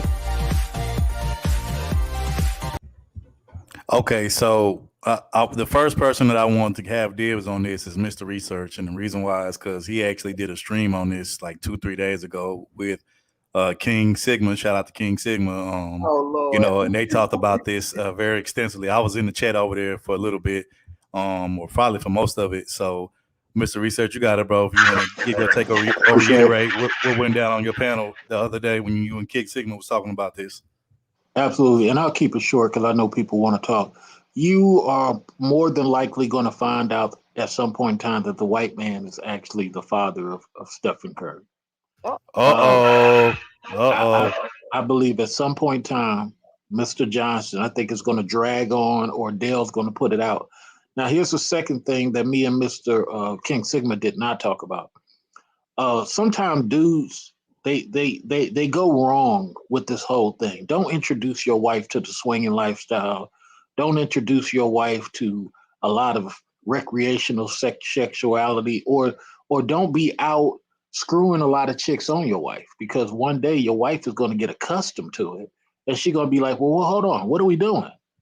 You started doing this. You wanted me to do X, or you started doing what?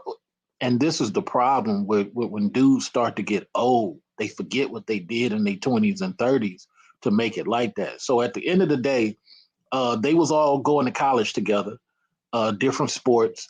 The white guy and the wife was younger than Dale. That's a key thing. Younger than Dale. Dale, for whatever reason, went and snatched her up, knowingly snatched her up from him. Okay. Now, when all this happened, she ran to that guy and been living at the white guy's house all this time. I'm not saying that to pass judgment on the white guy or the fact that he's white. I just identify him as the biggest player, the biggest pimp, the biggest mover and shaker in this whole story. Because it don't matter how this ends, he still wins. Hold on, real quick. I want to hold on. I want to address something, Mario, bro. You free to have whatever opinion you want, whether you saw what happened to her or not. But let everybody else have their opinion. Your opinion isn't the only one here. So, like, come on, man. Let's not do that, man. Like, everybody can have an opinion, or or what they believe might have happened or whatnot. Like, that's what this is for. So, don't do that, bro. Like, let people have their opinion. You can have yours, but let everybody else have theirs. So, come on, man. But y'all got it. And well, okay, so before y'all start, let me also say this, right? So as you know, since with my job, right, in terms of what's emotional and mental abuse, berating someone is insulting them, attacking their self-esteem, their confidence, and their thought patterns. That is emotional abuse, because you're causing them to think things that are not logic because you want it to line up with what you need for them to think. So yes, that is in fact abuse. So berating is not the same as arguing. An argument is a disagreement. Berating someone is a literal attack on their thought process and their sense of value for themselves. Very different. And yes, it is abuse. Go ahead, y'all. I mean, I've been trying to talk about that stuff too, but people tell me I'm crazy and it's feminine talk, but it is what it is. I still think that, man, that was major on that being Steph Curry's dad. That kind of like, that shit's, I ain't think about that one though. I thought this dude, but I ain't think that one. That's good right there, though, bro. I ain't think about that shit. Could be. Yeah, y'all heard him say that the white dude and the wife were younger. See, that's what I mean when I say that people with ages that are closer together, they bond because they have a similar view of the world and experiences in that world. When you have somebody that's outside of that, that's older, there are going to be certain things you just can't understand from the other person's point of view. And that allows for people to be able to infiltrate your relationship if they know how to use it. So that's all I was saying. Is I'm not saying that it's wrong for people to date people that are a different age than them, either older or younger or whatever. But what I'm saying is you got to pay attention to the fact that that is a source where the person can use. That's a weakness. That's a weak link in the chain, and it can be used if a person can figure out, how to do so. So it happens. As far as Mario saying, let's just say that is true. That didn't stop her from leaving. She divorced that man, and then she got with another man at the game that their son was playing in, and she still was dancing on dudes. So that's why I never agree with that ideology of, oh, you gotta check your woman, you gotta, put your hands on her a little bit or something like that. Like, nah, man, she gonna do whatever she want to do. You could beat her, you could talk to her crazy all you want. These women could do whatever they want, because guess who got their back? That law, the 911, the police. So you try it all you want, but exactly, facts. So and then with this case, like I said, I don't know nothing about their marriage. I wish they had actually stayed together, because they look like a cool couple. Like they raised a good family, good kids. Both their sons are in the NBA. Who would want that? Everybody would want to have that, in their life. But evidently, something happened to where they divorced each other. But I will say this though: let's just say she was just cheating on him, and there was no beating or nothing like that, but she was cheating on him. Hey, she don't deserve a dime from that brother. She don't deserve a dime. And I said it before, and I'll say it again. Ain't no alimony, no nothing. I didn't know that they had two songs in the NFL. We only talk about Steph. Oh, excuse me, NBA, my bad. I said NFL, my bad. NBA. Yeah, they got two. They got two sons in the NBA. You got Steph Curry, who's the youngest out of the three. It's actually three children. You got Steph Curry, who's the baby, the youngest, and then you have Seth, who's the oldest, and he plays. If I'm not mistaken, last time I checked, he plays for the Philadelphia 76ers. And then you have Sadell, who's the daughter. She, I don't know, from what I know, she doesn't play any type of sports, but she's actually married to an NBA. I think she's married to somebody that played for the Lakers. I'm not sure if he still plays, but he's a guy that played for the Lakers. He's not like a popular guy, but she's married to a Laker or something like that, or not a Laker, but I think she might be married to a Golden State player, one of the guys who plays with Steph Curry on the team. So, so like the siblings in the NFL. What's the ones like? There's one that I really like. I can't remember his name right now, but he won like different Super Bowls, and then he has a younger brother, Peyton, the Mannings, right? So like them in the NFL. Oh yeah, but they all look like their father.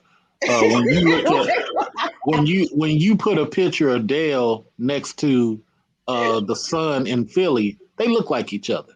You put Mr. Johnson's picture next to Stephon Curry, they look like each other. It's a totally different thing. And I think I want to shout out one thing real quick to Mario. I think Mario, this is about personal presentation, man. In Mario in the chat room. If you telling people what to do and what not to do, you're not allowing them to have a discussion with you. You're trying to control what they say. So maybe the phrasing of your words wasn't the way it should be. And anytime you got to explain what you meant, then that means that your initial presentation wasn't what it should have been. And that's something that maybe you need to do a little better. And to add to that, and I'm not trying to pile on Mario because Mario been rocking with us for a minute and I fuck with Mario. But my thing is, bro, first of all, me, Brandon, and Topaz, we're not red pill. We never have been. We never claimed red pill. We never said we was. So, we're not even, manosphere, bro. So it's people in this space that we fuck with that's manosphere, that's quote unquote red pill. And we let them have that. Ass too. and we argue with them just like, or not argue, but we debate with them about certain topics like we do with everybody else. We let them have their opinion or whatnot, but don't try to put that label on us just because one person on here might have a red pill ideology or whatever. Like that's their opinion, but it doesn't reflect on all of us. So that's all we saying, bro. At least that's all I'm saying. So that's all, bro. But let people have their opinion. You could be different. Your opinion can be different, but that doesn't mean it has to be the only one or the correct one. So that's all I was trying to say. But y'all got Jason. I'm still here. Real quick, Auntie Momo, she was saying, what about if he's been the one cheating? Well, then she deserves every dime. I mean, not everything, but like at least a little something out. That's a female girl. You said it right the first time because you understand and you be trying to like pull back. So that came out for a reason. Let that happen. Okay, half. If it's half or smaller than that, then half, but not the whole wop. What Topaz? I'll tell you this with that mindset that a lot of y'all females have, just had that same energy.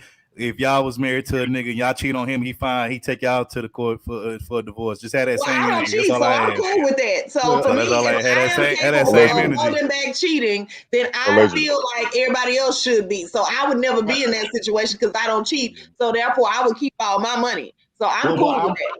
Well, I would say to Brandon, Brandon, you and the lady in the chat is absolutely right. But for right now, Dale got the proof. So hopefully she got some video. That's why I'm on his side right now. That's why I'm on his side. Yep. But you know what? I do appreciate the fact that if Mario has been in the room with them and he's seen that, I do like the fact that he's bringing that up here because that's exclusive information. So but come on, let's be real. Couples cuss each other out all the time. In public, behind closed doors. Like, and I'm not saying that's a healthy thing, but I mean that's part of being in a relationship. Like it happens. I'm not condoning it, but and she still cheated. So why she was scared of nothing. So why are we acting like just because a husband cussed out his wife? That's supposed to be like the worst thing in the world. Come on, man, stop it, man. Our feelings hurt when y'all cuss us out. That shit ain't fun. Y'all don't give a fuck. But come on, how many times? Wait. Don't nobody cuss out nobody like a black woman. Get out of here, man. I was just about to say how many times, bro. You know how many times I've been out in public? I've seen women cuss out their man or their boyfriend, husband. Broke ass nigga, you little dick ass nigga. Nobody blinks a fucking eye. So like, come on, let's stop with that bullshit, man. I mean, it's part of being a relationship. I confirm. He's not even your son. He not even your son. You stupid ass nigga. Yeah, exactly. He not your son. You know what I'm saying? Yeah, come on, man. Now listen, I will tell y'all that if the women fall into my rehab facility, what I'm gonna tell them, just so y'all know, transparency, I'm gonna be like, if he cheats on you, if he berates you, Don't say nothing back. Don't do nothing back. Go directly to court quietly. Don't get no revenge, and then that way you living your best life. Because all this Going that to y'all court is bringing getting up right revenge. now, y'all bringing it up like, oh well, she was with it. No, we ain't with it. No. So But all I'm saying is let's not act like people don't, you know, in long-term relationships, even a marriage, don't have moments where they arguing and cussing. Like, come on, this shit happens, Yeah. bro. Like, let's not act like we I was fucking going to say kids this, and Joe shit. Come on, man. to back up your But position. I I was going to say cried. this. If you caught me, I could give you a Pacific day. I can remember. There was a day I was walking out of the daycare center, and I had enough of my baby mama's bullshit. I'm outside the daycare center, walking to the car, cussing her the fuck out. What she All do? right? I'm not gonna get into that, but you know, but that's my point. But if you was a Look at Topaz. What did she do? Yeah, because I can't imagine Jay Shine cussing a woman completely. Exactly. I usually don't do no shit like that. That nigga Jay I'm telling Sean, her. I'm telling her to get up. He went full Brooklyn mode on her ass that I'm like, yo, day. get your ass in the fucking car. You know, I'm cussing this motherfucker out. Yeah. So the cop that saw it happen, and people that saw it happen that day, they can say, hey, I witnessed him going off on his baby mama. You know what I mean? But that's not a normal court. You don't know what the fuck was going on between us. You don't know what she did. Caught you at the heat of the moment. Fact. Exactly. Talk about it has something to do with my If daughter. you the one doing it outside of the daycare office, then that's the one everybody sees. We all know that. As adults, we know that. We know there might be something before or after, but all we can talk about is what we see. Jay Sean, let me ask you something. You from Bed-Stuy? You Bed-Stuy? I'm from Bushwick, man. Oh, Bushwick. Oh, so you went full Bushwick mode on her ass that day? Now, this is something that here's the thing between men and women, specifically who have children with each other and finances between each other. Shit get heated when shit is out of pocket. You know what I mean? It doesn't take much for a heated situation to happen because you can do something very disrespectful to somebody close to you. You know, you can do something very disrespectful to your child's father. You can do something very disrespectful to your husband. It's worse because you can say, like a stranger, I would give a fuck, but the people that's closer to you, it matters. Yeah, exactly. So if you catch me in the wrong moment, you be like, God damn, he's abusive. I don't usually do that. You know what I mean? I don't fucking usually have these conversations, but when it comes to my daughter, I will cuss you I don't give a fuck who you are. You know what I mean? So it had something to do with my child. That's what I'm saying. I'm not gonna bring it up right now. What happened? But you know what I mean? Something. And I walked out of the daycare center. I ain't doing anything. Can y'all hear me now? When we got outside. Yeah, we can now. Yeah, we can. Okay. But when we got outside, though, I had words for her. You know what I mean? So, you know, but if you was outside and you heard us outside. Babies, Jay Shine, so that's a good thing. Yeah, so I'm just giving you an example how, you know, that statement doesn't really have any validity to me. I'm sorry. You know what I mean? Because if she was doing crazy shit in a marriage and you caught a moment when it snapped, or they had ongoing issues and they just have this disdain for each other. That happens in marriages too. Where people just start having disdain for each other. They don't like each other. And the disrespect just drags the fuck on until they finally get divorced. All I'm saying is this. My opinion about this is that I want to thank Sonia again for proving why this nigga over here ain't getting married. I appreciate you. I appreciate you, sister. That's right. That's right. That's right. You know what I mean? At least not in America. Most definitely not in America. I'm gonna tell you something else, man. She had vows for better or for worse, but here we got another female whose life is not being threatened, who's dropping papers. All right, so that's how deep I am with it. All right, y'all sitting in front of family, in front of my mama, kissing me and shit, talking about for better or for worse, and you don't fucking mean it. All y'all do is get divorces. 50% of marriages end in divorce, and 80% of them are being filed by women. So I want to thank this woman again for proving that the marriage thing is bullshit. They don't mean it. They lied at the altar. You know what I mean? And all I got to say is this. If you're in a long-term relationship with me, we don't need to get married for me to buy you a house. If we getting money together and you paying your position as a woman and you handling business, I'm going to take care of you. You know what I mean? So I don't need a marriage to put a house deed in your hand or to put a fucking car title in your hand. I don't need none of that shit. You know what I mean? If you down with me and you handling fucking business like a woman, you help me get paper and you handling the fucking home like you're supposed to, we can do that. But I'll tell you this though, over time, if you've been down with a nigga long enough, I might consider it because at that point, I don't have nobody to give it to. You know what I mean? You've been here forever. You know what I mean? But as far as all this other shit, y'all talk about marriage and fuck that. Marriage is ruined just like chivalry has been ruined. It's been ruined by women. They don't fucking mean it. It don't mean shit. They got 3 kids. They public people. Don't give a fuck. I want to do what I want to do. I just found myself. I need to find me. I lost me. All this other dumb shit they bring on Oprah's show. You know what I mean? I don't feel like myself anymore. I got lost in the marriage, and I don't know who I am anymore. People that you need to know yourself before you get You know, I became a mother, and it became all about my kids, and then I just thought, you know, what is it for me? So I decided I need to get out because I got to do me. Like, well, fuck you then, all right? I mean, there are women out there who put their all into their husband, into their children, and stuff like that, and they really do lose themselves. But that's not self-care. That's not appropriate. Like, it sounds good to say, but technically that's too much pressure to put on another person when you give them your 100%. You have to keep something so that when that person can't do it, you know how. Like, imagine if you were a husband, right? Space in the marriage. My grandparents got separate rooms at some point in their marriage, but they didn't break up the family. Well, I'm not my saying granddaddy he's doing the same you gotta thing. have enough space to let somebody else get in. What I'm saying is, right, it's a lot. Imagine you're a husband and your wife can't think. She has no identity outside of you. At one point, that shit gonna get old because when they got resources. She don't have to live with her husband right now if it's that serious. They can separate, give themselves space, but they don't have to break the family up. I'm saying that they don't why mean you have to file divorce for that? So my thing is, why can't you find yourself in the marriage? You don't have to leave because of that. If that's all it is, if there's no additional men, if there's no additional bullshit, you can stay in the marriage and find yourself. And your husband can support that. Guess what? You will never have to lose yourself. We won't get married. How about that?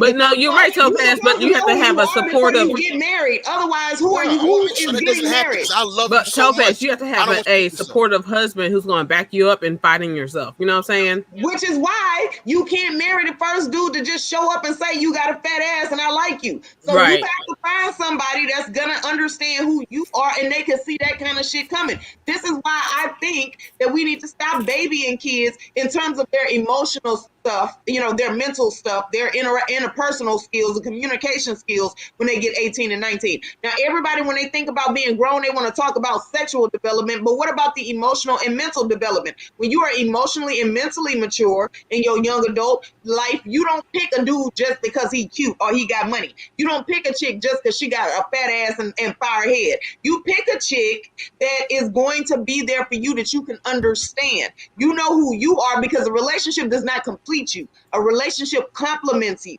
If you are half a person, you are now bringing like 50% to the relationship and expecting this person to bring 150%. And if they only bring in 50%, then y'all are short. Y'all come up short. And that's not like that.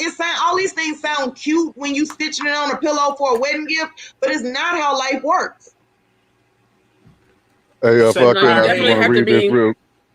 You definitely have to be like 100% individuals before you get into a relationship. And I always promote a healthy mental and emotional state before getting into a relationship. Let me say this: being emotionally unstable, being mentally unstable is way worse than being violent. And the reason is because it's unpredictable. And all you require is the right environment, and then way worse shit could happen than you just get your ass whooped. So I'm gonna just put that out there. Mm-hmm. Hey, Snuggle said in the chat. Then I want to get Professor Black Ops in this. He's somebody in the chat. Snuggle said, "I hope you guys pay attention that none of the ladies on the panel think the men can lose themselves in a marriage. You don't give a fuck. But only focus on the energy to the marriage to get about himself." No, hold up. I do think a man, that's why I said both of them have to know themselves. A man can lose himself in a marriage, because you know what people tell men about marriage is they tell him, oh, well, you don't need to have no fun. You need to go to work and be able to provide for your family. Sometimes, like, let's think about it this way. With the way the economy works, what if the economy is fucked up and no matter how many hours he works, Topaz, what about the vows? Huh? What about the vows, man? I like how you sidestep. The vows, yes, the vows say for better or worse. And what that means is you have found somebody that you feel like you can imagine the worst that they could do, and you feel like you are cool with staying there, and you can support grandparents, your great-grandparents. Everybody on this panel has had grandparents or great-grandparents that got married as teenagers or young adults, and they stayed married till they died. Because all they also saw what they were supposed to know. Came up with in the last 40 years. You know what I mean? You know.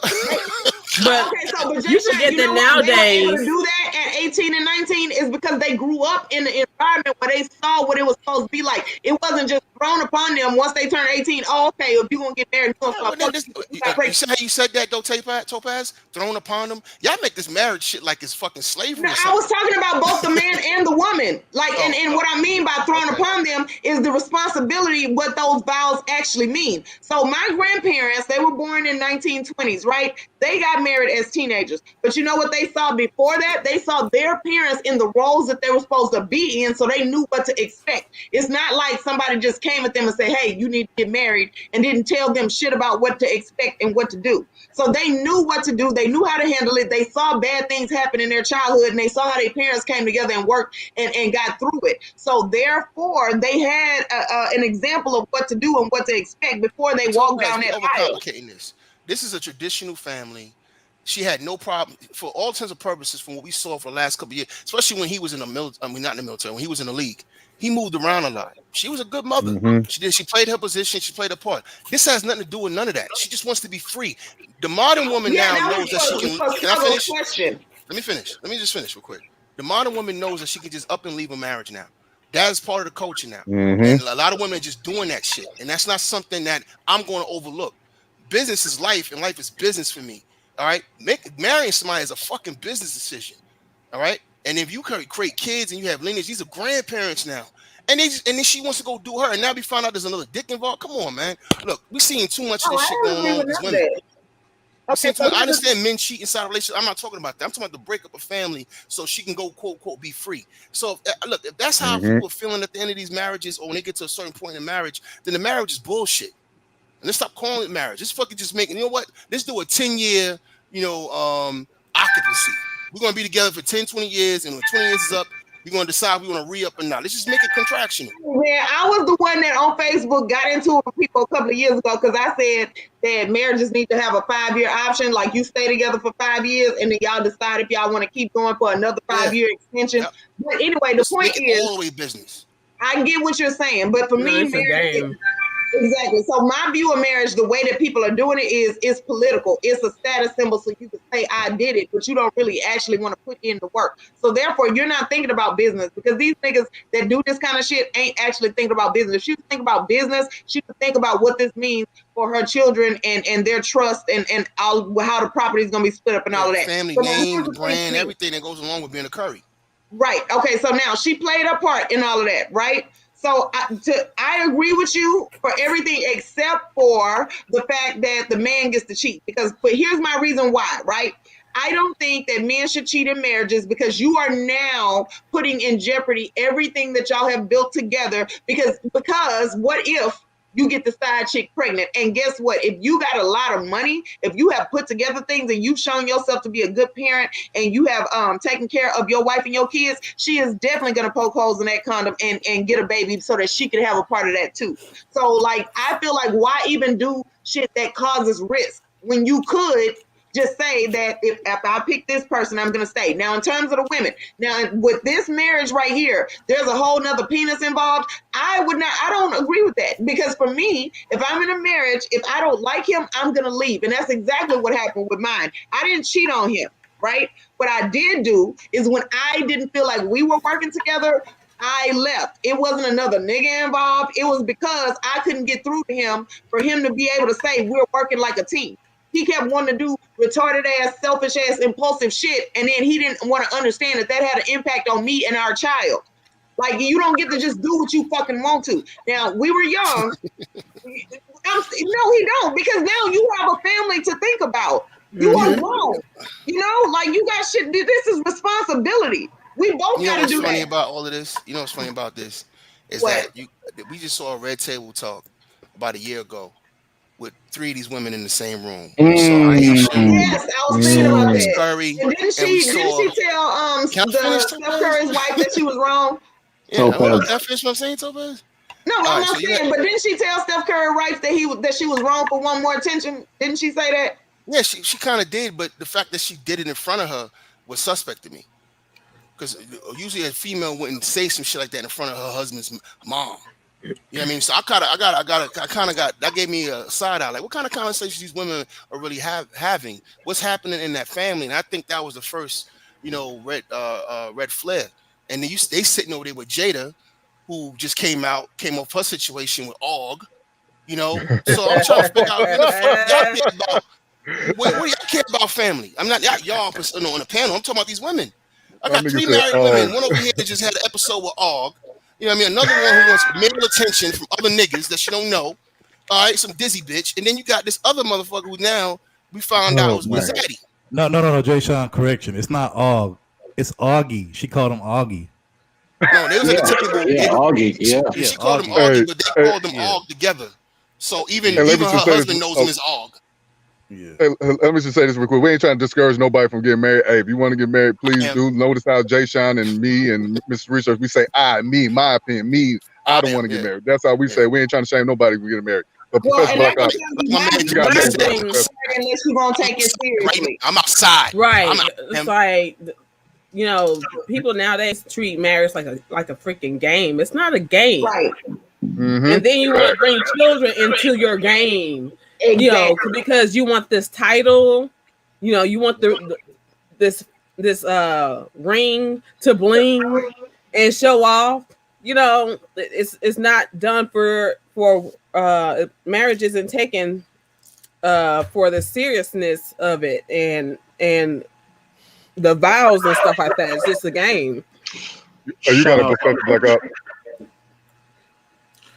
I think everybody touched. The only thing I gotta say is I'm gonna say one sentence and I'm gonna just stop. After I saw Brittany Renner finesse the young basketball player, that's all I'm saying, man.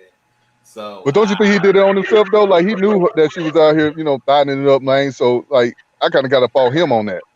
Oh, he takes most of the blame because I'm gonna bring up Sha'Carri. The other young person ain't listening. They told her to leave. She showed him the book. She thought she was gonna change. Now that motherfucker, I don't know if it's 200,000 a month. It's some big number. I'm clapping for her because she went by the Pinterest book. She played that brother. So that's all I got to say. So well, let me just say the wolf way is, man. I do believe in marriage, but I'm not a sucker, so I'm not gonna allow myself to get played. So like I keep telling people, I'm gonna drop this 50,000. I'm working with a company right now called Roots. Damn, I can't remember the last name, but they are gonna have this lady carry my baby. I'm gonna drop 50,000. I don't even want to play this game no more. I have my kid, my bloodline, and me and my child will rock on and interview mamas later on. That's how I'm gonna do it. Hey, Mr. Research, real quick, just a question you on that because I kind of got my thoughts on the whole, people getting surrogates or sperm donors. You as a single father, how would you? I guess you have a plan for like, God forbid, something happened to you. Where would that child go? If something happened to you, God forbid. Oh, we got a whole family network over here on my side. Okay, cool. Yeah, we got a whole deep family network, and even if that wasn't to go rock out, I got three great friends I can make triple godfathers just to keep my child in the game. Who would seriously take up godfather duty if I wasn't around? I mean, they appreciate me. Good that stuff, much. brother. Yeah, good stuff. Yeah, because I always wonder, like, people have kids. They don't think like, okay, what about me and my wife? If we died, what we gonna do with the kids? Like, they could be around somebody that we don't want them to be around, and they could be harmed. Being abused. So I always wondered that people think about that. No, who said they were looking for an egg donor? No, I'm already hiring one. Yeah, okay. No, I'm glad you said that you have people who will be serious godfathers, because even that is a game. It's a popularity contest instead of being what it's supposed to be. These people, you're supposed to be able to trust them with your kid. If something is to happen to you. Right. And just you know what, that's the other thing I try to suggest to women. Look at a guy's friendships that he has. That's the real testament of a man. In England, they call it they call it a beautiful man. They'll say he's a beautiful man, and what that means is he's such a great spirit. I would do anything for that guy. You know what I'm saying? And people here in America, as far as guys, we gotta really have solid friends. I've had one of my friendships who's been friends since 3rd grade. another one of my friendships used to be my former boss, and we've been friends for going on, 12, 14 years after the fact. And then I got my homeboy who's about to get married in September in Colorado. So it's just many of us decent I consider myself halfway decent. Many of us halfway decent guys, we're just not playing this game no more. I don't want no combative woman. I don't want no woman who's going to be yelling all the time. I live a very peaceful life. My house is quiet. You know what I'm saying? And I go salsa dance and I do all this stuff. If she can't fit in that world, if she got to spend her time talking about what does the sisterhood think today? What are they going to think about my dress? I got to make sure the sisterhood like my eyebrows. I got to make sure. I don't want to be involved in that. Right. The Chaos Rain, you got. Yeah, hold on. I just want to say this real quick because I'm about to drop off. It's not fair. You know what I mean? People got bringing your emotional nonsense to somebody else and flipping the script on them whenever you feel like it. That's bullshit to me. Well, you know what? So I just say this. If you want to get married, because that's wrong in a regular relationship. But if you want to get married, and I understand we're human beings, then that's a business. You gotta understand. I believe in marriages too. You know what I mean? That's why I take this shit seriously. But like my man just said, we're not doing sucker shit over here. You know what I mean? It's just not. That shit is out. You know what I mean? It's not happening no more. And it's just like, they say chivalry's dead because women killed it. Women have destroyed marriage. We watched a lot of women walk away from, perfectly manageable situations. We're not talking about women who were in dangerous situations, where they was in, about getting beat up or nothing like that. No, we watch women walk away from because they can take the money and can go on about themselves. So we see what it is now. It's about comfort. It's about, having, some type of security. Now you're putting the men in a sucker situation. You know what I mean? Where they got to sit here and calculate. If you ask Kevin Garnett, if you ask Kenny Smith, you know what I mean? We just watching men get left. Week in, week out. You know what I mean? For nothing. You know what I mean? Niggas better take the Derek Jeter model approach. You better not get married to after you retire. That's why she not entitled to none of your money that you made during your career because, he was smart to do it that way. And then on top of that, socially, the backing of women socially for women, wanting to be free, or even someone who's celebrating the breaking of men and taking their money in. You know what I mean? All that shit is put marriage in a bad light with men. The fact that men are still marrying women to me is a fucking miracle. Because you know what I mean? I just got too much common sense, and I'm like, it's not even emotional for me. It's like, oh, okay, that's a bad deal. That's a bad investment. But see, to Jay Sean, to your point though, that just goes to show you that men are really the traditionalists. They the ones that want the families. They the ones that want the white picket fence with the wife. And we the ones that have that emotional moment where we're tired of playing and being a player. Yeah. And it's time to get a good one. We the ones with the drama. She wants to show, the moment, that day is her day and all that. But the emotional aspect of getting married, a lot of that's happening on the male side. And I got homeboys that go through. Yo, man, I'm gonna shut it down, player. So why do I get so much pushback? Yeah, she's the one. You know what I mean? She's different. And then this nigga's divorced in 6 years. And I'm like, God damn. And I remember that. Yep. So I'm just saying, so why do I get so much pushback for being a traditionalist? Because I get men that tell me that, oh, well, why would you do that? That's women's speech. Are they men? Not doing that. But are they men? Good question, Mr. Research. That's a good point, Mr. Research, and that was the reason why I asked that question that way, because these women that are doing that, I don't agree with that. I don't think that if it's not a life or death situation, if it's not just constant abuse, that you need to be able to walk away, because that's the point of marriage, is for you to say yes. If you like, this is my issue with that, right? If at 18 you are making a decision to say, I'm going to spend all the rest of the decades that I have left with this person making it work, then you need to take that decision seriously. You can't just say that because, oh, he cute, and because I know people that have gotten married because they thought somebody was attractive, and then all of a sudden 5 or 6 years in, they're like, oh, I can't deal with this person's attitude. So what the fuck was you doing before marriage? And I'm gonna say it again. Women have put Tank Top Tony on the same level with a dude that's highly respected amongst the men. Back Well, in I the get day pushback before. from women for that too. I tell them that tank top Tony, okay, like, but if you're thinking about a marriage with this nigga, yeah, he taking care of you now, but are you thinking about what this is gonna look like 10 years She from now? doesn't have to think about it. She got the Ronald Reagan law to bail out. It doesn't matter if Third Yeah, Ward is a facts. great dude and Facts. Topaz can vouch for Third Ward. That chick will see Brandon and be like, you know what? I'm just gonna choose up and force Third Ward to pay me while I go over here and see what Brandon Hey, thought. that's facts though. Hey, And the name is Hey. not Tank Top Tony no more. That's Topaz, hold on. I want to hear what Jay Sean got to say. Then what we gonna do? I'm about to drop off. I was gonna just say this real quick. Hey, it's not Tank Top Tony no more though, Mr. Research. His name is Og. Y'all niggas be good, man. All right, I'm a holler. All right, I'm a holler, man. Y'all be good. It was fun, man. Love y'all, man. Y'all be good. All right, Right on, right on, fam. All right, Jay Sean, much love. Much love. Hold on, before we close out, I want to say, I want to get Chaos Rain, get his last, his thoughts, and then we can close out. Go ahead, Chaos, you got it. We got one more topic after this, and then we gonna close out. Did you talk about that crate challenge yet? That's the last one. Okay, we about to get into that now. So you want to wait, get on that one? So yeah, Hold on, because we can't neglect the chat. Huh?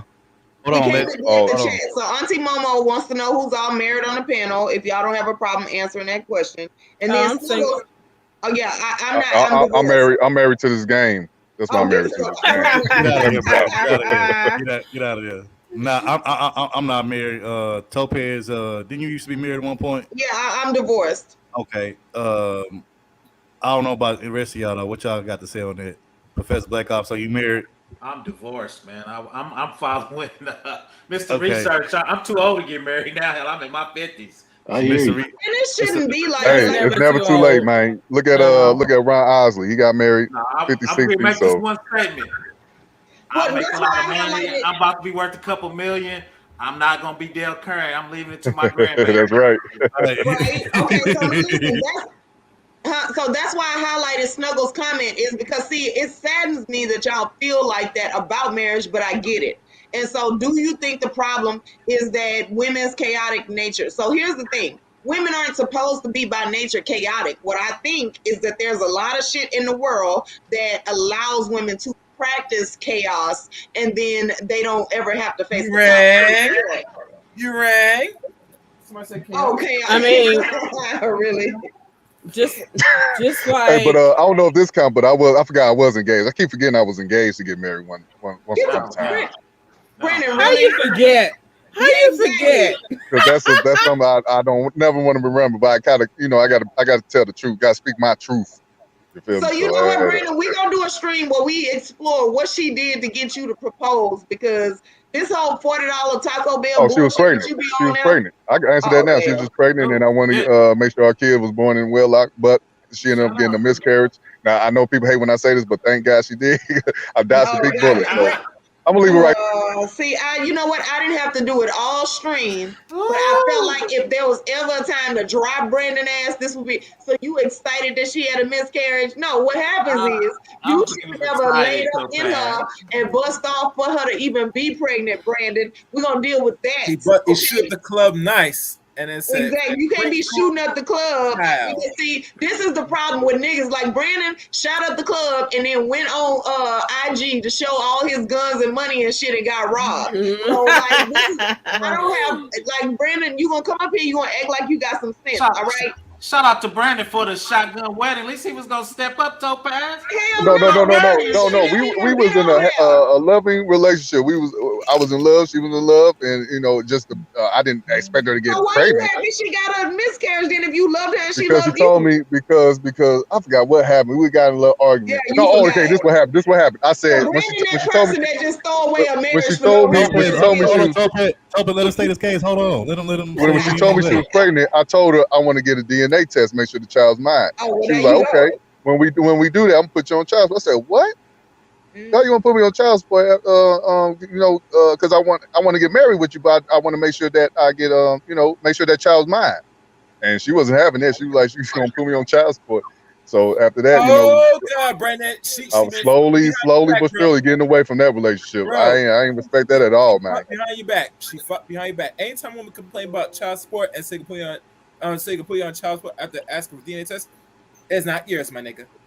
It is Yeah, not yours. yeah. And we always watch shows like the Maury Show. We watch Maury Show. How many times dude get played on? You know, that's not the fault. We laugh at this shit. So I didn't expect her to go off on me like that. So that's why I'm happy that we ended that She's trying to relationship. hide something.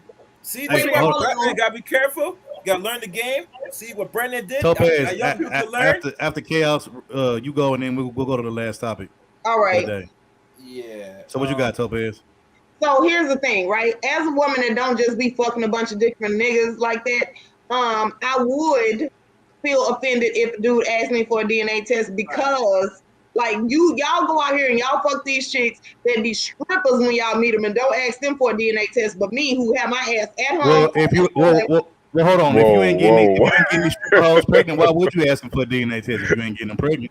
Okay, so but that's what y'all say. Exactly, But they right. show up at y'all job talking about with an ultrasound from somebody talking about they pregnant. So my point is, me personally, I think it's irresponsible. Not you personally.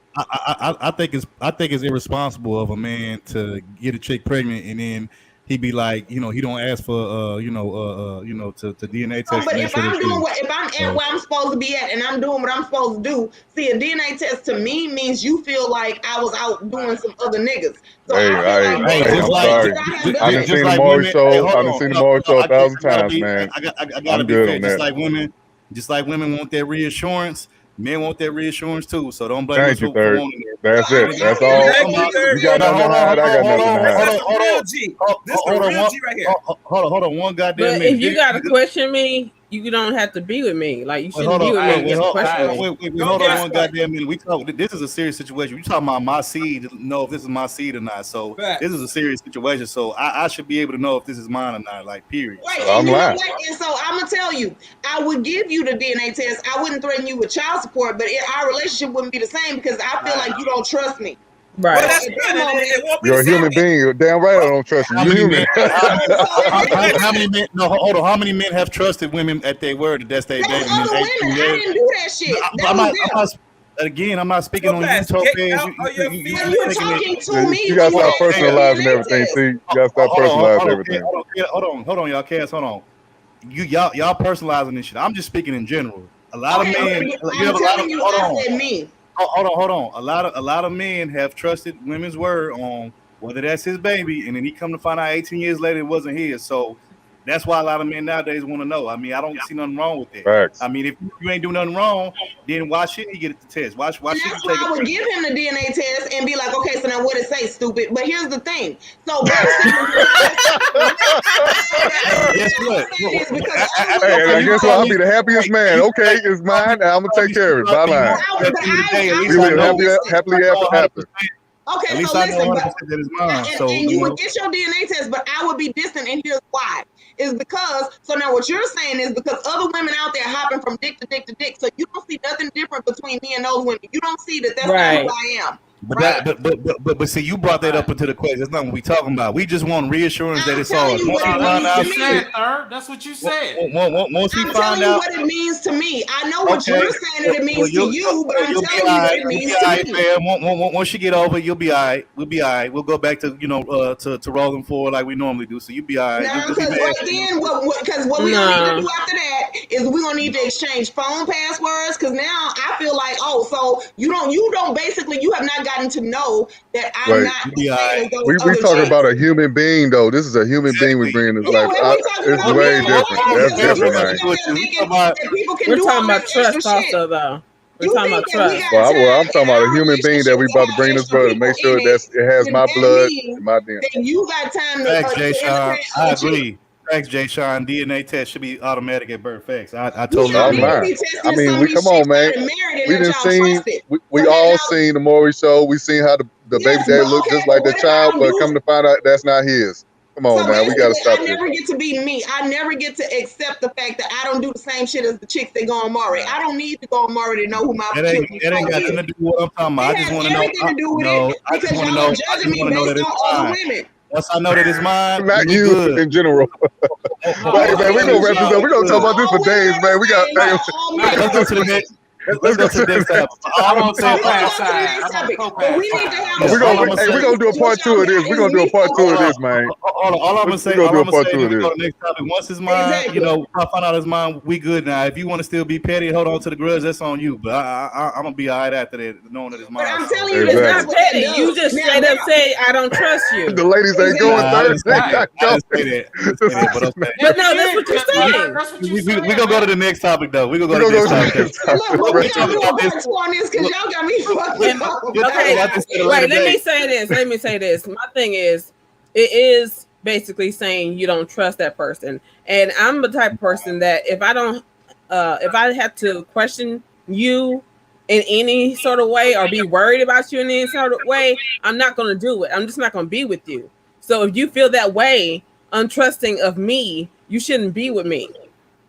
Okay, well, I guess we're going to agree to disagree. If the ladies could get us pregnant Thursday, they'd be doing the same thing, getting that DNA test. But anyway, let's wrap it. We'll go to the next topic. Hold on, Tope. Let's go to the next topic because we got one more topic. You know what? We'll talk about this at a later day, another day. Yeah, we're gonna do a whole stream on this because y'all got me fucked up. Okay, so the final last topic of the day. So this is actually a fun one. You know, we decided to save the fun topic, and it's some fuckery too. So as you guys all know, every year on social media there's some new challenge that comes out that most of the time, 9 times out of 10, niggas either participate in or they prop it up or they be the mascot and the champion for it. Well, this time there's a new social media challenge craze that's been sweeping the nation, and it goes by the name of the milk crate challenge, where you know those little milk crates that you would put milk in back in the day.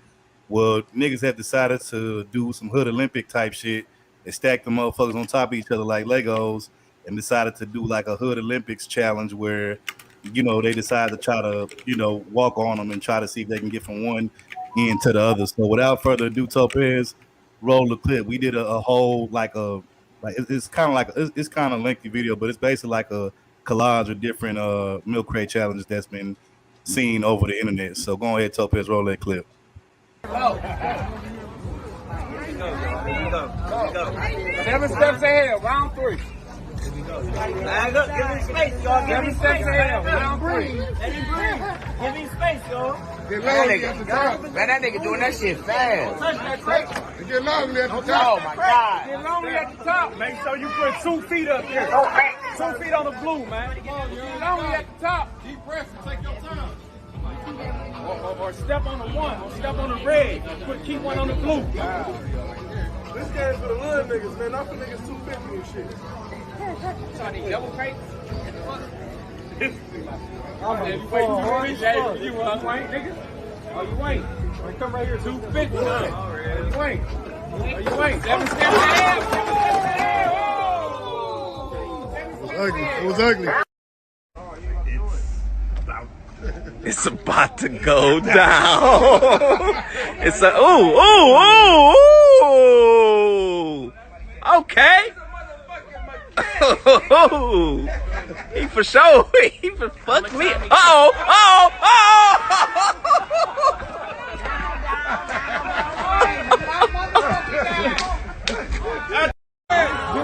Paramedics on his way for their ass. Paramedics on their ass. Oh, it's over there. Oh, it's over there. Oh, it's over there. Her wig done fell off, God damn, her wig. Her wig. My question is, why she got on the dress doing it? Her wig. Oh my God, the wig came off, baby. She almost. He dropped the crate. Let's see what he can do with drop the crate. No hands though this time. You got it, you got it. Drop the crate. What's the crate? Go ahead. No hands this time. He got it.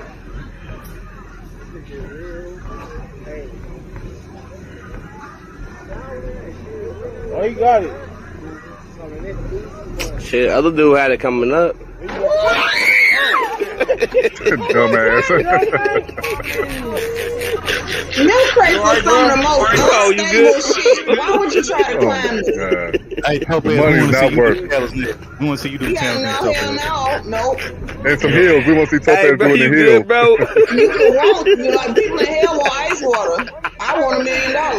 Hey, you good, bro? The crowd want to see Topaz and PC do this My challenge. nigga, bro. That shit ain't Why funny, you man. doing that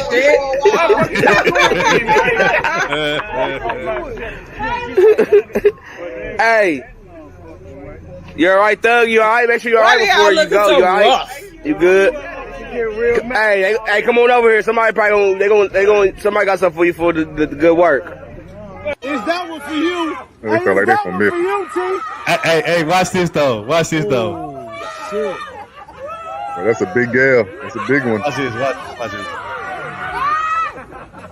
Fuck it, T. I'm hand you the gun. Just kill yourself. Fuck it. Cause it ain't happening. Shit. Watch this, y'all. Watch this. Oh, she might have it though. She ain't got it. Why she look like she about to do a cheerleader flip? Cheerleader flip.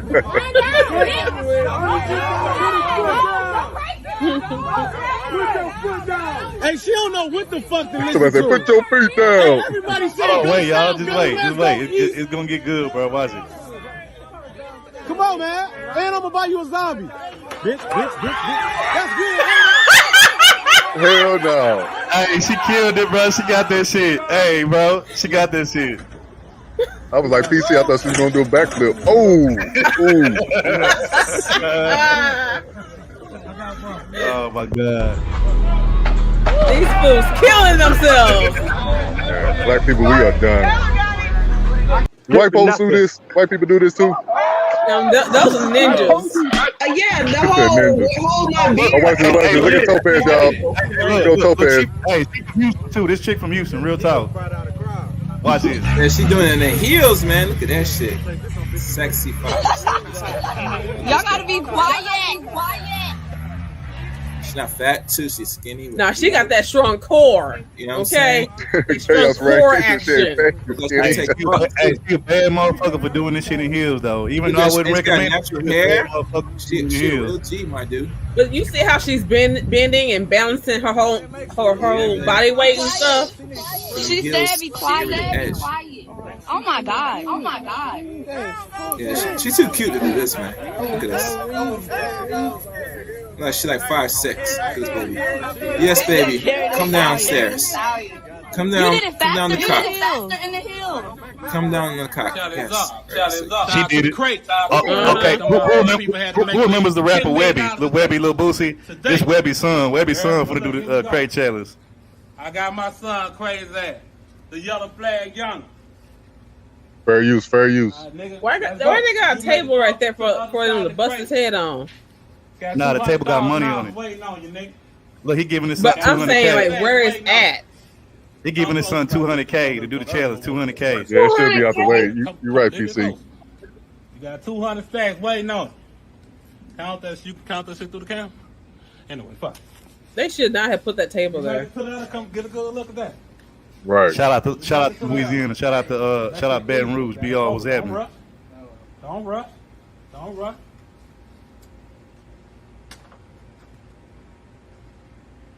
Again, this is rapper Webby's son.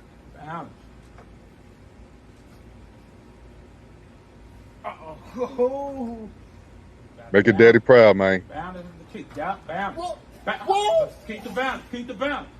Balance is the motherfucking key. Once you get that, focus, balance.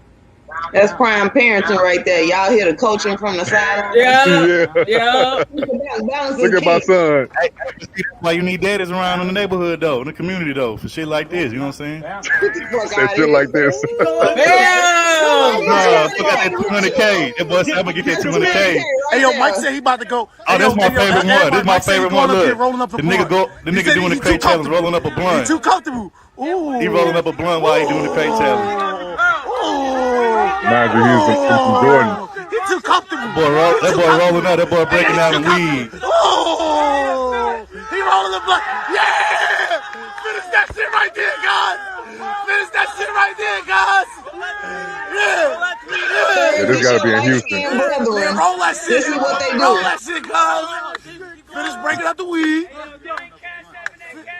Yeah, he didn't go for that one. Hey yo, Cool said you going down. Hey yo, Cool said you going down. Hey yo, you fall with that weed, you know we can't find that in the grass. You know we can't find that weed in the grass, cuz.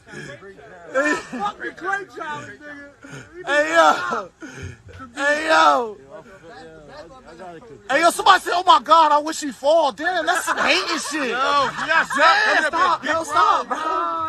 Yeah. Stop hating, bro. Stop with the dick ride shit, bro. We don't do that shit, bro. Nah, he ain't stuck. He just rolling and finishing the blunt. So when he come down, he gonna light it. That's all. Yeah. And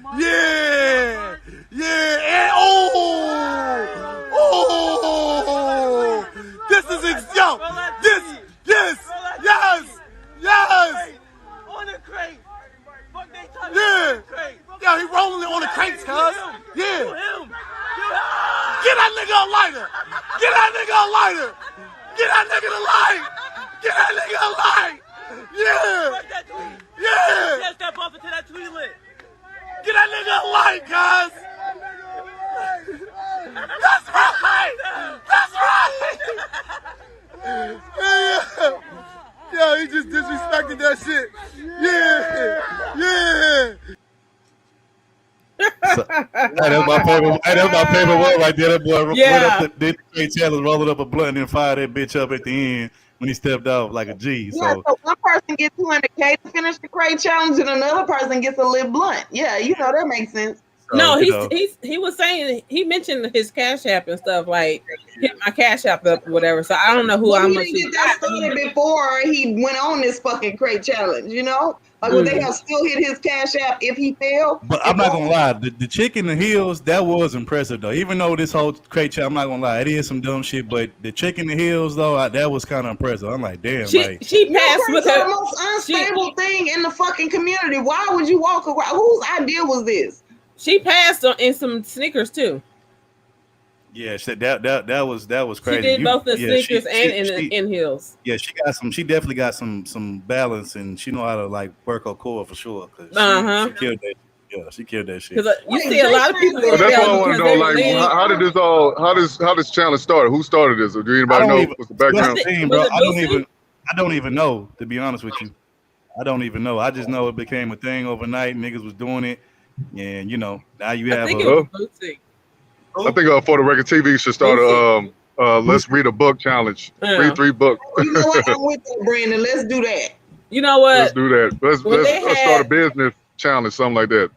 Right. Yeah, now I'm definitely with that. Now, like, look, y'all want to get this together. We can talk about it afterwards and figure out how to put this together, but How about they did the ice bucket challenge, right? Oh, God, instead of doing that, my cousin, who's in a biker group, him and his buddies went, instead of pouring water on themselves, they gave out cold water to the homeless. And that was their ice bucket challenge.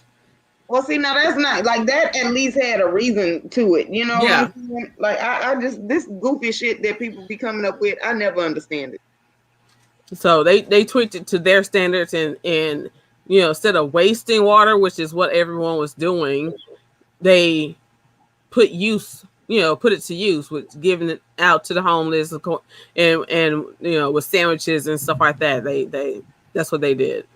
I will say this though, I'm glad that they actually doing it for money. I thought they was doing this shit for free. I mean, it's still stupid to do it for the money, but they will do it for free. Actually, there's only one person that did it for money, and that was Libby's son. The other ones just did it just for the entertainment of it and for the clout of it. You know what I'm saying? The black girl, the big girl that won, she won a whole lot of money. I don't know how much it was, but she won something. You talking about the girl with the heels? No, the other one that made it. Okay. Oh, the one that did with the sweat at the end. Yeah. Yep. Yeah. I would say her, the dude who roll up the weed on it, Webby's son, and then the girl in the heels. They all, to me, killed that shit. So question to the panel: would y'all do this challenge? No. I'm sure I know everybody would say no. Chaos Rain probably do it. I think Chaos Rain would do it. Lopez would do it. No, Lopez wouldn't. Get the fuck out of here. Nobody be saying that I'm gonna do this dumbass milk plate challenge. You need to read your environment, third. No. Hey, you know, a sister gonna do something like this, twerk and do that challenge. That'll be something right there. And that shit, that's exactly why I want to be away from some of these bitches. Like, they get on my damn nerves. Nobody's doing that.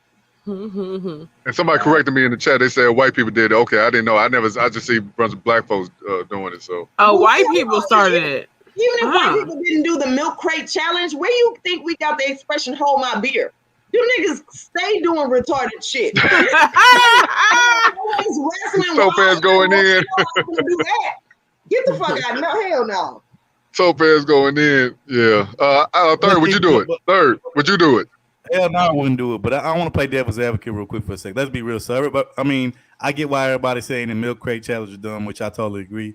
But let's be real. You got niggas that do challenges every day in the hood that's just as dumb or retarded as this. You got niggas that's doing like let's go kicking a nigga dough in challenge, go rob a nigga challenge. Let's let's go gang bang type challenge. Let's go join a gang type of challenge. I mean these are the type of challenges that niggas do in the hood every day. I mean, I guess it's better for them to hurt themselves challenge. Hurt yourself, don't hurt nobody else. Let's go ride on the ops, across town, or the next neighborhood challenge. I mean, like, come on, man. Like, didn't Mr. Research know about this? The drive-bys, in California that was, popularized in California, that was if you really want to be honest, that was like another quote unquote challenge, stupid challenge that was doing. Yeah, it was. So I mean, when y'all asked where did the crate challenge start from, I just decided to Google it, and so I didn't find out where it started. Nobody knows the origin, but it's like it's an attorney general. Ain't that the person who do like all of the not the attorney general, the surgeon general? It's a surgeon general post about how they're not recommending that people do this challenge. Like they really this is the same people that had to say, hey, cigarettes are bad for you. They're actually having to come out and say, please don't do this milk crate challenge. And they got people like this one dude broke his entire neck. He's now paralyzed from the neck down from this dumbass challenge. You gotta remember, we're in the middle of a pandemic. It's not a lot of hospital beds available. Yeah, that's what they're saying. They're like, we have people coming into the hospital from these challenges and we don't have a way to treat them. So they just give them pain meds and send them home. Man. Wow. I was joking at work. I told them, because I work on a security team, so I was going around to all the other white teams and say, I challenge you to a milk crate challenge. Hell, half of them had to look it up on their phones. They never heard of it and shit. Yeah, but see, if you got a job, those are not the white people that would be doing this. Now you go to a trailer park. Now they're gonna be like, sure, hold my beer, and they're gonna go out there and get it done. Whoa, Topaz, you sound just like them. Say it again. Hold my beer. I'm in Texas. I see it all the time. All right. Hold my beer. So let me ask y'all a question. No, Chaos, right? You can't do it, Chaos. Don't do it again. Go ahead. Before I ask y'all this question, I want to give a shout out to Snuggle. She did say, "Don't get caught lacking." Remember that challenge? Yeah, facts. That's true. So that's what I'm saying. Like this crate challenge, yes, it's dumb, it's stupid, but it's not the worst. But me saying all that, let me say this: even the ones of y'all who don't like the shit, like you, Topaz, let's be honest.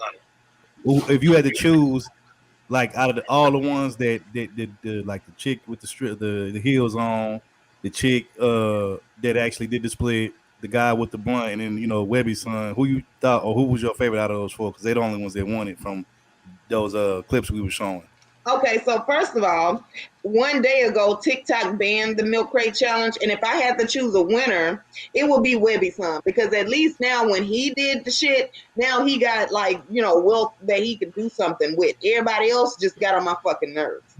No, the girl with the split, she got money too. So I guess you'll say both of them. She get 200 racks. Yeah, true. I don't remember them saying she got money for that though. Like, I don't know. Maybe she did though. There was one where the person, like, they was putting out their cash app afterwards, but I'm like, okay, but now everybody that, like, we've already seen it. Why am I cash apping you? It's not like I'm cash apping you to make you do it. If I'm gonna do something like that, I need cash money. I need paper. Okay, I'm gonna say this. Yes, maybe some. But you can't get cash app for winning. You know what I'm saying? For completing but you already gave the people the product. That's like giving me the product and then hoping I come back to pay. When I go to Burger King, they don't hand me the food and then be like, if you feel like paying at the end, then decide and let me know.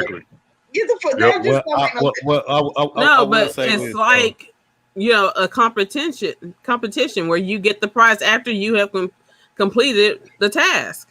Any competition I'm in, I need to know how much the prize is before I do PC, it. I hear what you say, PC, but like Brandon said, if I was doing that challenge, I would have to be. It had to be a situation like Webby's son had, where the money's laid out and I see it right there, or you already got to pay me first. I'm not. No, I agree. I was just explaining the whole Cash App thing. Yeah, but for me, and I got to count it, and I got to count to make sure ain't no counterfeits in there, ain't no fake money going on, man. And to make sure right there to take it and go directly to my bank. Ain't no take backs, nigga.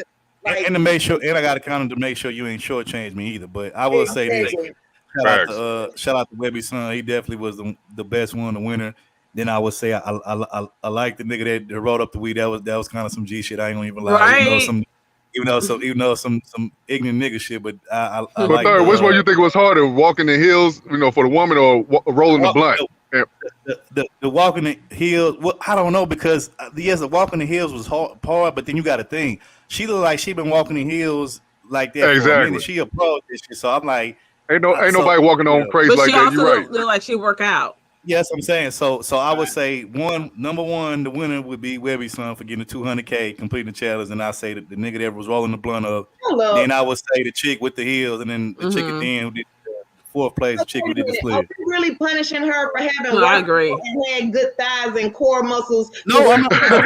No, you talking about walking the hills? She been walking the hills. Hold on, Topaz, you misunderstand my whole.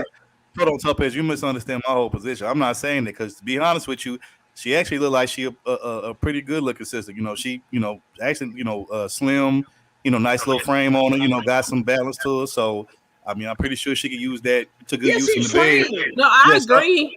So I mean, I'm not shaming her or making down on her for that. Hell no. I agree with Third's lineup, because the guy with the blunt, he walked it really smooth. Everybody had hesitations and stuff like that. He walked up and down real smooth. Yeah, you know what I'm saying? He didn't feel fear. He was high. But no, I don't even think he was high. I don't even think he was high, because he was rolling up, so he wasn't high yet. I like the whole he had the confidence. Before that, it was confidence. It was smooth. The first blood was when they talked about that shit. Shout out to PC. Me and her on the same page. He had that confidence, and he was like he said. It was like when he did the challenge, he wasn't thinking about it. Like everybody else, when they did it, they was thinking about it while they was doing it. He just did this shit and was like, nigga, this shit ain't nothing. I'm finna go up here, roll this blunt up, and I'm finna complete it. Then when I get down at the end, I'm finna light this motherfucker up and enjoy that this wasn't shit. his first blunt that day. He had a blunt when they was talking about doing that shit, and somebody high ass was like, "Ooh, that'll be so throwed if you just roll the blunt while you was doing the milk crate challenge." He was like, "Bet." I know, Snuggle. Why you trying to? That was the second blunt. I agree to Snuggle. Why Topaz try to tell me what my lineup is? Who I think who won and shit? Like, it's my lineup. If you want to make your own top lineup, you could do yours, but that's my lineup. You know, Topaz always got to control us, man. She always got to control us. Y'all all right? Y'all don't listen to me no damn way. You just be talking. So don't act like y'all. That's not true. Wait. You ain't finna allow that. No, we always agree with you. Most of the time, we always agree with you. Jane said blunt for this.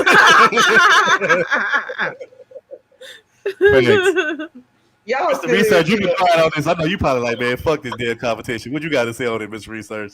Oh, I never would. I never would. Okay. Okay. So you're saying in your younger days? Wait. We got to kind of look at it like this. We young in the hood, ain't shit to do. Motherfuckers be like, hey, man, I'll give y'all this amount of money as youngsters. I think some of us might do it. Who knows? Hold on. I know niggas ain't capping, bro, because at least I grew up doing this. I ain't gonna lie. I was a hood kid, bro. I was doing all kinds of. Me too. Yeah, man. We did some wild shit back in our days, man. Hold on. The first crazy challenging game that niggas grew up playing with Snick and Knock. Who remember that? When you knock on the nigga door, you ran the fuck off, you ring the doorbell, shit, and hope you don't get caught. Like, come on, bro. Yeah, I remember that, and I remember they was like, "Come on, come play." I was like, "Nah, that's stupid as hell. Why would I do that?" So I was that kid in the hood. Like, it's people that in the hood that I grew up in that don't like me because I was like, I'm not gonna do that dumbass. That's stupid as hell. So okay, Topaz, what did you do bad as a kid? What did you do? You just all goody two shoes. I don't believe that. According to her, she's a perfect angel. But we all know that's cap. I used to steal books in the library looking at it. No, you know what? I did used to sell essays and candies. You know, people slide you that little notebook paper talking about give me some, and I was sliding back with a price on it, like give me some money. Like fuck that. You know, but no, my flaws were violence and aggression. It wasn't dumb shit or whorishness. So everybody got their dark side, and that was mine. All right, well, Mr. Richard, what you got on it? Cali is a totally different thing, man, because we didn't have some of that great Southern influence. You know what I'm saying? That y'all had. No, I always thought that it was great because I know from New Orleans. But wait a minute, Mr. Research. Hold on. Wait a minute though. I thought because I got people out in LA, right? So, but I thought a lot of the old heads they live out on the West Coast, like like during my grandparents, like their generation. A lot of the old heads they live in California. Originally migrated from the South. Though, am I wrong on that? Oh yeah, 100%. But you got to understand when people came from the South, they came to the Cali life and got real sadistic. You know what I'm saying? That is true. That is true. So a lot of things they did on the dirt road of the South. You know what I'm saying? Like my father was from Panthersville, Mississippi, but when he got out here, he got brand new. You know what I'm saying? So as far as a kid, stuff we did was really crime-related stuff. Like, I remember breaking into the school. I think I was 14. Breaking into high school, stealing the TV and the VCR. I remember selling VHS porn VHS tapes. Hey, I know those things were selling back in the days, man. I know that shit was selling. Matter of fact, my homeboy getting married, he reminded me. He said, "Yeah, you had all them porn tapes." I had forgot about it, but yeah, it was great. Where did porn tapes from, though, Mr. Research? Oh, so there was this one store these Asian people own, and they wasn't really tripping. You know what I'm saying? So as long as you had the bread and you was put down a deposit on your account in case you don't bring it back, so they kind of didn't care. So it was what it was. And I used to take the VCR. I got a second VCR and start dubbing them. And this was even before I started selling dope. I was just going out grinding that. And one of the craziest things we did though, we would climb on the top of anything tall, like churches and all that time, and that could have killed us. But we just thought that was so basically what you're saying, Mr. Research, you was the bootleg man before the bootleg man. Right. I guess. No, Mr. Research, bro, man. hey, here's the funny thing, and because my homeboy reminded me of this too. Like I had a car. Oh my Snuggles, what the hell wrong with you? My bad. No, Snuggles, I ain't never watched that shit. Why the fuck would I watch that? Like That's crazy. You know what? I didn't even know what Getter Gaggers was until people on YouTube started talking about it. I was like, damn. Me neither. Really? So I got but that goes to the point again. I was like, what? This is a thing? That goes to the point again though, as I drop the mic. It ain't really black men that women got to have these conversations about. Women got to have conversations about the fact that auntie and grandma don't exist in the black female community no more. That's what they got to do. You know what, Mr. I'm done. You know what, Mr. Research, I want to add to what he said. And I've been saying this for a while now. I said that one of the reasons why, and the main reason why the black community is dead or it's not what it used to be is because I basically, once our grandparents' generations, the people, our grandparents from their generation, once they die, everything that they instill in the black community, from the traditions to the values, the moral systems, the whole, it takes a whole village to raise a child, that type of thing. Once they died out, and because when I was growing up, even quote unquote, how they like to, go in on the quote unquote pookie or the street niggas or whatever, right? But when I was growing up, the quote unquote street niggas in my neighborhood, or in my city, back then, those OGs that was, on the streets back then, they actually used to look out for the youngins. They used to always tell the youngins like myself, like, nah, you don't want no part of this life. You know what I'm saying? You don't want nothing to do with this. We just doing this because this the only opportunity we had. You know what I'm saying? A lot of us don't have an education. A lot of us, grew up, fucked up and real bad. And so this is really like our only way, to survive and to get on and stuff. You know what I'm saying? But, you new age kids, y'all got all this opportunity. Y'all got the technology. Y'all got this, that, and the third. So y'all really don't have no excuse like we did. And so, you know, they used to be looking out for dudes like me, who's, you know, that was growing up around my way, who, you know, really wasn't into the street life and shit like that. So, you know, it was a lot different back then. Even the quote unquote niggas that was doing dirt and the street cats was like trying to tell brothers to go in the opposite direction and go in a different way. But this new generation, you know, once, like I said, once the grandparents and the OGs and the old heads passed away, and you just left the neighborhood to a bunch of young niggas that didn't know no better, or that, you know, that was hella emotional, hella effeminate.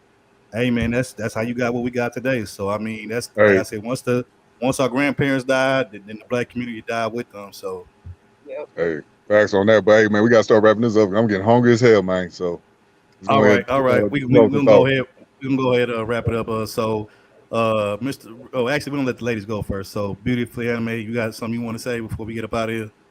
No, great show. Thanks for having me on. And I like the topics. Okay, and appreciate kudos to the winners of the Milk America challenge. So are we going to see you in Topaz's next attempt to challenge? Look, PC, I just sent you inbox about that. So our night didn't turn out the way we wanted it to. So I inboxed PC to say if she wanted to just go ahead and upload this one, or she want to wait till the next time so we can compare and contrast. Did that night include y'all we doing can the milk crate challenge? We can do another one. No, I was saying we can do another one. Did y'all night include doing the milk crate challenge as well? Hell no. No. Oh my God, like we are grown as hell. We're not doing no damn milk crate challenge, but we expected more out of the food that we had. Like that shit was sad and pathetic. My stomach started bothering me later. I don't know if it was the food or tap water. When in doubt, go to Papa Do's. When in doubt, go to Papa Do's. You know what? We should have, because see, we tried to give this place a chance, right? But since PC is in Houston, we can go to more than one places. I took Khadijah to Papa Do's because she don't live here. But see, me, I'm sure PC's been to Papa Do's before. Yeah. Moral of the story. Stick to what you know. Stick to what you know. Exactly. That if we title live stream, that's gonna be the title. That's it, PC. That's all you got to do. But I know you was hating. I felt like you was hating. PC. Okay. So anything else you want to say before you wrap it up? Anything else? Who? You. Anything else you want to say before we get up out of here? Oh no, I'm good. Okay. Well, I just want to say appreciate you, Fed, for always rocking with us and showing us love. Coming through. We appreciate that. Mr. Research, what you got on it, bro? So combined with everything we talked about tonight, I just think like the 1990, early 2000 black hood is dying, and I think it's gonna be gone in about 8-10 years. The reason why is because there's really nothing holding it together. And I'm noticing just in this conversation y'all had tonight, how much people don't have nothing but the old days to remind them of the good times of being black. I'm not saying people are going to let go of blackness. I'm saying that it's going to change into an African or a Haitian or some type of international black mentality, because it ain't nothing left. And Third made a great point. As the people are dying, the people who are noble and honorable about being black are the only ones who are holding it together. Facts. Yeah. So basically, you agree with what I said when the black community died with our grandparents, pretty much. Then. Yeah. Okay. What was the lady? The one who was married to the blues singer Miles Davis. What's her name? Anyway, she told Tyler Perry on her deathbed. She said, "I don't think we left them with enough to fight for it." She said that she think that black folks got it. You talking about Cicely? What's her name? Cicely Tyson. Yeah, Cicely Tyson. Cicely Tyson ain't dead yet, right? Yeah, she died. Remember we did a whole video about it. We did a stream on it. Come on now. Hey, she get old. She showing her age, y'all. Hey, speaking of elders, understand Topaz. Hold on.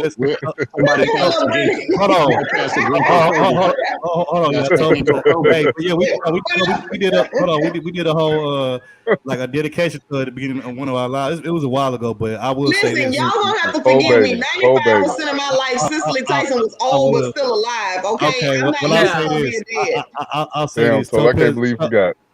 I'll say this. Topaz presents early signs of dementia looking ass. Oh, there we go. Hey, thank you. Hey, about time. I was like, if you don't drop this nigga, I'm glad she did it. I'm happy. Oh, hey, Black I can't be Ops. the only one getting dropped down. I can't be the only one. Because you know what? Because y'all fully try it. Like Third and Well, Brandon, anyways, me and Topaz, we're gonna close the show out without third. But so Mr. Reese, you get Chaos Rain, you got it, man. Snuggles, first of all, I don't know what you're talking about. Okay, I can neither confirm nor deny these statements, and you need to mind your business. Once you start knitting or something, and don't be worried about what I be doing behind. Come up on the panel one day, man. I want to get you and Topaz on the panel together. Yes, come on, hit that link one time. You know what? I'm gonna say this before we close out, and we pass it to Professor Black Ops Chaos. You know, it's people in this space that like, and when I say trolls, I mean like friendly trolls, not people that be doxing and shit, but you got people in this space who are like really like Omega Dreads is one, Darflow, I would say Queen of the South. Don't forget about Ed. Oh man, like Ed Unchained, I be wanting to time his ass out in other people's chats. Ed, shout out to Tech Man. I ain't seen him around in a minute, but him. But I would say Snuggles is definitely creeping her way into like my Queen top of the five. South. Yeah, Queen. I said that already, but yeah, Snuggles is definitely creeping into my top 5 favorite. And you notice these niggas don't never hop on panels. Like, I want to do a troll stream with Ed Unchained, Omega Dreads, Snuggles, Queen of the South.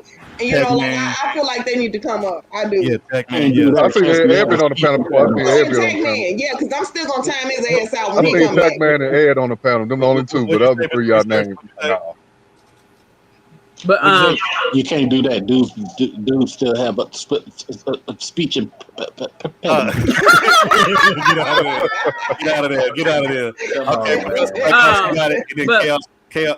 What do he'll do is PC. You got it. Then Professor Black Ops. Then Chaos Reign. I was going to say the Black Ops because he's the one who said he wants to be the single dad. No, that Mr. Research. That's Mr. Research. Oh, I got one kid. My kid's grown. That's Mr. Research. I'm old shit. Oh,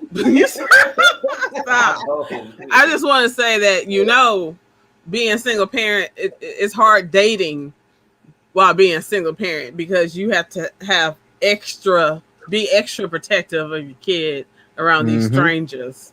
That's all I wanted to say. Good point right there. I wish you were still up here to respond to that. I'm sure you probably got a system, Yeah, but you got it, Professor Black Ops and Chaos Reign, and then we'll close it out. Yeah, I'm gonna go real short. I said controversial things. Once again, I just think Sha'Carri is just a young lady. I knew it. I gotta get my You go way back in the stream to pull that. You've been fighting for Sha'Carri all day, man. That's hey, you know what, Professor Black? I think you need to sign up for her fan club, bro, because you really like her big fan. I ain't seen no. I ain't even trying to be funny, bro. I ain't seen none of the sisterhood. Cape and defend for her like Professor Black Ops. Professor, he been standing on his square, man. Maybe she cut you some of that Olympic check off, man. No. I guess for me, real quick, since I teach at a local college, I get a lot of young dudes with felonies trying to get in computers. They're like 21, 23, 25, 27. I don't throw them away. I'm not throwing you never get no even number age people. Nah, I get weird ages and shit. I got But so I get older, a little older than her, so I don't throw them away. I'm not throwing her away. Then So that's my 2 cents. I think we should give her the business. She's making some crucial mistakes. She's not being humble. But the girl's just 21. I expect her to learn and come back. The OnlyFans. Shout out to Topaz. We can't judge. Finish Topaz. She got this. Shit, I swear she ain't. Second, because why are we shouting out Topaz? We talking about OnlyFans. You didn't even let the man finish. Let the man finish. I really hate y'all. I just want y'all to know that, okay? You probably had something good to say.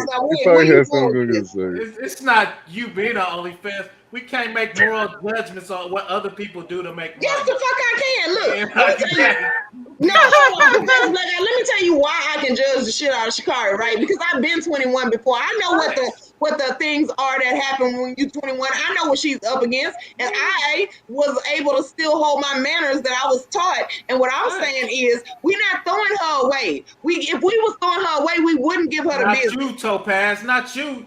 You doing what you're supposed to do. There was other people. Right, I'm supposed to tell her like this ain't a good thing. If I just let her do whatever, that means I don't give a shit. I care about Sha'Carri, and I don't want her to end up 41 with this attitude because that shit ain't cute.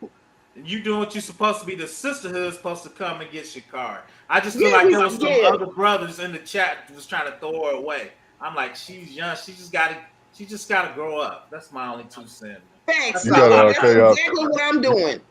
You got a chaos reign. So everyone, they said, should a 21-year-old be? Oh, she erased the comment. Oh no, I didn't erase it. It's like she said they should be punished severely. So yeah, you hit them hard the first time, you smack them right then. You know, when somebody talks shit to you the first time, you backhand the fuck out of them, and then you make an example, and then they also remember that, and then they sit the hell down. My thing is this, real quick before Chaos Rain go. Yes, I get it. 21 is still young. You still got a lot of growing up maturity. But could we please quit acting like a 21-year-old is the same as a 15-year-old? Like, can we stop with that? Like, come on. If you're grown enough to buy alcohol and liquor and go on, go do, girls trips or fucking, porn videos or whatever the hell, like you old enough to kind of know that if you, lost a match or lost some kind of event, you need to be just chilling the fuck out and like shutting the fuck up until you can bounce back and win the next match. That's all I'm saying. Man, who got a 25-year-old woman pregnant? What happened now? That's the Brittany Renner who finessed the young basketball player I brought up. She's PJ Tucker is not 25. He's like 22. I think she's talking about the girl who's 25. How old is Brittany Renner? Brittany Renner is about to be 29 this year. Okay. So I don't know what you're talking about, Snuggles, to be honest with you. I don't know. But Chaos, you got anything you want to say so we can wrap this up, get up out of here? To be honest with you, I heard a lot, man. It's just a lot. I already talked about and went in on Sha'Carri Richards, the milk dud challenge with the crates. I don't know what that is. The jab, like I said, as much times people say they're going to try to avoid it, it's going to be a nebble going on the next year or two, potentially, because they create this problem and they now bringing out the solution. That's why they're not going to try to say, I'm not going to force you, but I'm going to make the system systematically make you have no choice, like everything else. That's right. They're not going to get around it. And I'm telling you right now, if they really were serious, they're going to tighten up more with it, where now you can't function in society. And I know most niggas now today ain't ready for that. Hell, they weren't ready for the first incident that happened a decade ago with Katrina or anything in black neighborhoods. We're not even ready for that. So you think now, because we run under this white system, that they're going to say, well, we're not going to hold your arm, put this needle in you, but we're going to make it a way where, you're going to have to if you want to function in society. And not only this side, but globally. Because it's not just America that's affected. They outside America, it's totally different. How they especially certain more stricter countries like the China and all stuff that's run heavily, where it said either it's my way or the highway. Up here you got some leniency a little bit, but now that's going to soon diminish in the coming years. I give it a whole next year at best. You get me? They already got 7% of the population are inoculated, and they think that's not enough. They really want to get close to 90 or almost 95% at best. But everybody else, I don't know, man. Because let's be honest, homeless people, they're not gonna get this shot. Yeah, they went around giving homeless people the shot for free when it first came out. That was their target. My thing is this: if a homeless person takes a shot, then they're stupid at first. And let me tell you why. Because usually people that have to function society, they don't have to. Because like I said, you might know your rights to a degree. But if you're homeless, you're not contributing to society. Yeah, they will experiment on the homeless because most of them say you have no choice, especially going to give them a incentive. We might give you a candy or something to bathe or something. Or a couple dollars. You know what I'm saying? There you go. So obviously, homeless people are going to be more accepted because think about it. When you're homeless and deprived, you're looking for any way to make money. So if they give you an incentive, what do you think they're going to do? They're going to say no? So like I said, those are a small portion that's wise and they become homeless might not take it. But the ones that have still function society, they're telling you, as long as you operate in a social order, you're going to have to take this. The only thing I would say overall, because there's 3 different medications, Pfizer, Moderna, and Johnson. We already could X out mostly 2 out of them right now. You get me? Especially Johnson. Johnson's already proven evident that it causes too much side effects. It's going to hurt you. And my concern, when people concerned about is not the side effects, it's what depths that they're not put out in the books that people got this inoculation. Thank you. Yeah. Well, that's the only bottom line. And we all know when you take anything, there's going to be casualties. You're not getting around it. Well, the only thing you hope especially when you're dealing with something new. Yeah. Well, y'all, hold on, y'all. We gonna get up out of here because we've been up here quite long. It's like 40 minutes. Yeah, that's so what I'm gonna say. Yeah, so we gonna get up out of here, but we appreciate y'all for coming through. Everybody hit the Cash App, people in the chat, posting the link, supporting the show. We appreciate y'all. This definitely was share the stream. Don't forget to like. Yeah, the people that like the show. This definitely was another classic show. A lot of crazy different topics, but we'll definitely be back next week, and definitely we'll be back with another classic stream. But we'll catch y'all next week, though. And also, we did pin at the top of the chat the message. It has our email address in it. Also, you can leave comments after the show. If you want us to go more in deep on some of these topics, then just type it at the bottom. And, we do take subscriber requests within reason. And we definitely going to talk about that DNA test next week. So tune in. Because what you got me fucked up. So, yeah, we're going to do that. We're going to get into it. You gonna give me my goddamn DNA test, goddamn it.